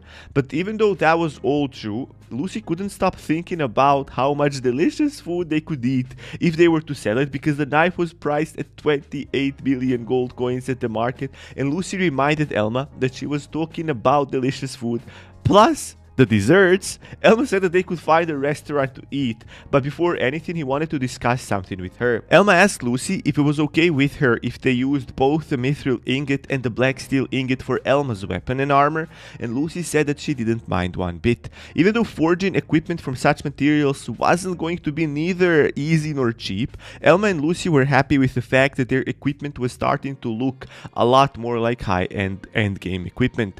Elma explained that it would be best if they found a blacksmith with a high level because they had the most experience, but he wasn't really sure that they would be able to find one in the city of Lacornia because it was the city of adventurers after all. He also explained that for a blacksmith to be able to process such ingots that were dropped in dungeons, the blacksmith would need a special skill tree, and there wasn't a lot of them that were capable of doing that, and that made such blacksmiths even more valuable. With that said, Elma and Lucy went through the whole city, but they weren't able to find any blacksmiths that were over the level 40, and on top of that they found out that the noble families hired all of the best blacksmiths for their personal needs. After almost a full day of wandering the streets, Elma and Lucy stumbled across one blacksmith, but because the man was really hard to negotiate with, Elma didn't actually end up making a deal with him, and they left his forge. He explained how that blacksmith had a weird personality trait, and that was when he was cranky or angry, he couldn't accept any job, no matter how much money he was being offered. Their search for a good blacksmith had led them to the countryside, and they came across an old and damaged shed. Assuming by the looks of it, Elma didn't think that they would have any luck in there as well, but Lucy went to knock on the door nonetheless. She slid the door a bit and carefully said how they were looking for a good blacksmith named Mr. Berga, and she was interrupted by an old man that started shouting at her because he thought that she was someone else that had been bothering him for a long time. When Mr. Berga raised his head from the job he was doing and saw Elma and Lucy, he apologized for shouting and explained why he was upset. The old man had quite a peculiar style. He worked only in his underwear, and the only other garment or apparel he had on him were his gloves and his boots. I mean, this kind of reminds me of Walter White when he started cooking for the first time. Now, Elma thought to himself how he should approach the old man with extra care, and that's why he tried saying how he was sorry that a person of his caliber had to deal with a lot of strange adventurers that had even stranger tasks for him, and that riled up the man even more. Mr. Berga was now shouting at Elma for flattering him without meaning it, and Elma realized that he would be a bit hard to make a deal with. Mr. Berga explained that he was someone who took commissions from adventurers, but there were two things he would never accept, and those were young adventurers that were too proud of themselves and thought they were high and mighty, and the other thing were people who tried to say nice things to him without standing behind their words. Mr. Berga looked at Elma and he jokingly said that he had at least one of those two things he mentioned, and Elma was a bit confused because he was shouted at for trying to be a bit more polite than he would usually be. Lucy asked Berga whether there was a certain adventurer that was bugging him, and Berga explained that there was a mage warrior that was rude to him and that wanted him to make a sword. The adventurer even said how money wasn't the problem, but when Berga thought about that, he shouted even more and said how he wouldn't live in such an old shed if he cared about money at all. Hearing that made Elma think how they would never strike a deal with Berga because he was a stubborn old man, and when they said that they were leaving, Berga said that they seemed clever enough not to let old men talk for too long, and he told them to follow him. Elma wasn't really that interested, and he asked if Lucy wanted to go with him, and Lucy said how he probably only wanted someone to talk to. But Berga said that he could perfectly hear what they were talking about and said that the choice was theirs. After all, they decided to follow Berga, and they were a bit impressed with the way his hidden forge looked like. Berga started saying how a lot of adventurers nowadays were relying on the quality of their equipment instead of on their abilities and skills, and even if the equipment was made by someone like him, that was the wrong way to go about things. While Berga talked, Elma wasn't sensing an end to his story, and he wondered for how much longer they would have to listen to him speak. Berga realized that Elma and Lucy excelled in defense and agility, and that their classes were difficult to level up. So he said how they might have made some improvements to their weapons because those could be bought, but Berga said that that shouldn't be a reason for them to lose sight of their goals and try to reach great success at high risks. Elma knew that Berga was only giving them a warning by saying all that, but Elma said that they came there with a job offer and they wanted to present it to Berga. Berga thought to himself how he wouldn't change his mind, but Elma took out the mithril ingot and placed it in front of Berga by saying how he wanted a sword to be made out of that ingot.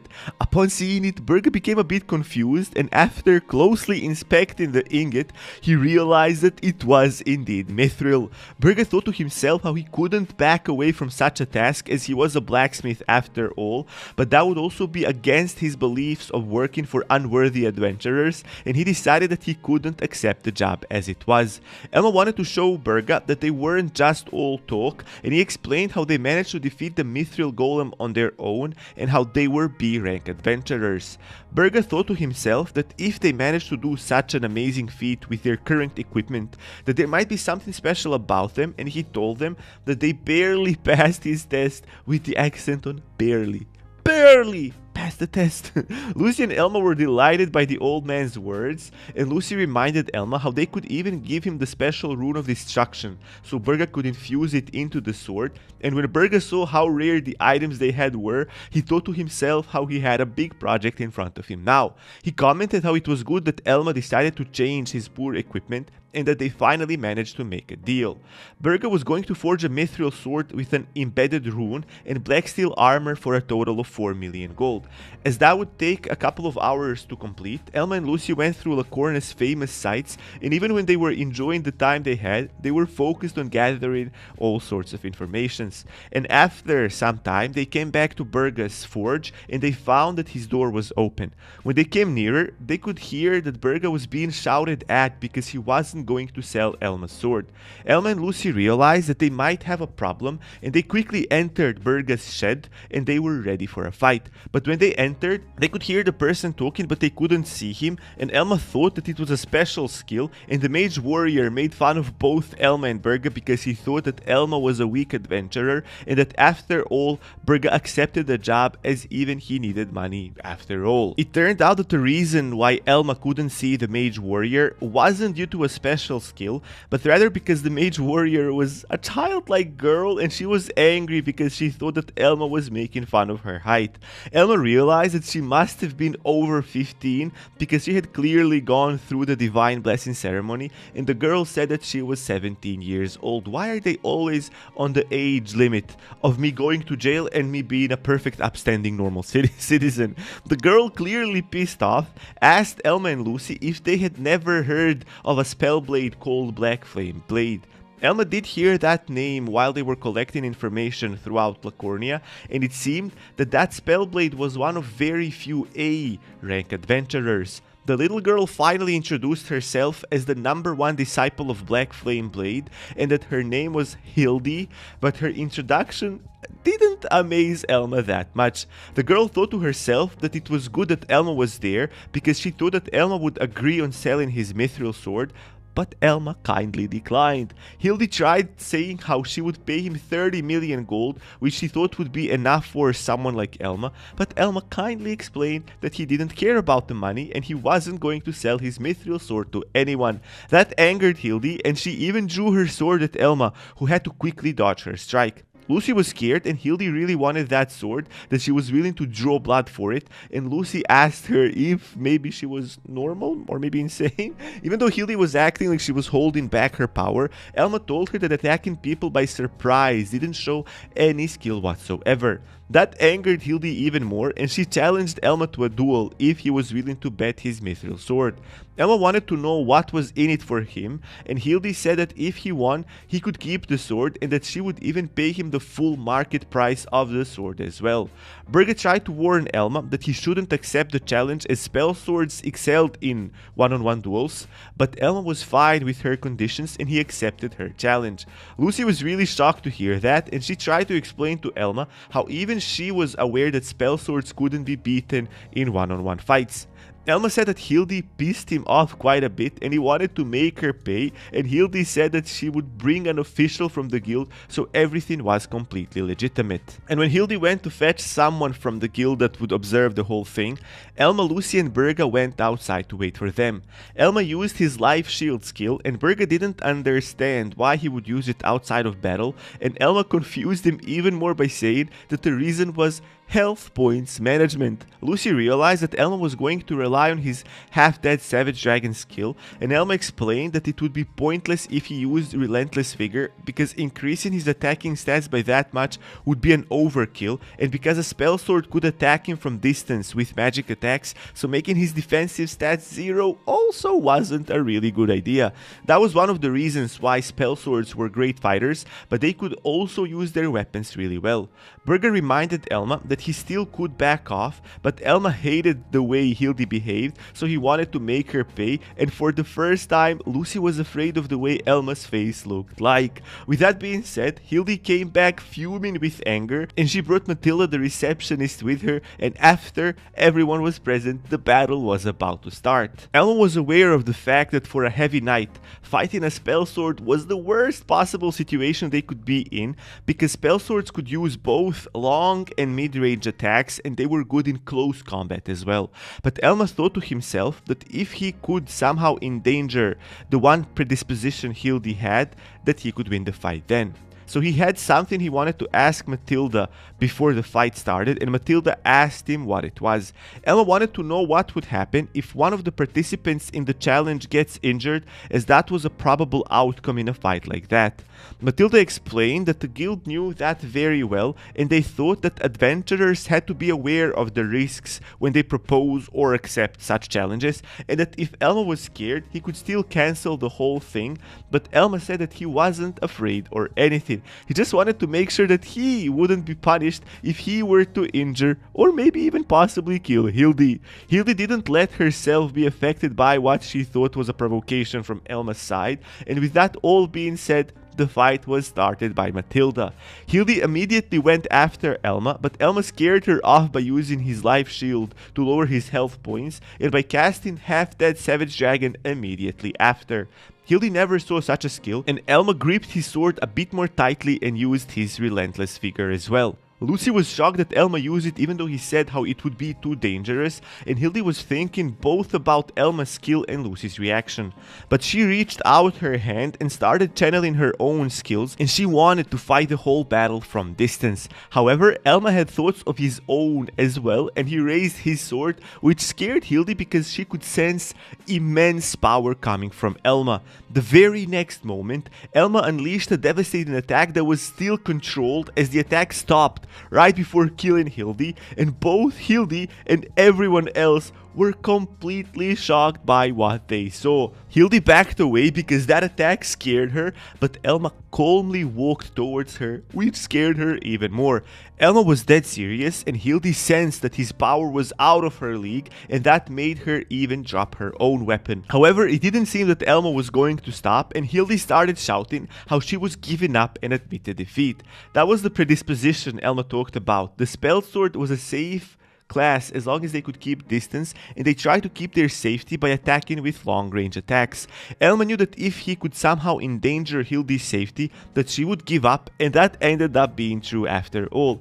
Everyone was still stunned by what they had seen, and Elma asked Matilda if she could declare the winner of the fight, and while Hildy was still on the ground, Matilda declared Elma as the winner. Hildy was fuming with rage because Elma didn't stop when she asked him to, and Matilda felt responsible to say that she observed the whole fight and that Hildy didn't have a valid argument to start another fight or want a rematch, and that if she didn't comply with agreed conditions, the guild would take appropriate measures against her. Hildy knew that perfectly well, and she only asked Elma if he would lower the bet to 20 million gold from the initial 30 million, but Elma wasn't even thinking of doing something like that.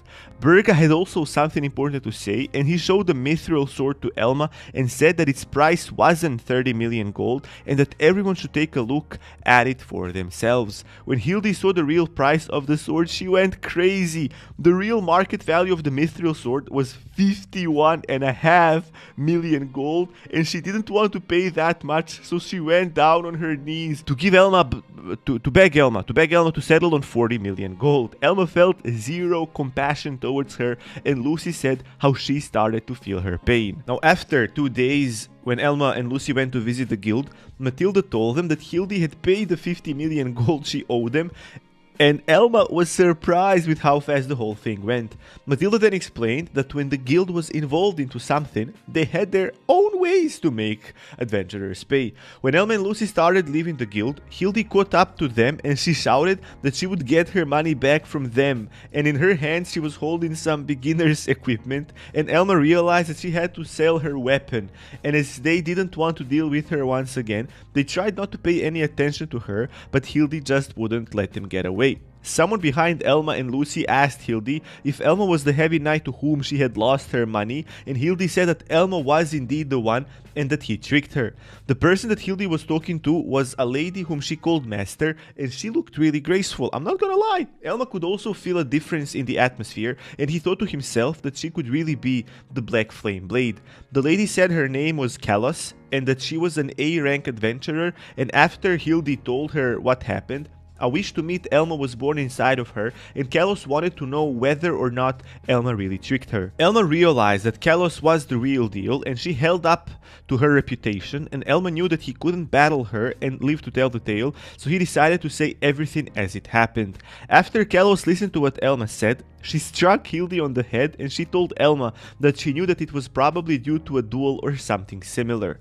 Kalos felt the urge to be harsh with Hildy, but she managed to stop herself as not to hurt her feelings. Kalos apologized to Elma, and Elma said that he could have easily declined her challenge, but he wanted to earn some quick buck. Kalos explained that when she started out as an adventurer, she was all on her own, and that helped her to learn how to judge people, and in her opinion, Elma was a good person, and Elma felt a bit uncomfortable after hearing that.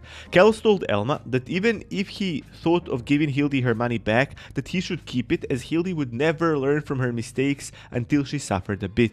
But that wasn't the only reason why Kalos wanted to meet with Elma, and because the other matter was a bit delicate, Kalos asked Elma and Lucy to join them for lunch. They walked to a nearby tavern, and when they got their food, Kalos explained how a lot of strange monsters made all sorts of problems around Lacornia. All sorts of disasters were present, monsters would escape dungeons that just appeared, a lot of monsters started evolving more often, which was highly unusual, and Kalos doubted that all of that was a coincidence, so she went through a couple of dungeons to do her research. Elma asked Kalos if she had been to the Centipede Pit, and Kalos explained that she went inside, but that she wasn't able to clear the dungeon like they have because of something called the Dungeon Pool. A Dungeon Pool was the most feared disaster in whole world, and that's when an unbelievable number of monsters gather at one place for some reason. Things like that happen rarely, but Elma confirmed his doubts that something or someone must have been triggering these events. Elma also knew for a fact that these problems would only increase in the future and that there would be less and less space for humans to live in. Lucy thought that Elma was exaggerating things way too much, but Kalos said that she shared his opinion and that Elma was right. With that being said, Kalos went straight to business and she finally said why she wanted to meet them. The main reason was that she wanted to invite Elma and Lucy to raid a quest in a dungeon called the Cemetery of Sorrows, which Kalos also failed to clear by herself. Lucy asked Elma about his opinion, and even Elma was a bit hesitant to accept because the situation wasn't really usual. He thought about everything, and he knew that Hildy wouldn't be making problems because she respected her master, and on top of that, because of all those problems happening, Elma thought that the only person who could do something to stop them was himself, because he was the only one that had memories of the place from playing the game in his previous life. And with that being said, Elma accepted Kalos' invitation, and Hildy was also hyped up to be able to fight alongside her master once again, but Kalos joked with her by saying that she could rest if she wanted. Everyone prepared themselves for the raid, and with a huge party, they came in front of the entrance to the Cemetery of Sorrows. Everyone looked dead serious, and they all understood the gravity of the situation. Elma was really surprised with the number of high-level adventurers that Kalos was able to gather on such a short notice, and Elma knew that there were two factors that helped her do that. The first one being the guild of a large city like Lacornia, and the second one was the fact that everyone respected her because she was an A-rank adventurer. Hildy asked Kalos whether they really needed all those adventurers, as she thought that they would be okay with just a couple of healers, and Kalos explained that it was quite possible that things might have gotten worse in the meantime, and she just wanted to make sure to up their chances for success. Other adventurers noticed that Hildy was wielding a scythe, and they started asking each other if she had also acquired the necessary skill tree for that weapon. Lucy also asked Elma why Kalos would take Hildy as her disciple, as there were many others she could choose, and Hildy got angry at her after hearing that. Kalos interrupted them, and she explained that she hadn't really taught Hildy a lot of stuff, and said that the spell sword class was really strong on its own, but even though that may be the case, the spell swords more often than not got into disputes with other party members because they relied heavily on their attacking capabilities. Kalos explained that if she were to leave Hildy on her own, it was quite probable that she would end up doing something rather crazy. Elma also remembered that spell swords behaved like that in the game as well, but Kalos continued with her story. She knew that Hildy was impatient, and she admitted that she was impatient when she first started out as well, but if one remained like that the whole time, it might be the case that they failed to see the bigger picture after a while. Kalos explained that she suffered a lot when she was younger, and she wished to have had someone who could show her the way, and that was the main reason she allowed Hildy to stay alongside her. That story made Hildy really happy, and everyone was content, and Elma joked that it would be ideal if Hildy learned even one thing.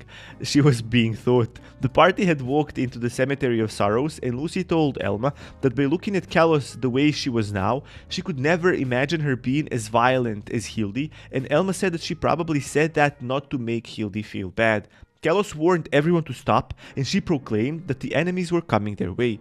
Just as she said that, a ginormous pack of mad wolves that were level 52 started running at them at full speed, and they weren't the only monsters there. Kalos told everyone to ready themselves as the fight had just started. Everyone started fighting off the mad wolves, and after a while, Elma noticed that Lucy was attacked by one of them, but Lucy was able to slice it up, and on her first try she ended up poisoning the monster. In the magic world, whenever somebody got poisoned, their movement dropped by 10%, and as Lucy got ready to finish the monster, someone had already shot it down with an arrow to the head. Lucy turned around to see who it was, and it was one of their party members wielding a bow. Elma shouted out that they should slowly work their way through the monsters, and the fight lasted for quite a while, but in the end, they ended up defeating all of the monsters, and Elma thought to himself how that was a really hard battle straight from the beginning, even though they hadn't even entered the dungeon. That was only its entrance. But there was one thing Elma was happy about, and that was the fact that he was fully equipped thanks to Mr. Berga, and no one dared to call him a beginner heavy knight anymore. They walked further into the Cemetery of Sorrows, and Elma asked Lucy if she was happy with her new weapon and whether she was alright, because he saw her get a bit of damage from the previous fight. Lucy explained that she only got carried away by the whole situation, and that she was right, but she also wondered whether she should drink a health potion. Just as she said that, someone behind her used a healing skill, and Lucy turned around to express gratitude, and the little girl that casted the magic introduced herself. Her name was Mabel, and she was called to the party because she was a priest class and excelled in healing. She was a C-rank adventurer and looked forward to working with her seniors. Elma felt really happy with the way Mabel behaved herself, and Elma said that they had just recently got it promoted, and he added that he was a heavy knight and that Lucy was a jester. Elma was really glad that they had a priest on the team, and the guy that shot down the poisoned mad wolf with his arrow said how they shouldn't spend mana potions so carelessly. Elma got really irritated by that comment, and he told him that the only way to fight such a large group of monsters was to attack them head on, and even if the man knew anything better, he should try not to spoil everyone's mood. The archer said that Elma wasn't aware of the fact that that was going to be a long raid, and that their expedition wasn't just clearing, but also investigating this dungeon. The archer also called Elma a newbie and told him not to rush like a madman always. Elma knew a lot of people that were just like that archer, and they were the people who only wanted to take advantage of a situation and intimidate everyone so they could have some benefit. A lot of hunter class players and adventurers behaved like that, and Elma didn't like the way the hunter looked down on him. The hunter went to the dead monster and said that the rule of thumb was that whoever landed the killing blow gets to take the loot.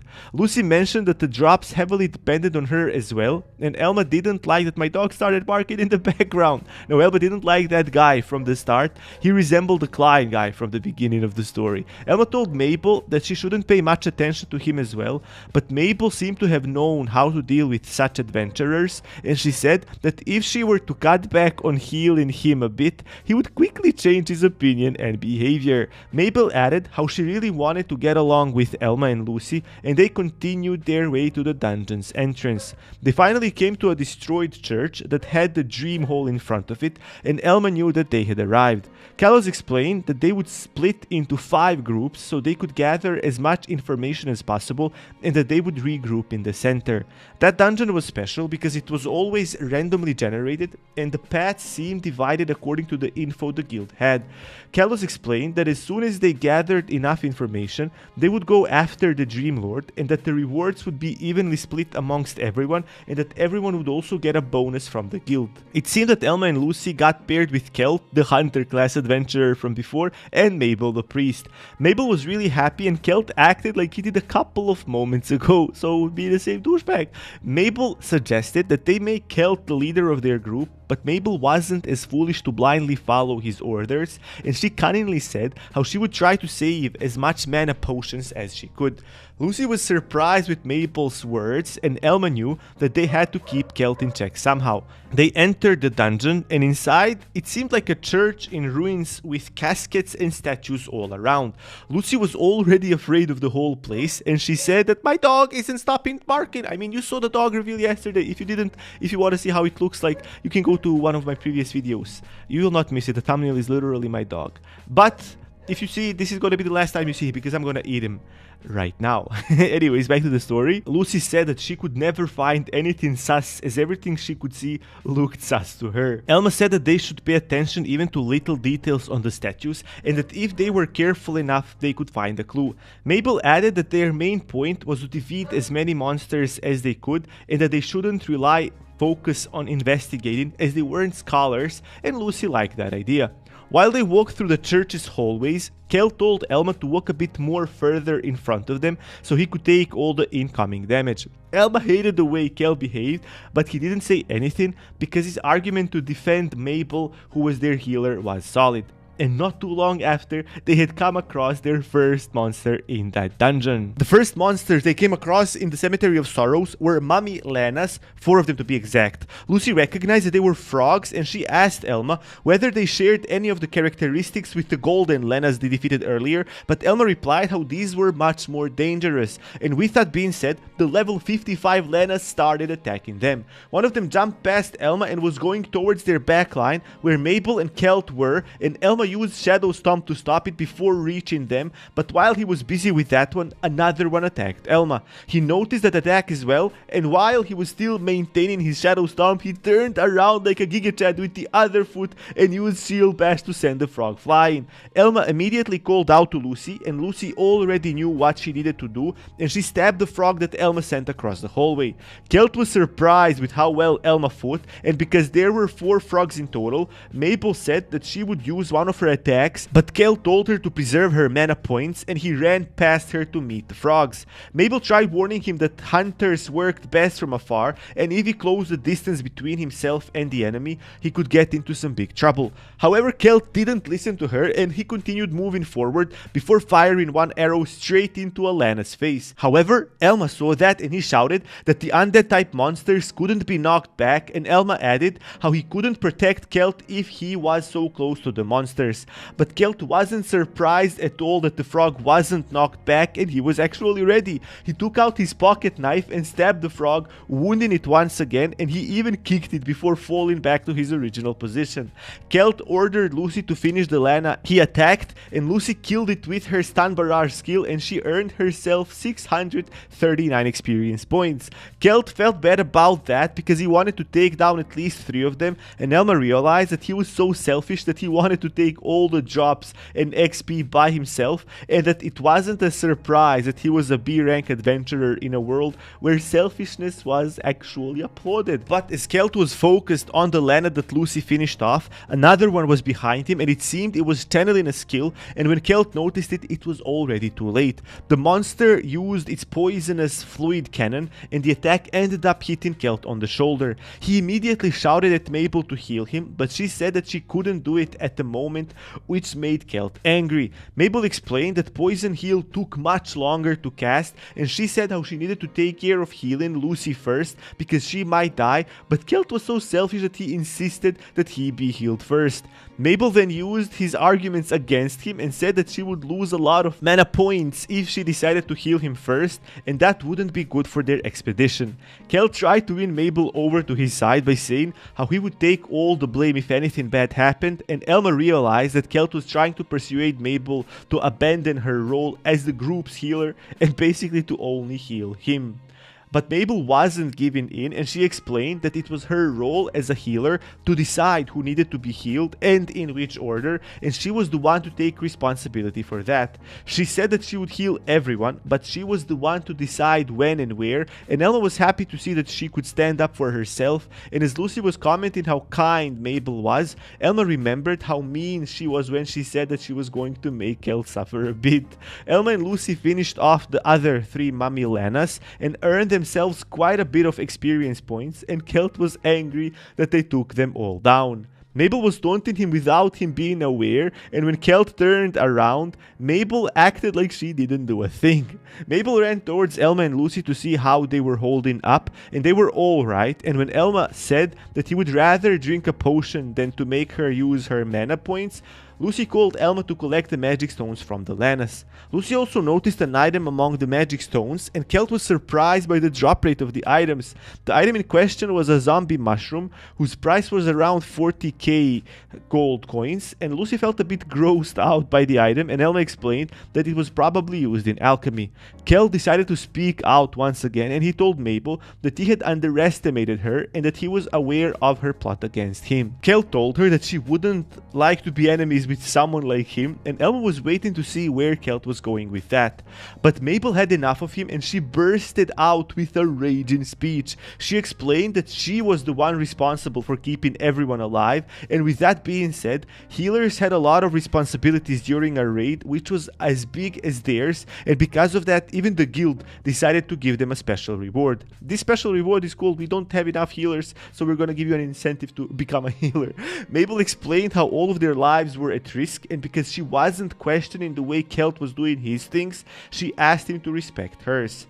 Mabel was almost on the verge of tears, and Kelt told her that she shouldn't cry and that he wouldn't bother her anymore.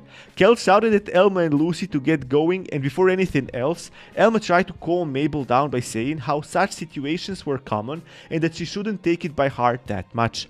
But when Mabel raised her head from her hands, she was smiling, and she told Elma and Lucy that it was a rule for healers not to show their true emotions, and she signaled them not to say anything to Kelt, and Elma realized that she was much tougher than what they thought of her. They walked further into the dungeon, and as Kelt was looking at the map that the guild had provided them with, he was a bit angry with how confusing everything was. I get this feeling every time I start playing a new game. Everything is giga confusing, but as soon as you play for at least 2 hours, everything is giga clear. Now, Elma was aware of the fact that a lot of monsters had already escaped the dungeon, and that the long path that they were taking wasn't as necessary as the guild thought. The map had a path that they should follow, but nothing made sense because they could simply bypass a lot of those areas. Kelt also thought that the map was a bit stupid, and he told everyone to take the shortest route to the meeting point. Elma opposed his suggestion, as that would mean that they were abandoning the mission, and Kelt said how choosing a safe route wasn't a bad thing because it would ensure to stay alive. Mabel also said that they could maybe agree upon a course of action that would still follow the mission, with leaving out some areas unexplored, and Elma agreed that certain points on the map looked kinda sus, and he decided to leave decision making to Kelt, and Kelt told him that he should have behaved like that from the very start. They continued their expedition, and as Kelt was giving them orders on where to turn, Elma noticed that he was changing his orders and that they have been going around in circles for quite a while, and Kelt shouted out how it wasn't his fault that the map was so awfully drawn. Elma tried to ask Kelt if they could go back onto the original path, and Kelt took that as an insult, and he shouted that they were turning left and that was going to be their course of action. There was nothing they could do without starting a fight with Kelt, so they ended up listening to him, and after they turned left, they came across a huge room that looked rather scary. The walls were decorated with shelves full of skulls, and everything felt eerie. Lucy was completely afraid, and Elma was also anxious, even though he remembers such rooms from the game and they were rather common. However, Elma was afraid that they might run into some other monsters, and he said that it would be better if they turned back before anything bad happened. He realized that it wasn't solely Kelt's fault for getting lost, because the map the guild gave them was drawn after some testimonies of other adventurers, and it was normal that they had different memories.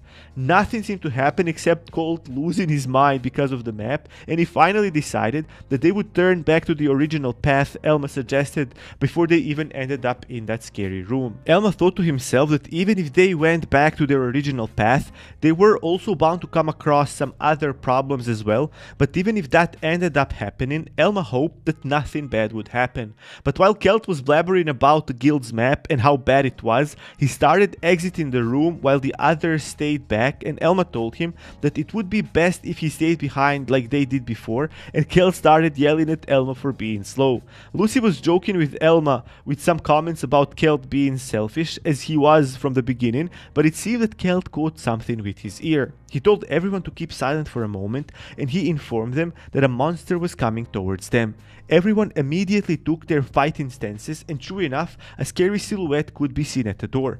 The monster stepped into the room, and it looked giga scary, a jacked body without a head and with additional arms with swords in each one. Kelt seemed ready to take on whatever monster came, but when he saw this monster in front of him, he was as intimidated as Lucy was. So the monster was a level 67 3-armed Grim Reaper, and it was also a patchwork undead type monster, and Elma explained that monster always appeared in the Cemetery of Sorrows. He explained how that monster normally roamed the dungeon in search of adventurers, and the fact that the monster stumbled upon them despite the fact that 20 adventurers entered the dungeon in total, and Elma only blamed it on the fact that they were unlucky. He knew that patchwork monsters were extremely slow, and the best way to fight it was to not fight it at all and to simply run away from it, but that wasn't possible because the only exit was the entrance where the monster stood. On top of that, Elma and Mabel were slow due to the qualities of their classes, and with everything said, there was nothing to do right now but to fight the monster and kill it. Elma shouted at Kelt to quickly go and stand behind him, but Kelt wasn't budging because he had other ideas. He said that the only reason why they were in such a situation was the fact that Elma was slow in the first place, and with that being said, Elma realized what Kelt was thinking. Kelt crouched down and in 2 steps ran past the monster, and it was evident to everyone else now. My bro was fleeing! He shouted out that it was the best course of action if at least someone survived, and he urged Lucy and Mabel to try and escape if they could. But what Kelt didn't know was that another 3-armed Grim Reaper was there as well, and when he saw it, he understood that fleeing wouldn't be possible and that for some reason his pants got kinda soiled, to put it mildly.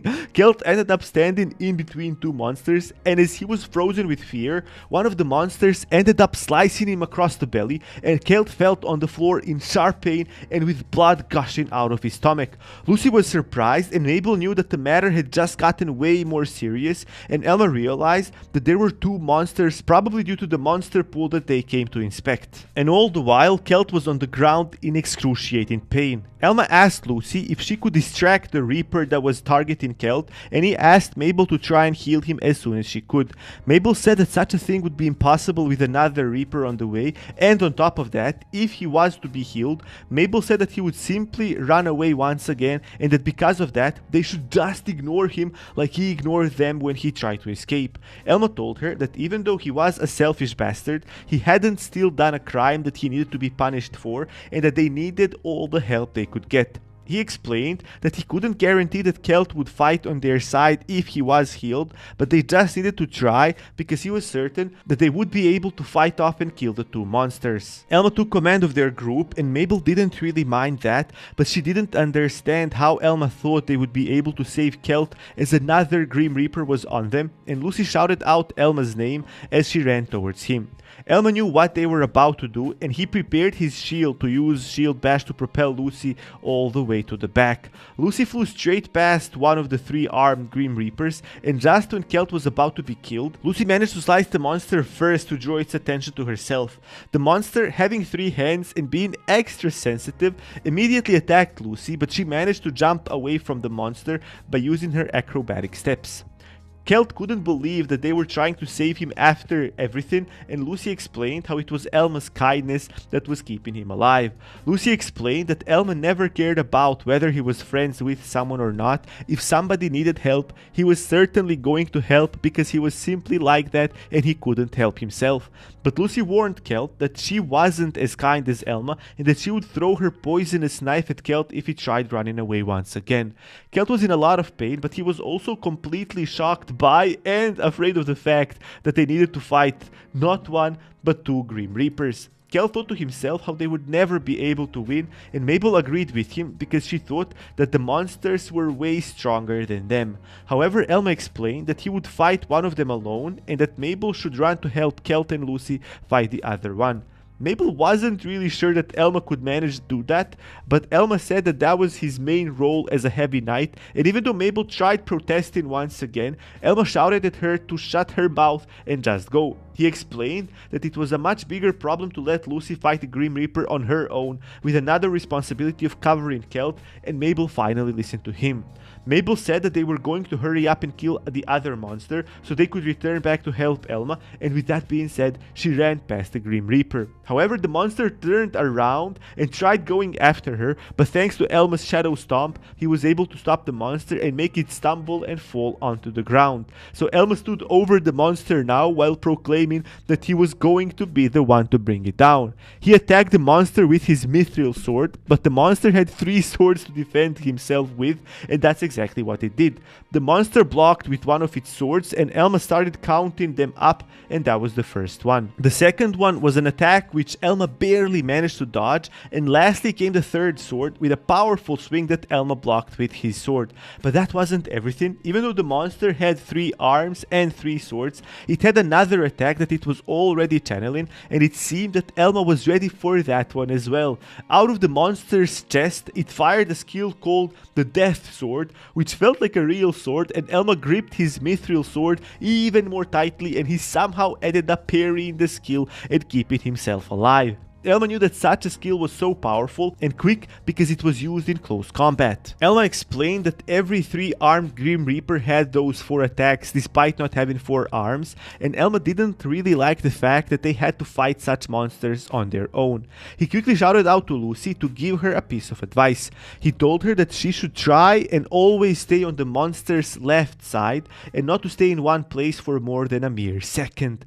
Elma said that she should let Mabel and Kelt handle the attacking part of the plan as soon as Kelt was healed, and that she should just keep running and dodging. And that is exactly what Lucy did, and when it looked like she was being cornered with nowhere to run away, she used her acrobatic steps to climb the wall and jump behind the monster, and she even performed a backflip while she was hovering in the air about the monster. Lucy told Elma that she would give it her best to listen to his orders. She kept running until Kelt finally came around and decided to help them, even though he was paralyzed with fear, and he fired off some arrows into the back of one of the Grim Reapers, and Mabel used one of her skills called Ice Attack as well. Elma knew that the way they were fighting wasn't really efficient and that they would take quite a while until they defeated the other Grim Reaper, but he thought that he could somehow manage on his own, even though he had it much harder than them because 3-armed Grim Reapers were much more dangerous in close combat. Elma was giving it his all while defending from a continuous barrage of attacks from the monster, and when he finally landed his parry skill in a perfect manner, Elma saw an opening and he quickly realized it with a strike across the monster's ribcage. But even though Elma's attack had wounded the monster, Elma wasn't really safe from danger, and as the monster fired off its Death Sword skill, Elma just barely managed to defend with his Shield of Madness. However, the monster didn't stop there, and it fired off another Death Sword at Elma, and that attack knocked down even him. With his shield knocked out from his hands, Elma fell onto the ground and his shield fell away from him, and Lucy was clearly shocked and worried at the same time because that was the first time she saw Elma flying through the air like that. But the monster stood tall and was getting ready for more action. Elma was sliding across the room almost all the way to the room's wall, and after he stopped sliding, he managed to get up on his knees. The monster would be looking at him that whole time if it had a head, which it didn't, but it was certainly going after our protagonist. The monster started running and Lucy couldn't do anything to help Elma, but it seemed that he had activated his half-dead savage dragon because his body was covered in electricity, and that ended up being true as Elma met the monster's attack with fierce determination and a sharp look in his eyes. Elma thought to himself how he finally reached all the conditions he needed to defeat the 3-armed Grim Reaper. Lucy stood on the room's wall with the help of her acrobatic steps, and she wasn't taking her eyes off of Elma. While Elma's sword and all the swords from the monsters were still in a clinch, Elma knocked one of them when he sliced away with his mithril sword. Elma was most certain that he was going to win, and he wanted to get that fight over with. He started exchanging blows with the monster, and somehow Elma managed to hit it twice in a row without much difficulty, and just when he was about to strike it from above, the monster used its free hand to stop the attack. However, that didn't really surprise our protagonist that much, as he was prepared for it when he knocked out the monster's sword and he knew that an attack was coming. He quickly dodged and retreated just for a bit. Elma took the small chance to grip his sword even tightly, and he pounced towards the monster's right arm, but the monster successfully defended with 2 of his swords. Elma explained how there were 2 conditions to be met in order for him to defeat the monster, and the first one was to manage his health points so he could activate his special skill, and the other one was also a matter of strategy. The monster broke away Elma's attack, and it started channeling its death sword skill, but Elma didn't even move or try to defend. Instead, he smiled and explained that the other condition was to slowly inflict damage onto the monster, so it would use its death sword 3 times, which would use up all of his mana points in a way that it wouldn't be able to cast another death sword skill because one of them cost 18 mana points and the monster had a total of 66. So with that being said, Elma knocked out the remaining 2 swords from the monster's hands, and with the monster's body completely exposed, Elma gave it a finishing blow and ended up killing the monster and raising his level by 2, and was now standing at level 66. So now it's 1 monster down and 1 more to go. Now Lucy was taunting the monster while Kelt and Mabel were giving it their best to try and inflict even little damage to the 3-armed Grim Reaper that they were fighting against. They didn't have a clue about Elma, as they were completely invested in their fight, and even though the monster's back were filled with Kelt's arrows and with visible signs of frostbite from Mabel's skills, the monster still kept going with full force after Lucy. Lucy was doing her best to dodge the monster's attacks, but she was clearly losing her stamina, and Mabel asked Kelt if he ever thought of replacing her because she didn't look like she could do that for much longer.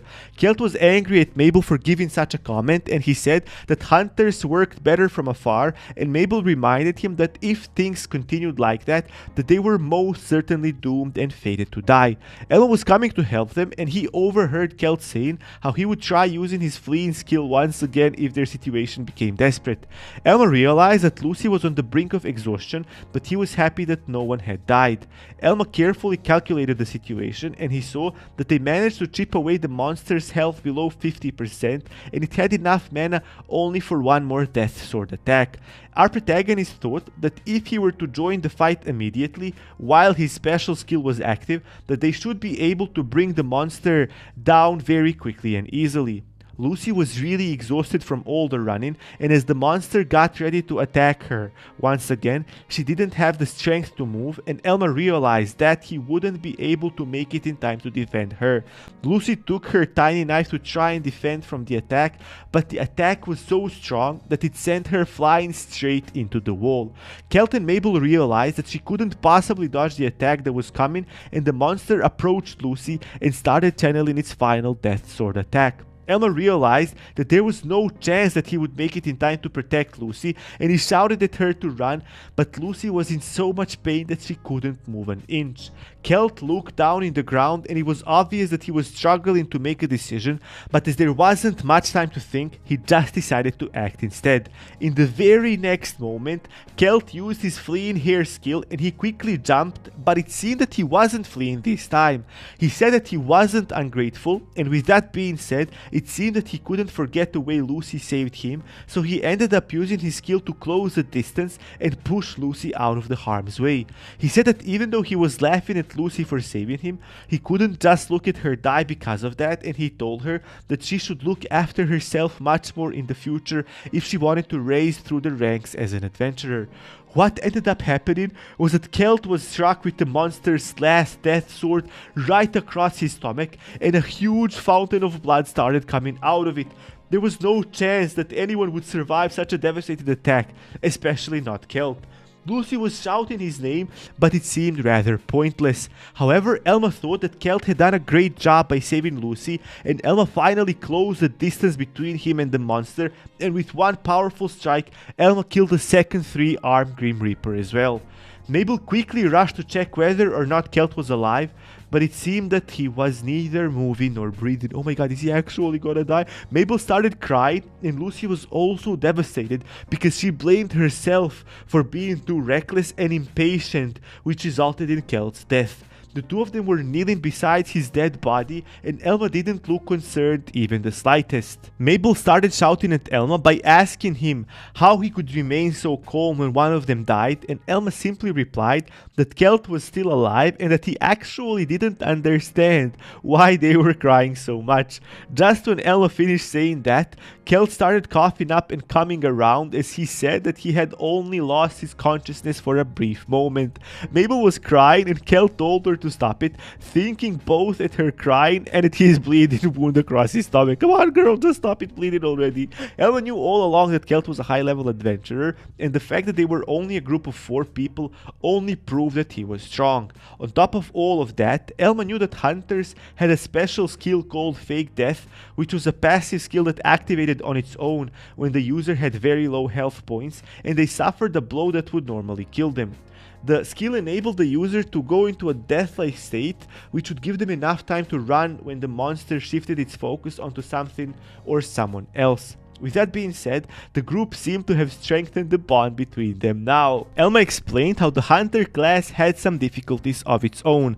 Whenever an enemy was about to be killed, a hunter could always choose whether or not he would be the one to land the killing blow, or whether he or she would allow the other adventurers to do so. In any case, there was a problem. If the hunter allowed others to take the kills all the time, they would only be taking advantage of the hunters, and in another scenario, the hunter could easily become despised by the rest of the party members if he kill-stealed all the kills. Elma thought that Kelt thought that he would end up being resented from the very beginning, and that's why he acted so selfishly from the start, but he ended up paying back his debt to Lucy, and Lucy bowed down to him and thanked him for saving her life. Lucy knew that she would have died if it wasn't for Kelt, and Kelt said how he couldn't live his life knowing that he was indebted to someone like Lucy. After Mabel finished healing him, Kelt stood up and said that he would go for the killing blows and that he wouldn't apologize for that because that was just the way he did things, and if someone didn't like that, they should try and find another party for themselves. And Ella was a bit disappointed to hear that, even though he didn't have high hopes about Kelt. But Kelt continued by saying how he apologized for trying to run away and leave them all behind in a fight that was winnable from the very beginning. That was actually the main reason the fight took so long, and because of that Lucy's life was at risk. Mabel turned to Elma to ask him whether he was really a normal adventurer because he managed to defeat one of the 3 armed Grim Reapers all by himself, and Elma explained that he knew how to fight against patchwork monsters, and on top of that, his mithril sword and special skills helped him out quite a lot. I'm losing my voice for some reason, my throat is going sore I think.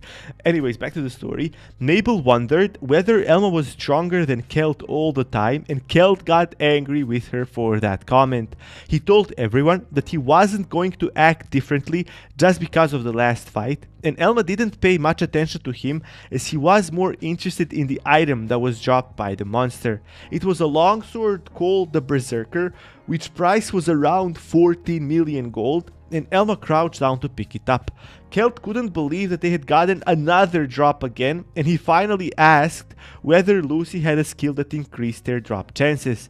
Elma took the longsword and he offered it to Kelt as a thank you gift for choosing to protect Lucy, and Kelt acted like he wasn't interested in taking the sword. Elma went on to explain that he was only able to kill the second monster because the 3 of them distracted the monster for long enough, but Kelt said how he didn't need a thank you gift because he was only repaying his debt to Lucy.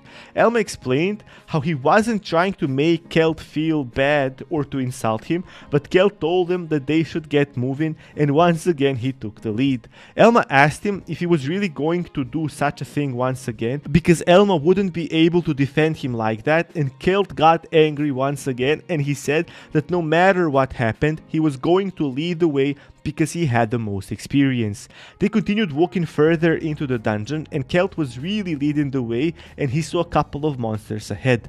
However, the path had separate turns, and Kelt said that they should go right if they wanted to avoid another fight.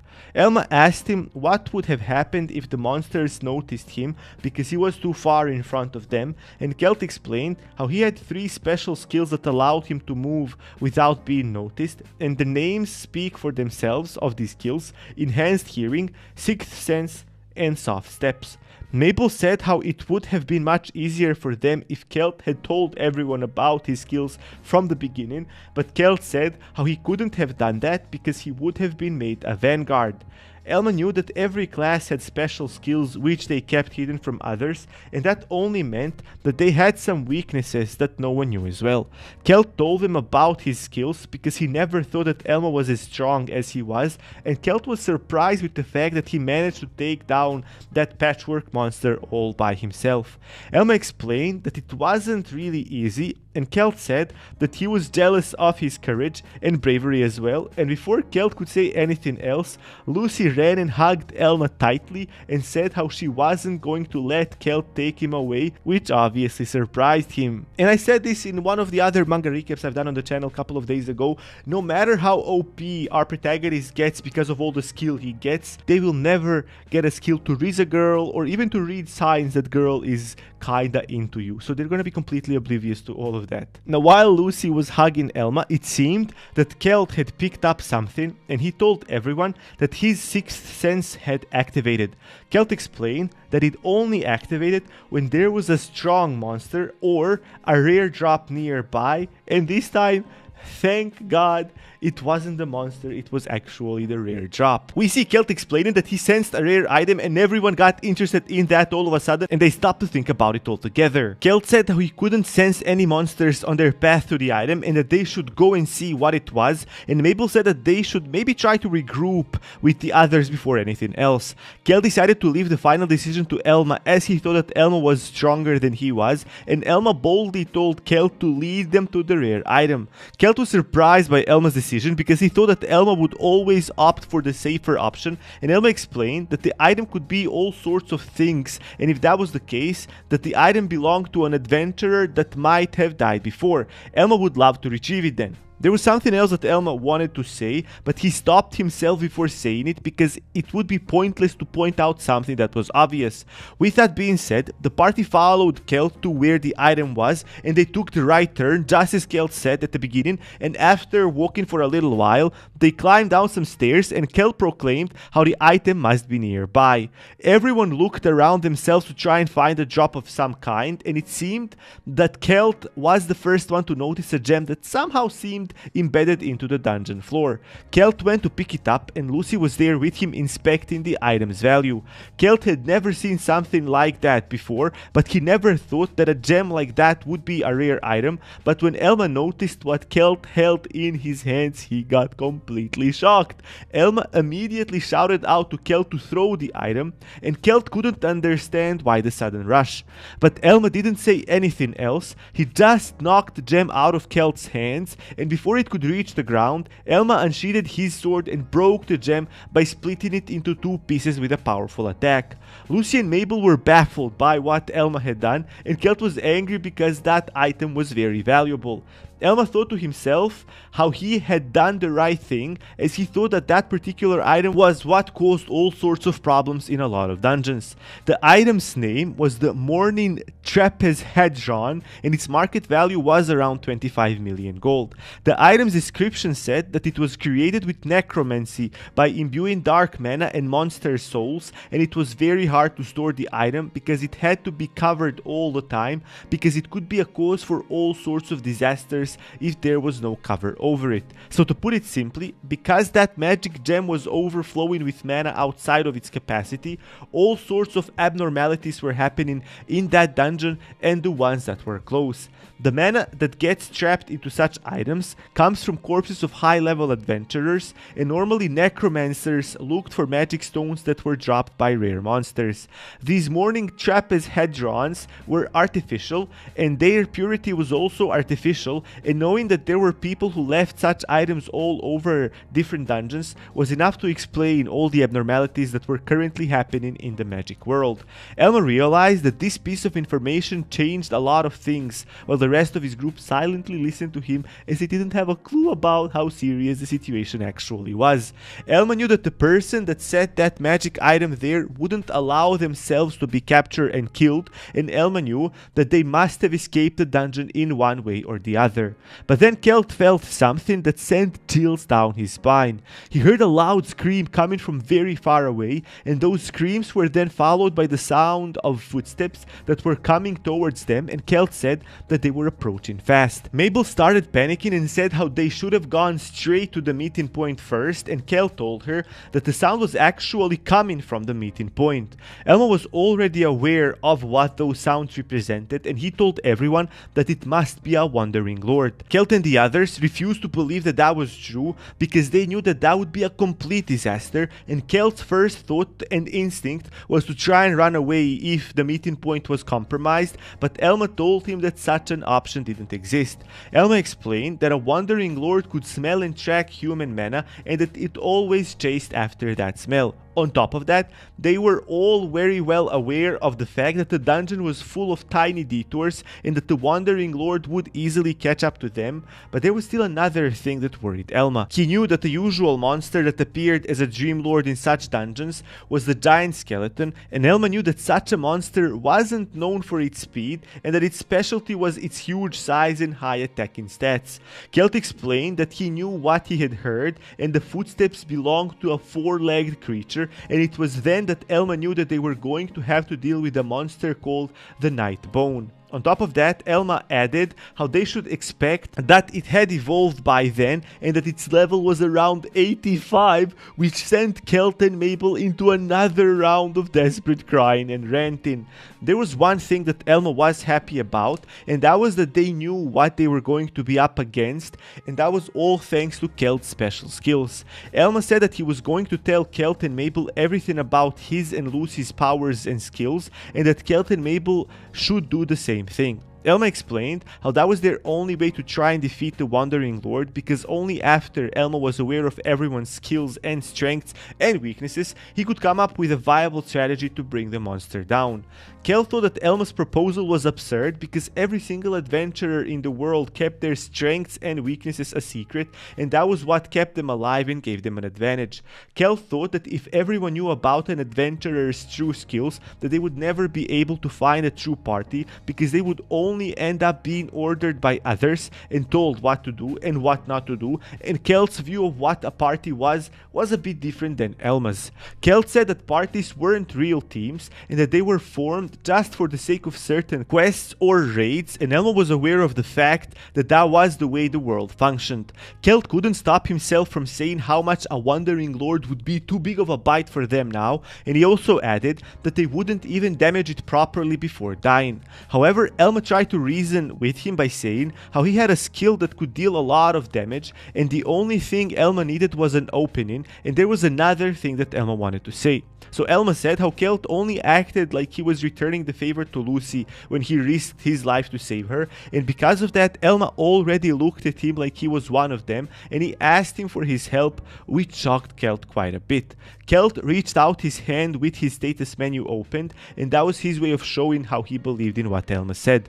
Mabel said that she would also comply, and she joked how she wouldn't make a whole fuss about the whole thing like Kelt, and with that being said, all four of them opened their status menus and reached out their hands towards the middle. They were determined to clear the dungeon by defeating the Wandering Lord with their strengths combined. The Wandering Lord was quickly approaching their position, and it was indeed a four-legged monster, and its head looked like a skull, and everything concerning the monster felt a lot more dangerous than any monster that Elma and Lucy faced up until then. The party spent some time figuring out other skills and specialties, and Kelt was the first one to comment Elma's relentless vigor skill, and while he had never heard of such a thing before, Kelt thought that Elma being able to increase his strength sixfold was totally OP. Mabel commented Lucy's luck skill tree, and even though she knew such things existed, she had never seen anyone use it like Lucy, and to that extent to affect drop rates and critical strike chance. Lucy felt a bit shy, but Elma didn't say anything. Kelt asked Elma whether or not he thought that they would be able to win, and Elma said that now he had come up with a strategy, and even though their chances of winning were quite slim, there was nothing else they could do but try it out, even at the risk of their lives. Elma had 16 unused skill points, and by opening his skill trees menu, he decided to spend 7 of them on his vow of the heavy armor, and by it reaching the point of 41 skill points. Elma unlocked a new skill called Protection. So the way this skill worked was that it created a barrier around the user, which decreased the incoming damage by 30% for the next 3 minutes. The time period of 3 minutes was a general rule, a lot of skills that had a time limit on them, and Elma's protection wasn't an exception to that rule, and he would just need to pay attention to when to activate his skill as not to waste mana points without a purpose. Elma realized that that skill would only make it much safer for him to reach the conditions for his half-dead Savage Dragon ability, and it would also help him gather valuable information on the Wandering Lord. Mabel said how she would love to heal everyone before the fight started, and she wanted to heal Lucy and Elma, but Elma told her that it would be much better if he wasn't at full HP because of his special skills, and that she should prioritize healing Lucy and Kelt instead, which surprised Kelt quite a bit. They did what Elma said, and after that, they got ready to fight the strongest monster they had ever encountered. The footsteps were approaching more rapidly, and they were now louder than ever. The monster's hoofs were making a loud sound through the empty hallways, but our party took their positions as they had agreed after they learned each other's skills, and with that being said and done, they would know the exact time when the monster would appear in front of them thanks to Kelt's special skill. Elma knew for a fact that if things didn't go well, they would all be killed with one blow from the monster, and that also meant that they couldn't allow the fight to last very long, so their only chance was to try and defeat the Wandering Lord ASAP, as soon as possible. The sound of the monster approaching became even more louder, and at the end of the hallway, the monster's silhouette could be seen from where they stood. Everyone prepared themselves, and the monster seemed to be enjoying its anticipation and the fear it could sense from the adventurers. The monster let out a loud roar, and when it finally showed itself, they could see its true level and stats. So the full name of the evolved Nightbone was Skull Lord, and it was a level 85 Wandering Lord. On top of that, its total health points were 787, and the total mana points of the monster were at 315. Even though the monster wasn't at its full health, it was still a very intimidating opponent, and Mabel started to cry because that wasn't how she envisioned things to go. The monster had a lower body of a horse, and its upper body was that of a skeleton. It had a shield made from bones and a sword in the other hand, and on top of the monster's head was a crown that symbolized its superiority over other monsters in the dungeon. Elma thought that even though the monster was in its evolved form, nothing should have changed much when its strategy was concerned, and the only difference should be on the statistical spectrum, meaning his stats were higher. No new mechanics that you have to learn for this boss fight. Lucy was clearly upset, but she wasn't allowing her feelings to scare or intimidate her, but Mabel seemed to have some trouble hiding her fears from showing on her face. As the monster came nearer with constant roars, Elma gripped his mithril sword even tighter, used his life shield to lower his health points so he could activate the half-dead Savage Dragon, and after that was finished, Elma was completely ready to start the hardest battle he had ever fought, and he reminded everyone to try and stick to the plan as much as they could. The party started running towards the monster that was rushing at them, with Elma leading the way and Lucy and Mabel behind him. Kelt wasn't in the picture because he was probably waiting for an opening to fire some arrows at the Skull Lord. As Lucy jumped onto the walls with her acrobatic steps, Elma thought to himself how his vision of the monster was almost accurate because he knew how the Nightbone looked like, and after Kelt said that the monster whose footsteps he had heard was a four-legged monster, Elma envisioned the monster almost the same as it actually was. On top of that, Elma thought that the monster would keep the same fighting style as the Nightbone, and with that in mind he devised their strategy. But the one thing that Elma didn't predict was the fact that the Skull Lord had a shield, which completely changed the entire situation, because what the party was aiming for was that they wanted to end the battle as soon as they could, and if the monster could defend against their attacks with its shield, then they couldn't stand a chance against against it. So with that being said, the action was about to start as Elma continued rushing to meet the monster head on, and just when he came really close, he started shouting, "Now!" Immediately as Elma shouted those words, Kelt appeared out of the dungeon floor right behind the Skull Lord, and he aimed at the monster before using his skill called Point Shot, and Kelt's arrow connected to the monster's core under its rib cage. The monster immediately turned around as that arrow drew its attention, and now it shifted its focus on Kelt. However, both Elma and Kelt were laughing that part of the strategy worked as they had planned it, and Elma was really happy to have Kelt on his team as he was a top class hunter who could use a special Shadow Sync skill that allowed him to become one with the environment. The monster let out another loud roar as it turned its whole body towards Kelt, and by doing so it ended up exposing its back to Lucy, who was getting ready to pounce and attack it herself. Lucy mustered up enough courage to do so, and while she was in mid-air, she used her stun barrage skill and she started spinning with her knife. However, the monster managed to block her attacks successfully, but their strategy had worked once again because the plan was to apply the poison effect onto the Skull Lord, and Lucy managed to do just that with a couple of cuts on the monster's lower body. Lucy was really happy that she managed to complete her part of the strategy, and she informed Elma that she had applied the poison onto the monster. When Elma heard that, he knew that it was his time to move in, and his goal was to try and use his disarm skill to lower the monster's attack and defensive stats, and Elma just barely managed to hit the monster, and his skill surprisingly worked. The Skull Lord was getting quite angry, and each time it was hit, it was shouting like crazy, and as it now shifted its focus on Elma, it started to attack him. However, Mabel was ready to cast a skill she had been channeling all that time, and as Elma quickly jumped to the side, Mabel used Slow to further slow the enemy down, which gave Elma just the right amount of time he needed to safely dodge the Skull Lord's attack. The plan had worked excellently up until then, and they managed to apply all sorts of debuffs to the enemy. Its movement speed was slow, its attacking power were lowered, and on top of that there was the additional poison effect. Elma was really satisfied with how everything went, but his face was still dead serious because he knew that the Wandering Lord's resistance to debuffs and other effects was way higher than that of other monsters, and the thing was that their effects wouldn't actually last forever.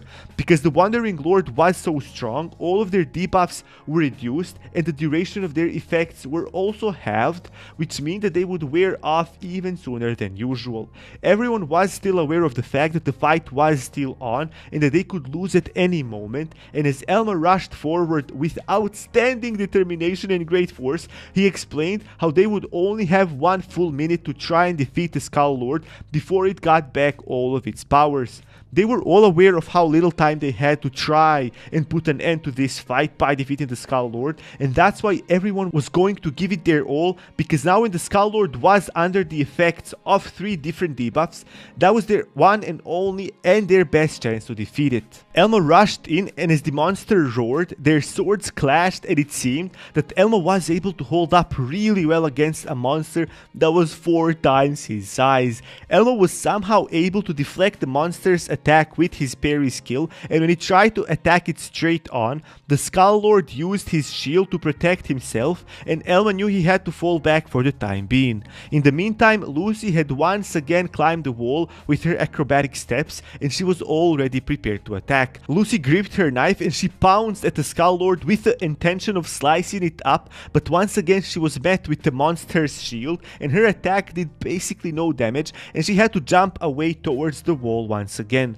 While Lucy was trying with her own attacks, Kelt was firing off arrows at the Skull Lord from behind his back, but it seemed that the monster wasn't at all affected by Kelt's tiny arrows, and Kelt realized that his attacks didn't concern the Wandering Lord not one bit. Things were looking bleak for Elma and the others, but that wasn't the time to be desperate, as their time was limited and the clock was ticking by each passing moment. Lucy and Elma didn't lose their determination, and their facial expressions were still giving signs of hope, and they continued with their attacks. Lucy pounced at the monster once again, but the Skull Lord seemed like it could completely read through all of their attacks, and it once again met Lucy's attack with its shield. Only this time the Skull Lord used his shield like Elma used his many times before when he used his shield bash. The Skull Lord sent Lucy flying across the empty hallway when it deflected her attack. Immediately after that, the Skull Lord took its giant sword with both of its hands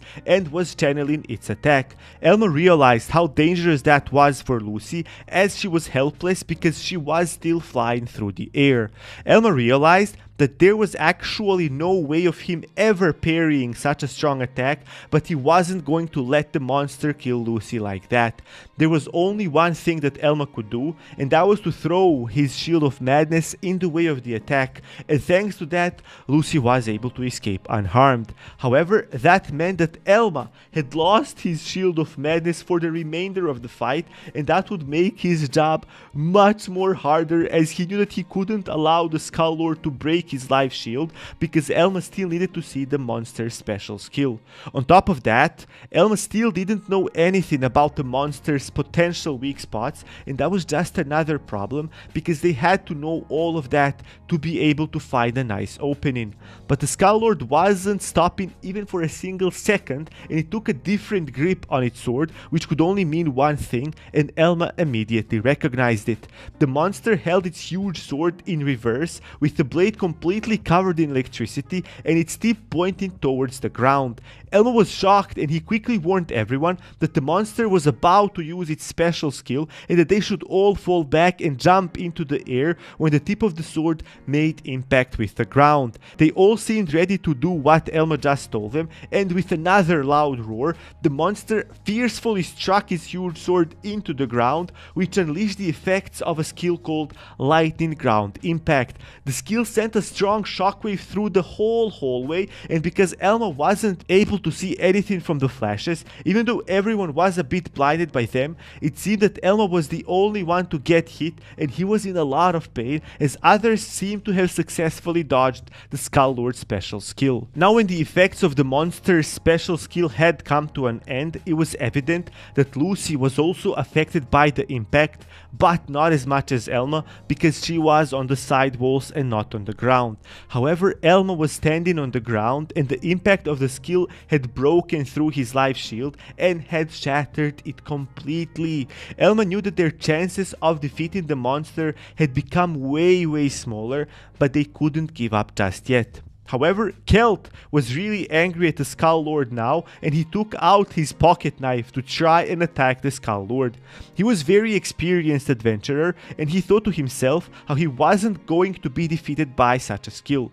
Kelt hated to be looked down upon, especially if the entity that did that was a monster, and he threw his pocket knife at the Skull Lord, calling him Bakayaro. The monster wasn't affected by that attack even the slightest, and Kelt realized that that was actually a huge mistake. With another deafening roar, the monster attacked Kelt, who was in mid-air, and its huge sword sliced open his belly. Elma shouted out Kelt's name, but he couldn't do much to help him, as the monster left Kelt alone and turned its focus to Elma now and was rushing at him with full speed. Elma met the monster's attack with another luckily successful parry, but the monster used that momentum to change his attacking direction, and it raised its sword high up into the air to attack Elma from above. That surprised Elma, as he didn't anticipate something like that, and he knew that such an attack would be way too powerful for him to block or parry, so he knew he had to try and dodge it. The impact of the attack was way too powerful that even the dungeon floor started collapsing, and Elma barely managed to escape. When Elma saw the aftermath of the attack and what it did to the dungeon floor, Elma realized that the Skull Lord's attacking stats had gone back up to its fullest capacity, meaning that all the debuffs are gone. Elma was able to recklessly parry the attacks until then, but now even that wouldn't be possible anymore because the debuffs had worn off. As Kelt was lying down on the floor in a pool of his own blood that came from his stomach, Elma knew that there was no way that he could have survived an attack like that. Oh no, is he really gonna die now? On top of that, the fact that the effects of Elma's disarm skill had worn off, that only meant that other debuffs would also wear very soon if they didn't wear out already. Elma also realized that the Skull Lord wanted to get rid of him as soon as possible because it recognized Elma as its biggest threat, because Elma was giving it the most trouble out of all the adventurers there. But something unexpected had happened as Kelt stood up on his feet, and by yelling and cursing the monster, Kelt fired off another arrow that seemed to have passed right in between the small cracks on the monster's ribcage. It seemed that Kelt's special skill, Fake Death, also worked on such powerful attacks such as the one from just a couple of moments ago. I mean, the Hunters are the most OP class ever. What the hell, man? You're baiting my emotions like that, telling me he's dying, and you're literally giving me a Deus Ex Machina for him to survive 2 times with his Fake Death spell. What the hell, man? Kelt taunted the monster by saying how foolish it was to forget about him just because his body collapsed onto the floor. I love this. Elma realized that Kelt must have used his special skill right when he was about to be slashed, and that resulted in him staying alive barely. Elma was really satisfied with the outcome of that moment when he told Mabel to heal Lucy and Kelt instead of healing him. On top of that, Elma also used his protect skill on Kelt, so the damage he would take would be reduced by 30%. They had to take that gamble, and with all the debuffs the monster had on itself, Kelt barely stayed alive and his health points were extremely low to say the least. But thanks to Kelt being brave enough to put his life on the line, he was able to give Elma a great opening, and Elma was really happy with his party member, and he even called him a master hunter as well, which made Kelt smile. Elma ran at the Skull Lord, and this time he was certain that he would be able to cut it down. The monster roared, and as it was running towards Elma, Elma jumped into the air to level himself with the point where the monster's torso connected to its lower body, and Elma unleashed his most powerful attack with his relentless vigor, and it seemed that he was able to slice the monster open. Nothing could really be seen because Elma's half-dead savage dragon was now emitting a black electrical current, and his whole body was covered in what seemed to be black thunders. Elma looked a lot stronger than ever before, but that could only be related to the gravity of the entire situation. He knew that if his attack didn't land, or if it was just an inch off, the effort of the entire party and their struggle would have been in vain. But in the end, Elma's attack was so powerful that he was able to cut the Skull Lord in half. The Skull Lord's lower half with those horse legs was standing on the floor, while the upper half of its torso was flying through the air. As soon as the upper part fell onto the ground, the monster's lower body also collapsed on the floor, and with a sight of relief on everyone's faces, it seemed that they actually managed to defeat the Skull Lord, and Elma had gained over 9,000 experience points, raising his level to 71. Elma was really happy that they managed to win, because he thought that the whole raid party would be in danger, and maybe even the whole city of Lacornia as well. Mabel came running to her teammates, and she was really happy that they had defeated the Skull Lord, even when it was so much stronger than them, and Lucy's face was also showing signs of happiness. Elma said that it was everything thanks to Kelt, and he apologized for giving him the most crucial role in the whole plan, because nothing would be possible if he hadn't been able to dodge the lightning ground impact. Kelt was lying on the ground, and he added how he never ever wanted to fight such a close battle as that one, and while he was crying out of sheer joy of staying alive, Elma realized where his attitude was coming from. But after all that fighting and anxiety and anticipation and the adrenaline, Kelt could really feel happy and satisfied with himself and with everyone else in his party, because it was such a good feeling to have brought down such a strong monster as the Skull Lord. Everyone's faces were showing clear signs of pure happiness and satisfaction, while the monster's body was slowly disintegrating into thin air. And after a couple of moments had passed, the Skull Lord completely disintegrated, and in place of its lower body, there stood its magic stone, which looked huge And Elma looked at it with a calm face. He was probably the only person that could remain calm after seeing something as beautiful and as big as that. That's what she said. Kelt commented how he had never seen a level 85 magic stone before, and he asked himself what its price was, and when Elma looked at it, he told Kelt that it must have been somewhere around 10 million gold coins. Kelt was baffled with that number, and he said how the reward that the guild had promised everyone if they cleared the dungeon now looked rather small, and Kelt was a little bit jealous of Elma and Lucy. Elma joked with Kelt by saying how Lucy was the full package, thinking mostly about her luck increasing skills. But Elma was really interested in whether or not the monster left another item drop, and when he turned to take a look around, Elma saw that the Skull Lord's shield was laying on the ground. The item was extremely valuable as it was sitting at 55 million gold for the market value, and its bonus to defensive stats was a whopping 88 points. On top of all that, it even had a bonus effect that said that no hell-hearted attacks would ever pass through the shield. Kelt commented how he knew that Dreamlords usually dropped items more commonly than other monsters, but he hadn't heard of a situation where it would drop items that adventurers could use on the spot, and he understood how valuable it was to have someone with great fortune skill tree in your party. Mabel joked with Kelt by saying how he was probably feeling guilty for not landing the final blow, and Kelt defended himself by saying how they wouldn't have been able to defeat the monster if he had tried something like that, and that would result in all of them dying. But Kelt also told Elma that because he ended up getting both that drop and the one from the patchwork monsters from a while ago, that Elma should at least buy him some drinks. Elma then proclaimed the shield's value, and when the others heard the price of 55 million gold, their jaws dropped as they were completely shocked with that information. Elma also added how he would love to keep the shield as it would be a very good upgrade in contrast to his Shield of Madness, even though it was a bit heavy for him now because of the difference in level, because Elma was level 71, and to properly be able to wield and hold the shield, one needed to be level 85. But more than anyone else, Elma understood and was aware of the fact that he was able to bring down the Skull Lord because of what others did as well, and their victory was a team effort, so that's why he wanted to share some of the rewards with Kelt, Mabel and Lucy as well. Mabel said that healers always received a good compensation from the guild whenever they were called to attend any type of raids, so she was happy with that. To add even more to her satisfaction, the sheer fact that her level had gone up by 4, even though she did the bare minimum because of her mana points already being low, she couldn't ask for much more.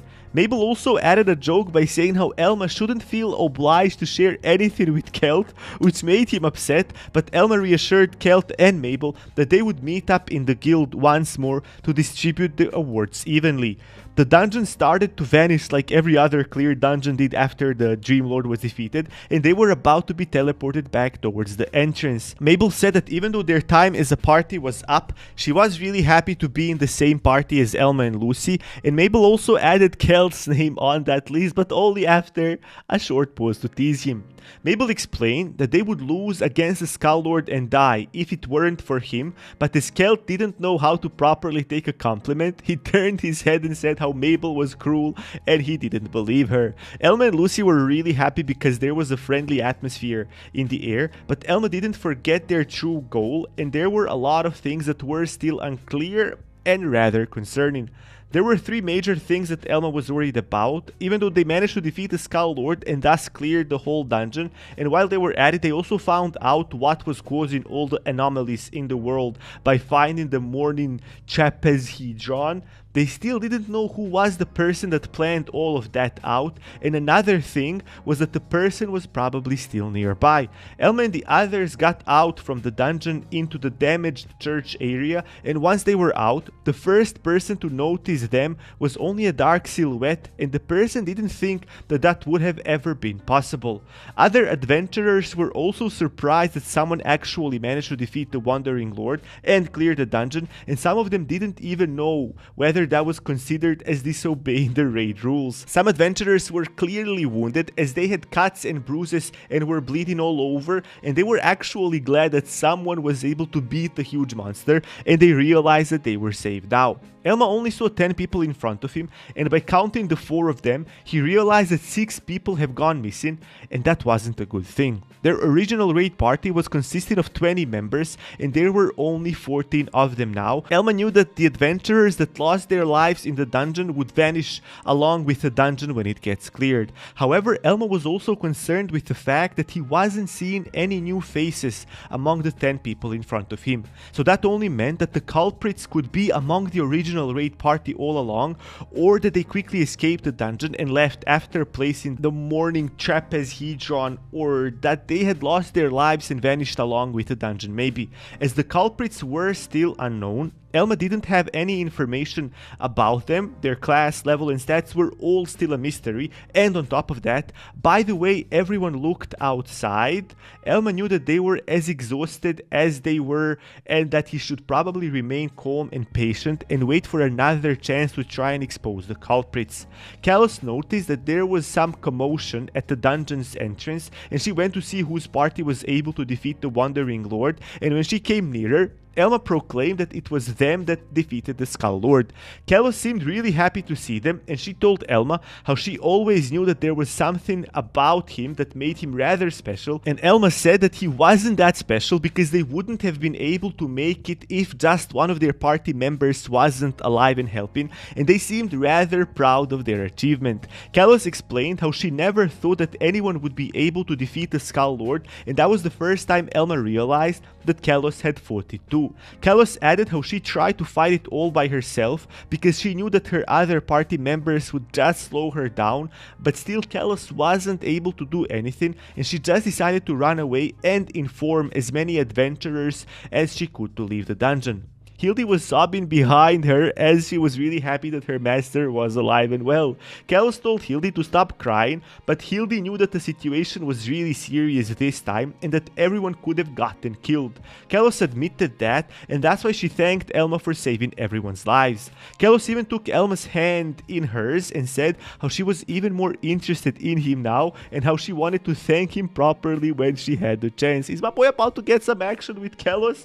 Elma's face showed signs of concerns and confusion at the same time, and Kalos walked up to Elma and whispered how the matter had shed a bit more light on the entire situation, and it was inevitable that either the Marquis family or the guild had been involved. The only thing that was factual was that the disasters weren't happening on their own, and rather that someone wanted to see the world struggle. Everyone made their way back to Lacornia, the city of adventurers. Once they got there, our heroes were accompanied by Kalos to a fancy inn that felt like a luxury hotel more than an inn actually. Everything looked so neat and tidy, it was amazing. Elma and Lucy sat across Kalos on individual armchairs, while Kalos was sitting on a large sofa. She started off the conversation by expressing her gratitude to both Elma and Lucy for helping her clear the dungeon and finish the raid successfully. Kalos continued by saying how, thanks to them, they now had more information about the true nature of all the disasters, and they were closer to finding everything out, and on top of that all, Kalos thanked Lucy and Elma for saving all of the surviving members of the raid and for saving the city of Lacornia, as it would have been in serious problems had they not defeated the Skull Lord. Elma knew that Kalos had already reported everything back to the guild about all the errors of the map and about the existence of the morning trapezohedron as well. I always have troubles pronouncing this thing's name, I'm sorry. So Elma thought to himself how the map wasn't inaccurate because the guild had made a mistake or two, and Elma was almost certain that it wasn't the work of adventurers that made some false reports from time to time, which was usual in the magic world. The only thing that was right about the map was the original path, and everything else, every small turn and detour were all scrambled up, and that was what made the whole thing suspicious. Because that was the case, even if adventurers were to somehow find out that the Dream Lord transformed into a Wandering Lord, when they started running, they were bound to get lost and eventually die to the monster. Elma knew that there wasn't any other reason why someone would make such much alterations to the map apart from wanting to see as many adventurers as possible die in the dungeon. Elma thought that the morning trapezohedron was placed so deep in the dungeon just because of the fact that it would make it much harder for adventurers to exit the dungeon, which would result in greater chances of those adventurers ending up killed by the Skull Lord or even other monsters. Elma asked Kelos whether or not she was able to find out any information about the map errors or about the rare magic stone that caused all sorts of disasters, and Kelos responded how the Adventurers Guild in Lacornia had a certain man that was an adventurer and later became an employee of the guild. It seemed that that man was very well trusted because he was doing an excellent job for the guild and everyone believed in him, and that's why he was entrusted with all the details for that dungeon raid. But the problem was that the man was missing as they speak and no one knew where he was, and Elma realized that he had disappeared. Kelos explained how she spent quite a lot of time traveling throughout the Null Sun Kingdom to try find out what or who caused those anomalies, and she was doing so without any success for a long time. And just when there were some clues and when she had gotten some good information, the assumed culprit managed to slip away just like that, and the fact that she was once again left with nothing made Kelos really frustrated. But there was one thing that Kelos was sure of, and she was certain that whoever had been helping the culprit all that time and who helped them escape, Kelos thought that they must have been either someone from the Marquis Holtod family or from a faction that belonged to it. Kelos explained that there weren't many organizations and families that were able to successfully plan out so many covert operations, and after Elma listened to her, he said how that was a sound conclusion. But Elma thought to himself how there was a big flaw in that story because he couldn't think of a valid reason that would be a motive for the Marquis's family to do such things, because Elma couldn't understand how they would benefit from anything that happened in the last couple of months. Kelos continued by saying how it was inevitable that the culprit would most definitely strike again, and as it was proven in the previous raid that Kelos couldn't manage things on her own, she told Elma and Lucy that she would need their help when that happened because she couldn't trust the guild with such matters. Elma was frowning a bit because he was taking his time to think about it, and Kelos just sat there silently, and after some time, Elma responded that he would gladly help if Kelos was okay with trusting someone like him. Elma said that because there was a stigma in the magic world about heavy knights, and he just wanted to put that out there. Lucy also added that she was willing to help, and if there was anything that she could do, she would love to be notified as well. Kelos ended up thanking them and expressing her gratitude for even having had the privilege of meeting Elma and Lucy. Before they left the room, Kelos called out to them to say one more thing, and she explained that as big as the Nolson Kingdom was, it was only protected by a small number of nobles, knights and adventurers, a few hundred tops, and that's why Kelos wanted to remind Elma and Lucy that she expected them to be at the top of their game whenever there was a need to help. Elma and Lucy didn't respond as they understood the gravity of the situation, and they exited the inn and went into the streets. When they started speaking with Kelos, it was daytime outside, and now the night had already settled in. Lucy knew that the mission was a complicated one, but she was smart enough to understand the basics, and she knew that the main thing that was causing all the problems was the fact that there existed some people that wanted to enhance the power of the monsters around Lacornia and to make them attack the city. Lucy wondered whether it would be okay if they waited and whether or not something bad would happen in the meantime, but Elma explained that they couldn't act as long as they didn't have definite proof, as that could cause much more trouble. Elma thought about the whole thing once again, and he came to a conclusion that the enemy's main objective was to create something called Zerg, which even Lucy didn't hear about before. Elma explained that the Zerg was the second evolution of a Dream Lord. The first evolution happened inside the dungeon when the conditions are met. However, that wasn't the only evolution that could occur, and the monster could continue eating and consuming adventurers for a while more. And if that happened, and if the conditions for the next evolution were to be met, the monster would then become bigger and stronger than the dungeon itself, which would force the dungeon to collapse. The Dreamlord would then take all the monsters from the dungeon, and they would begin something called a Nightmare's March, and that was the biggest disaster that could happen, as even towns like Lacornia would be in grave danger. because they would turn into graves. Okay, not funny, I'll see myself out. Now, Elma told Lucy that if achieving the Zerg was the main goal of the culprits, then they and everyone else that attended the raid quests were nothing but food for the Dream Lord, to put it simply. They were sacrificial lambs, and Lucy was really worried when she heard that. Elma opened the door of a tavern, and when they entered inside, they were welcomed by Kelt and Mabel, who were already sitting at one table. Seeing them made Elma and Lucy really happy. Kelt said how he was getting tired of all the waiting, as Mabel was annoying him with her jokes, and Mabel said that they could have taken their time as she enjoyed messing with Kelt. Elma was happy with the fact that they had been successful in delaying the disaster for now, but he was also aware of the fact that even though they didn't know the exact identity of the culprit, it was evident that someone who wanted to see the world burn existed, and they actively worked to achieve their goals. But as not to spoil the festive mood, Elma decided not to speak about that. Lucy noticed how Mabel and Kelt had really gotten much closer to each other, and without much to add, they all agreed that it was high time to raise a toast in honor of their victory over the Skull Lord and a successful raid quest. After all, that was still a huge victory, not only for them, but for the city of Lacornia and the whole magic world as well. A couple of days had passed since the raid on the Cemetery of Sorrows, and as Elma and Lucy walked through the streets of Lacornia, Lucy thought how everything felt peaceful. Elma explained that after such a fight where one wrong step would end up with their deaths, everything would feel peaceful, and he looked rather relieved that the fight was over and that they had some time to rest and charge up their batteries. But Lucy thought that the general public wouldn't be as peaceful had they seen what they were up against in the dungeon. But thanks to them defeating the Skull Lord, nothing bad happened, and the city and its population could continue with their everyday activities without any problems. But that still didn't mean that there wasn't someone who tried to make things a lot worse. Elma thought about the person that Kalos mentioned that worked as an employee at the guild. Elma realized that even though they didn't know the person's location, it seemed that the person and whoever they received help from didn't really care about the fact that the public found out about their existence and their malicious intentions. As much as Elma thought about the whole thing, the more he couldn't figure out who the culprits might be, because everything they knew wasn't adding up. There was nothing that constantly thinking about it would change, and that's why Elma and Lucy made their way towards the Adventurers Guild with the goal of picking out their next dungeon.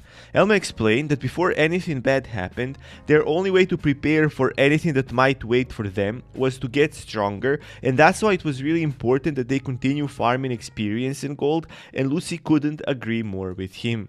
When they came at the notice board, Kelt noticed them and came to say hi. Kelt said that he might have some interesting information, and he added a phrase that caught Elma's attention. A good adventurer is quick on the uptake and quick on the run. And with that in mind, Elma told Kelt that he was a good adventurer if those were the criteria, and Kelt apologized for trying to flee from the fight against the patchwork monsters. Elma turned to Lucy and wondered whether she would be interested in something interesting that Kelt had for them, and the look of happiness on Lucy's face showed that she was all in. Elma turned back to Kelt to tell him that they wanted to hear him out, but Kelt said that they should probably go somewhere else, and when he was about to explain why, a couple of adventurers that were sitting at a table behind Kelt started making comments about how Kelt found another party to trick them and cheat their money away from them. Kelt turned around and gave the adventurers a glaring look, and he told Elma and Lucy to leave the place with him. Elma commented that he thought how they were making a name for themselves as well, but as those adventurers hadn't been able to recognize him, he guessed that that wasn't really the case, and Lucy joked about how everyone thought that Kelt was a criminal and scammer. But with that being said, Elma and Lucy exited the guild and went into a nearby tavern with Kelt. After they sat at a table and ordered their drinks, Elma immediately cut to the chase and asked Kelt how much money he wanted for his information. Kelt replied how he wasn't trying to scam them in any way and that he wasn't asking for money. So he continued with his story by saying how he heard that there were some rather strange things happening inside the Marquise family, and Elma and Lucy all of a sudden became much more invested in the entire conversation.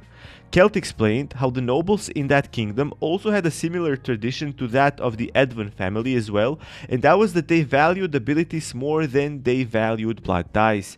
That didn't mean that anyone could become a part of the noble family, but what it meant was that even the youngest child could become the next head of the family depending on the outcome of his baptism, and in special occasions, even a very distant relative could become the best candidate for the spot of the family heir. With that being said, Kelt overheard that there were some factions that had been formed inside the family, and they fought and schemed against each other over the position of the next heir, and from what Kelt could tell, there was quite a lot of plotting present. On top of all that, the current family head thought that such things were necessary and that the next heir needed to be resourceful, and that was only a part of being the leader, and therefore he was willing to turn a blind eye even if there were casualties in the entire process. Elma said that he heard about him before, but he never knew that he was so wicked. Kelt continued by telling them about the eldest daughter of the family called Snow Hole Todd. It was said that she was a genius swordsman and that she was famous for being calculating, merciless, and that she barely ever talked. Kelt said how she was a bit strange, but in the past couple of weeks, she had used all sorts of schemes and connections with other nobles to make significant achievements by sheer force. Kelt said how he understood her will and desire to become the next heir, but he had certain suspicions when it came to recent events that worried all of them. Elma thought that that story might have some truth to it, because such a story was believable after all. Elma could imagine such a scenario, and he thought that it was quite possible. Kelt was surprised with how fast Elma understood things, and because he knew that Elma was interested in that matter, Kelt decided to tell him. Elma thanked Kelt for his concerns and for sharing the information with them, but he also knew that that wasn't the only thing Kelt wanted to talk about. So Kelt told them to prepare themselves, and he told them that the guild had been keeping that a secret from the adventurers, that a rare dungeon had appeared a little bit further away from the city. Lucy was surprised, and Kelt said that such a dungeon could bring them a lot of gold, but Elma said that they were just B-rank adventurers, and that such rare dungeons should be left to A-rank adventurers, and Kelt thought how Elma was a party pooper. Kelt tried to explain that he thought that Elma would be interested, and that's why he mentioned it, and before he could say anything else, Elma interrupted him to ask about the dungeon's name. Kelt said that he didn't know for sure, but from what he had heard, it seemed that the name of the dungeon was the Tower of the Mythical Beasts, and Elma repeated the name of the dungeon out loud because he was shocked. The bartender heard him, and Lucy tried telling Elma to calm down and lower his voice, as that should have remained a secret, and Elma apologized for getting too hyped up. Kelt never thought about trying to clear the dungeon even if Elma and Lucy wanted him to come, but he was curious about why Elma was so surprised. Elma explained that there were such dungeons that had special bonus stages which were really rare, and they contained extra rare item drops and monsters. Lucy asked him if there was a special item he had wanted from himself from this dungeon, and Elma told her that one of the monsters in the Tower of Mythical Beasts was a Grim Reaper. And with that being said, Elma explained that that monster could drop the skill book that Lucy needed for her crit build, the Reaper's Assassin. Elma explained that that skill tree was as crucial to a Jester as the Smoldering Fang of Madness was to a Heavy Knight, and Elma said how all other skills that a Jester learned prior to acquiring that skill tree could be seen just as tutorial. Elma explained how that skill tree was really good for all classes that focused on close combat, but the only one that could use its potential to the fullest capacity was the Jester class, because it had a luck increase in skill, which was the most important thing for the Reaper's Assassin. Elma said that if Lucy were to acquire that skill tree, she might even become stronger than him for a little while, and Lucy was thrilled to hear that, and she begged Elma to raid the dungeon as that would make her rather happy and satisfied. Elma told her that she didn't need to convince him anymore, and he turned around to Kelt to ask him whether he would accompany them, because they could need some help from experienced B-rank adventurers, and Kelt said that he needed to refuse their invitation as he had some other business that he needed to see to. On top of that, Kelt said that he was always trying to do everything as cleaner as possible, and he wasn't really keen on taking risks. Kelt also told Elma that they should maybe slow down a bit, because they might lose focus of the bigger picture, and even though Kelt was right, Elma was thinking about whom they would invite as there wasn't a lot of B-rank adventurers left. Elma knew that B-rank adventurers weren't abundant, and that was even more true when they talked about solo adventurers like Kelp.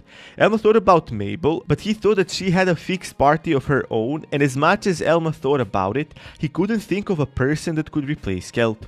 Elma ended up telling Lucy that they would be better off with just the two of them entering the dungeon, and Lucy was really happy about that as well, and she couldn't wait to get going. They immediately stood up from the table, paid their drinks, and went out on the streets to search for a carriage. They found one, and the driver took them out of Lacornia, and he dropped them off near a mountain shed where Elma and Lucy spent the night. When they woke up, they made their way up a nearby mountain, and after some hiking, they could finally see the dungeon's dream hole, and Elma was happy to see that no one had cleared it yet. While they walked to the dungeon's entrance, Lucy asked him whether or not Elma was sure that they would be able to clear the dungeon in a short time frame, and she added how she never heard of such rare dungeons before. Elma explained that there was a catch with such dungeons.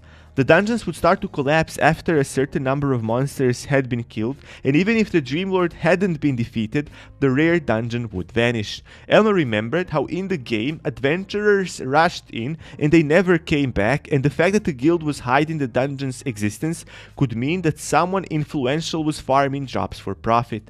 But no one said that it was forbidden to enter the dungeon, and Elma wasn't going to let the chance to snatch away the Reaper's Assassin's Guild book slip away. When they entered, Lucy wondered that the recommended level 80 was a bit high, and Elma agreed with her. He told her that because of that, they wouldn't be going too deep into the dungeon, and that they would try to stay away from dangerous monsters and suspicious places. He explained that their only goal was to acquire the skill book for Lucy, and as Lucy took a look around, she saw that there was a window even though they were in a dungeon. When she looked outside, she couldn't see the ground because they were so high up in the air. Elma explained that that was all part of Alzeroth's dream, and that she should keep away from looking through the window as they couldn't know what would happen if she fell, and Lucy immediately created some distance between herself and the window. Elma cracked his fingers, and Lucy took a fighting stance as well as they prepared themselves to start their expedition to get Lucy's Reaper's Assassin's Guild book. The monster Elma and Lucy were hunting, the Grim Reaper, was very strong, and its attacks covered a large area because of its scythe, and its special skill called Spectral Permeation allowed it to pass through walls and physical attacks as well. Elma knew that the monster would end up giving them a lot of problems because it had high evasion skills, and its attacking stats were also over the roof. The hallways of the dungeon were decorated with gargoyle statues, and while they walked further into the dungeon, Elma told Lucy that they would try to stay away from other monsters and that they would fight them only if they needed to. While they talked, one of those gargoyle statues seemed to be alive, and when Elma and Lucy passed by it, the monster started following them. Elma noticed that, and he quickly turned around to use Shield Bash to send the monster backwards so they could run up the stairs.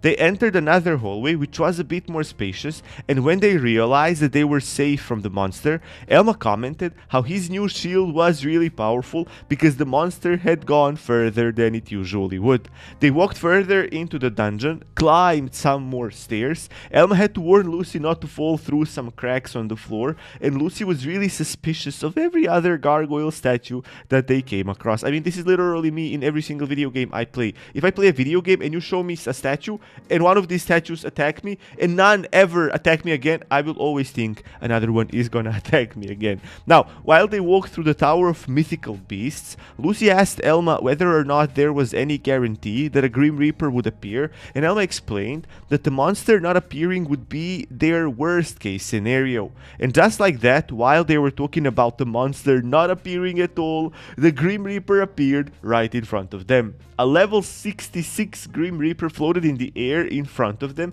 and Elma and Lucy quickly ran to draw the monster's attention to themselves. The monster seemed to notice the noise they made, and it got ready to launch a surprise attack. It gripped its scythe, and it quickly turned around, prepared to launch a powerful swing with its weapon. Seeing that made Elma realize what was coming afterwards. Elma knew that the Grim Reaper was preparing for a skill called the Funeral Dance, and it was a lot similar to Lucy's stun barrage, and the main difference was that Lucy wielded a knife and that the Grim Reaper wielded a scythe. On top of that, Elma explained that when the Grim Reaper started its attack, its defensive stats would go up, and even if it got attacked while doing its own attack, the monster wouldn't waver or flinch, and such skills were called hyper armored attack skills.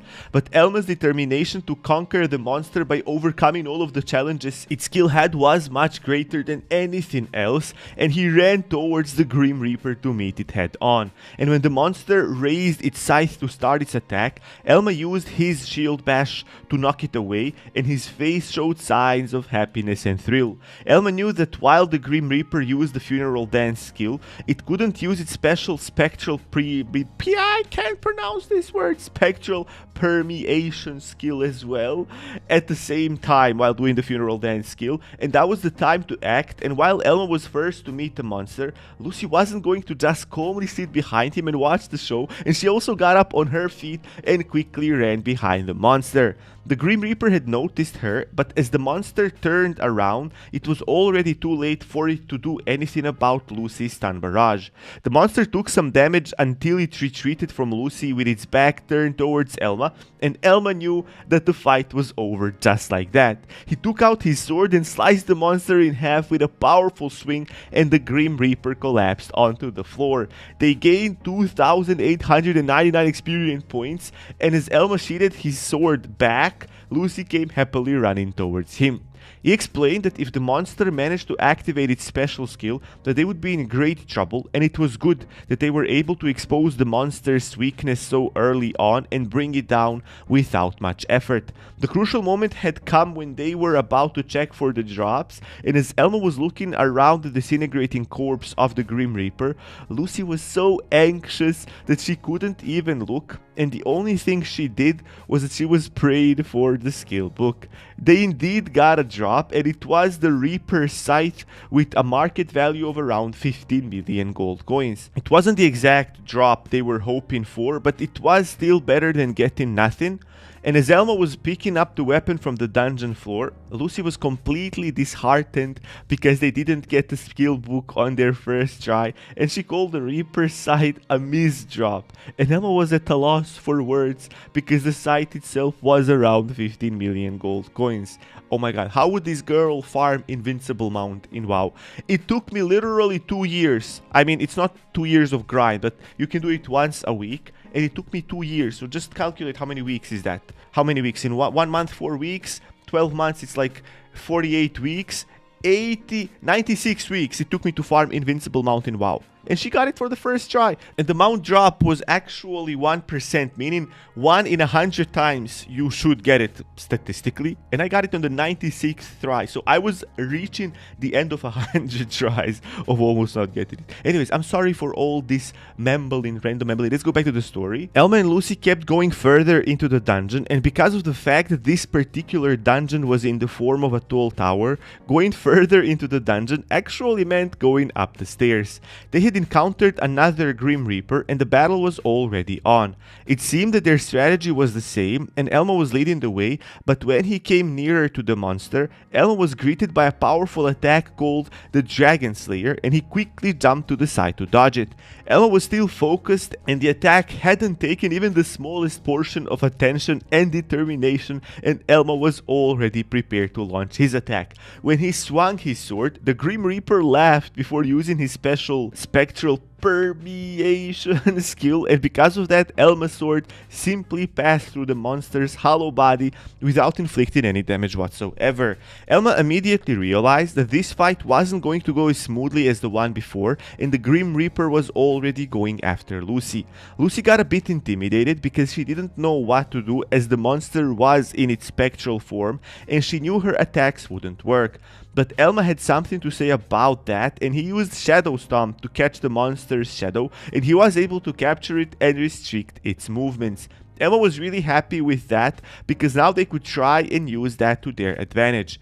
It seemed that Elma had gotten the monster's full attention, and with that done, he released his Shadow Stomp skill and he continued fighting the monster head on. Elma realized that after the effects from its special skill had activated and the Grim Reaper had lost quite a lot of its attacking power, and Elma taunted the monster by saying how it was much weaker than just a couple of moments ago. The monster kept on attacking, and when it heard Elma's words, it seemed like it was provoked, and it decided to change its attack and to attack Elma directly from above, and that was just what Elma wanted. He smiled because he knew that Lucy had already pounced at the Grim Reaper, and by gripping her knife, she used her stun barrage skill to completely slice up the Grim Reaper. Lucy deactivated her skill, and the sliced up hollow corpse was slowly falling onto the ground. Lucy and Elma gained some experience points, and Elma even leveled up yet again. Lucy commented how it was really tough to fight the Grim Reaper when it used its special skill, and she thought that it would be good had they hired someone like a mage that could use long-range magic attacks, and Elma confirmed that to be true, as the monster's spectral permeation was only good against physical attacks, and magic ones could still harm them. But even if they had a mage on their team, Elma knew that the mage had to be really good because the Grim Reaper was rather fast and their hitboxes were quite small, and because of that, the mage would have to be quite precise, and he or she needed to know how to properly spend their mana points. Lucy realized that they would have to stick with cutting the Grim Reapers down using their own wits and strengths, but Elma noticed that Lucy had gotten used to hunting them down, as that was the third monster they have killed. Lucy explained that she had finally realized the range of her stun barrage skill, and that helped her a lot with timing her attacks, and Lucy added how she would be delighted if they were to get this book already. Elma knew that searching for Grim Reapers wasn't the easiest job, and as the monster's body was disintegrating, Elma and Lucy were a bit skeptical about the job, and after the smoke cleared out, they saw that they had gotten another Reaper scythe, which completely shattered all of Lucy's dreams and hopes. Lucy started losing her mind, and she shouted out a rhetorical question. She really wanted to find the skill book. Elma tried calming her down by saying how even the scythe was really valuable, and he thought to himself that even though they were a little bit unlucky, Lucy's great fortune skill should be enough to make the Grim Reapers drop their skill book. Elma thought that even in spite of them being tired and the fact that they had used quite a lot of mana points, they were still able to defeat 3 Grim Reapers, and Lucy thought that they won't get another chance to acquire the Reaper's Assassin skill book. Elma explained that if they were a bit more thoughtful of how they spent their mana and energy, that they would still have a chance. While Elma was explaining to Lucy that they would try their best to avoid other monsters so they could preserve as much power as possible, a monster croaked behind them, and it was evident that it was some kind of a frog. When Elma turned around and saw the monster, he immediately recognized it as the wealthy merchant Lena. That one in particular was level 90, and it looked way bigger than all the other Lena monsters they fought up until now. This was the first time that Elma's eyes glistened with excitement. Elma, forgetting what he was just telling Lucy, told her that they were going to try and hunt the Lena down. Elma started sneaking his way towards the Lena, and Lucy wondered whether or not that was the exact opposite of what Elma said about other monsters. But it seemed that the wealthy merchant Lena was so valuable that Elma couldn't let the chance slip away. In the meantime, the dungeon's entrance had become way too crowded as a group of shady-looking adventurers entered with their knives out and with mischievous looks on their face. Things seemed like they were going to get really messy for Elma and Lucy. And back to our protagonist and the waifu material that's following him last couple of chapters, we see them sneaking behind the Lena as not to scare it away, and when they came close enough, Elma told Lucy to try and catch it, but the Lena noticed them and it started running in the nick of time.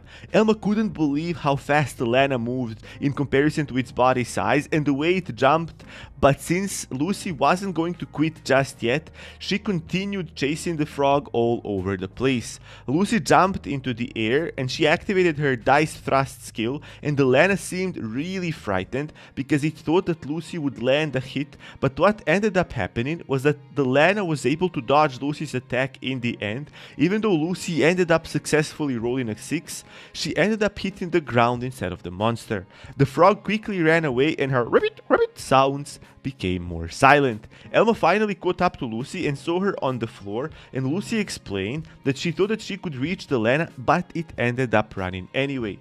Elma consoled her by saying how even getting close to that Lana was praiseworthy as well. Elma also added how the hallways of that dungeon were a lot wider than the ones in the Angel's toy box where they farmed gold and Lenas, and their original strategy couldn't have worked. On top of that, the wealthy merchant Lana had a movement speed of 244 points, which was 2 times faster than Lucy, and there was no way in any sane mind, that Lucy could catch it. Lucy felt a bit disappointed because she thought that her knife was just going to make it, but Elma assured her that that wouldn't make any difference at all, because even though that Lana had only 22 health points, its death stats were over the roof, and Lucy would need to roll 3 consecutive 6s to bring it down. Wait, is this some Illuminati conspiracy theory happening here? 3 6s? Anyways, Lucy was shocked and she realized that they never even stood a chance against it, and Elma laughed and said that he thought that they might have been able to kill it with Lucy's help, but it seemed that he was wrong this time. Lucy turned around and she realized that they had gone quite deep inside of the dungeon, and when Elma suggested that they try to trace the path back to the entrance, somebody had seen them and was approaching to meet them. Elma quickly grabbed his sword so he would be prepared if a fight happened, and he turned around to see 2 women, one dressed casually and the other one wearing a full armor set, and the one that looked like a knight was angry at the guild for having spilled out the secret information about the Tower of Mythical Beasts. Elma looked at the 2 women and he immediately noticed that one of them had an enhancing rune on her sword and her hair color was the same as that of the guild master Harleen. With those 2 pieces of information, Elma concluded that she couldn't be anyone other than Snow Harrowwad. The other woman seemed to be her servant because she became angry with Elma saying her mistress's name out loud, and she ordered Elma and Lucy to immediately leave the dungeon as they shouldn't be there in the first place.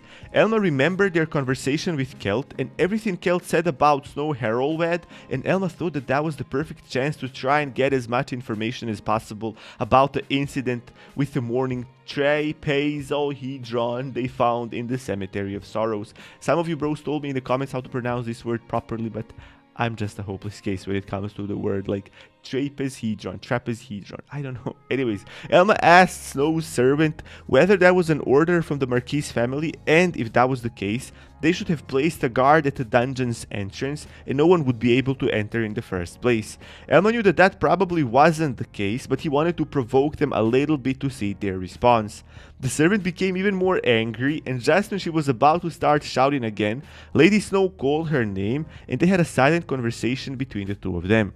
The servant's name was Isabella, and after a couple of moments, she bowed down and decided to do as she was told. She couldn't say no to her mistress after all.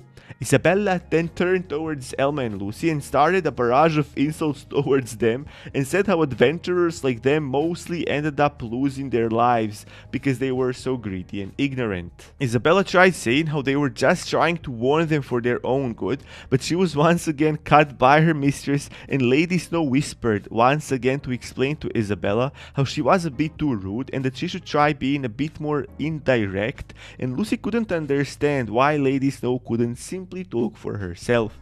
Isabella once again said that they should look at their warning and at the fact that such a rare dungeon was kept hidden from the public as a kindness from Lady Snow, and that if they still persisted behaving like that, Isabella said that their skills must be on another level, and she drew her weapon, which was a huge lance. Elma was really surprised with the fact that Lacornia had so many people and adventurers that were really short-tempered, and Lucy tried calming Elma down by saying how it would probably be better if they don't mess with the Marquise family just yet.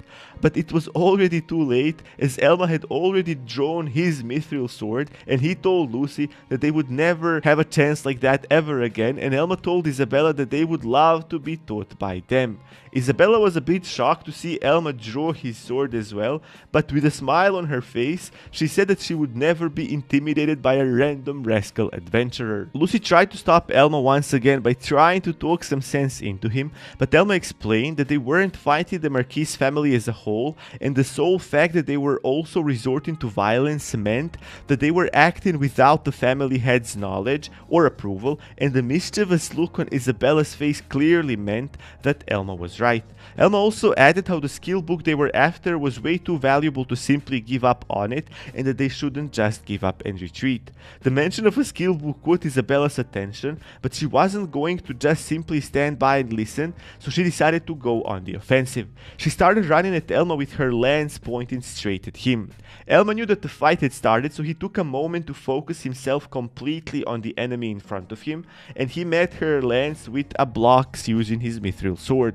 Isabella realized that Elma was an experienced adventurer, and she even deducted that he was a B rank adventurer because he was able to defend well against her attack. However, Isabella also said that if Elma was from Lacornia, she most certainly would have known about him, and that's how she realized that Elma was from somewhere else. So he asked her if that exchange was enough for her to stop the fighting, and that question riled Isabella up even more, and she continued the fight. Isabella broke off their weapons from the clinch and tried stabbing Elma with the sharp tip of her lance, but Elma successfully deflected her weapon. But it seemed that Isabella was going for such an outcome as she used an attack called the Fortress Breaker, and the attack was so fast that it ended up going through Elma's hair as he just barely managed to dodge it. But Isabella still wasn't stopping even for a second, and by changing the grip on her lance, she used another attack called the Helmet Piercer, which came directly from above, but Elma was able to block that with his mithril sword. Isabella was shocked to see how well Elma was holding up against her, and Elma explained how he grasped the basics of a sword fight and they broke off their clinch. Isabella was really shocked with how good of a swordsman Elma actually was, but she wasn't going to give up as she didn't want to embarrass her mistress. However, Lady Snow just calmly observed everything, but the look on her face had a kind of villainous feel to it. Is it me? Isabella and Elma exchanged views, and when Isabella made her next move, Elma was really shocked. She used a special skill called the Sword Wave, but Elma was able to block it with his new shield. It was safe to say that Elma didn't expect Isabella to use a skill, but while Elma was hiding behind his shield, Isabella already charged a new attack, and her lance was now covered with bright light and traces of mana were floating around it. Isabella rushed forward and jumped up into the air to use her Blade of Holy Light skill, which left Elma speechless. Elma wasn't surprised with the skill itself, and he was able to use parry to deflect Isabella's lance to the side, which completely caught Isabella off guard, and that gave Elma a good opening. Elma took that chance to use his shield bash to send Isabella flying, and that gave him enough time to think about Isabella's skill, which only meant that she was a Holy Knight, which was another defensive class. Isabella said how she had underestimated Elma, but if he wanted to finish her off, he had used the wrong skill, and Isabella said that she wouldn't give him such an easy opening again. But as Isabella was getting ready to attack once again, Lady Snow finally spoke out her name out loud and told her to retreat. Isabella was completely shocked with her statement, and she tried to protest, but Lady Snow explained how Elma had defeated her when it came to a sword fight, and he even defeated her when it came to the use of a skill as well. Lady Snow concluded her speech by saying how she couldn't find another reason to continue the fight. Isabella was saying how that would tarnish her reputation, but Lady Snow told her that the only reason why Elma chose to use his shield bash instead of another skill was to try to avoid inflicting some serious damage to her, because they were inside of a dungeon after all. Lady Snow added that if they were to continue any further, it would only end up worse for both Isabella and her. Isabella was hard to accept defeat, but she couldn't act against her mistress's orders. Elma thought to himself how Lady Snow was much more mindful and more open to conversation than her servant, and then Elma had previously thought, and Lucy was really shocked to hear Lady Snow's voice as she refused to talk out loud just a couple of moments ago. Isabella was angry with herself for losing to an adventurer that was around the same level as her, but she couldn't blame anyone else but herself. Elma tried to be respectful as possible, so he kindly asked them whether or not they could continue with their expedition, and Isabella desperately desperately turned towards her mistress. However, Lady Snow told her that there was nothing else they could do because Isabella had lost the battle of strength which she brought up in the first place. Isabella lowered down her head and she apologized to her mistress. She was still in shock from the realization that Elma, who she thought was an ordinary rascal adventurer, he was actually stronger than her. In the meantime, Elma was thinking about Lady Snow and how she seemed to be much more different from what the rumor said about her. Elma thought that she was rather honest and she gave off a confident vibe. Isabella said that Elma and Lucy actually possessed the experience and strength that was needed to enter this dungeon, but that was just an excuse she made up for fighting Elma. She made it look like it was a quick test to see whether they would be okay without anyone's help, so they would allow them to keep exploring the dungeon. However, Isabella was still angry that she had lost, and she told Elma that she hadn't even used her trump card, and before she could say anything else, Lady Snow stopped her once again, and Isabella ended up shouting at her mistress because she couldn't control her emotions. Elma and Lucy just silently observed their interaction, and after a brief moment, Isabella realized that she had made a mistake, and Lady Snow explained how they needed to keep their composure because they were nobles after all. Isabella reminded her lady mistress that the head of the family looked down on nobles that tried being considerate and compassionate of people under their care, and Isabella said that they, meaning everyone else in the family, still had doubts about Lady Snow's personality. But after a conversation with her lady mistress, Isabella turned back to Elma and she finally admitted her defeat, and she told them that they could move freely around the dungeon and that they wouldn't be bothered. Elma thought a bit more about Lady Snow, and as much as he had time to observe her, it seemed to him that she wasn't really in an open competition for the position of the next heir, and he thought that she wasn't as bad as the rumors say. Elma suddenly remembered the guildmaster Harleen, and he thought to himself whether or not those two were related. However, Elma also thought that some parts of the rumors were true, like the part that said that Lady Snow was going around and clearing dungeons to farm and level up and try to clear as many difficult dungeons as possible, but Elma didn't think that she was in any way related to the morning trapezohedron incident in the Cemetery of Sorrows. Lady Snow told Isabella to find out Elma's name, and Elma couldn't understand why she was constantly using Isabella to convey what she wanted to say. Isabella said that Elma impressed her with his skills and that she wanted to hear his name, and Elma simply introduced himself as Elma. Isabella explained how she had heard of that name before, and now she could finally connect the face to the name that defeated the Skull Lord in the recent trade quest. Elma bowed down and thanked them for being worried about their well-being, but he asked for the permission to leave. Lady Snow had something to say, and that was the second time she spoke out loud, and she wanted to thank Elma for being kind towards Isabella, even though Isabella was acting like a little bitch. However, it seemed that that was too much talking for Lady Snow, and her face turned completely red. Isabella tried comforting her because she knew that Lady Snow was extremely shy, and even small talk with strangers could make her blush. Elma and Lucy smiled at each other, but they went on to continue with their expedition. Oh my god, I knocked everything over. Oh my god. They got into another fight with the Grim Reaper, and after defeating that one as well, Lucy found the 4th Reaper site, and she had lost all hope of finding the Reaper's Assassin's Skill book. Elma commented how their drop rates were really good, but that the only problem was that they were looking for a specific item that wasn't dropping particularly. Lucy realized that she had gotten quite better at hunting down and fighting Grim Reapers, and Elma told her that she was able to do that because she could learn and remember their attack patterns and their weak spots, and he also added how the most crucial part of every fight is taking the chance to strike whenever they saw an opening. Lucy knew that they had to try and stay positive, but she really thought that they wouldn't find the skill book they were looking for, and Elma thought to himself that they maybe had the strength to hunt one more Grim Reaper. Elma thought about the dungeon itself and whether it would still be there the following day. He thought that if it was only them and Isabella and Lady Snow, the Tower of Mythical Beasts would most certainly stand tall the following day, but Elma decided that it would be safe to assume that there were other adventurers that entered the dungeon. He could at least count the ones that Kelt spilled the beans to. Elma told Lucy that they could try and look for the Reaper's assassin in some of the back alley shops, like the one where they bought his smoldering fang of madness, as there was a possibility that some adventurers could have found it, but Lucy seemed a bit skeptical of that idea. On top of that, she thought that the chances of that happening were very slim, and Elma defended his suggestion by saying how the chances were larger than zero. And just when they were about to leave the dungeon, Elma turned around as he had heard something, and when Lucy asked him what happened, Elma explained that he heard a scream which could only mean one and one thing only.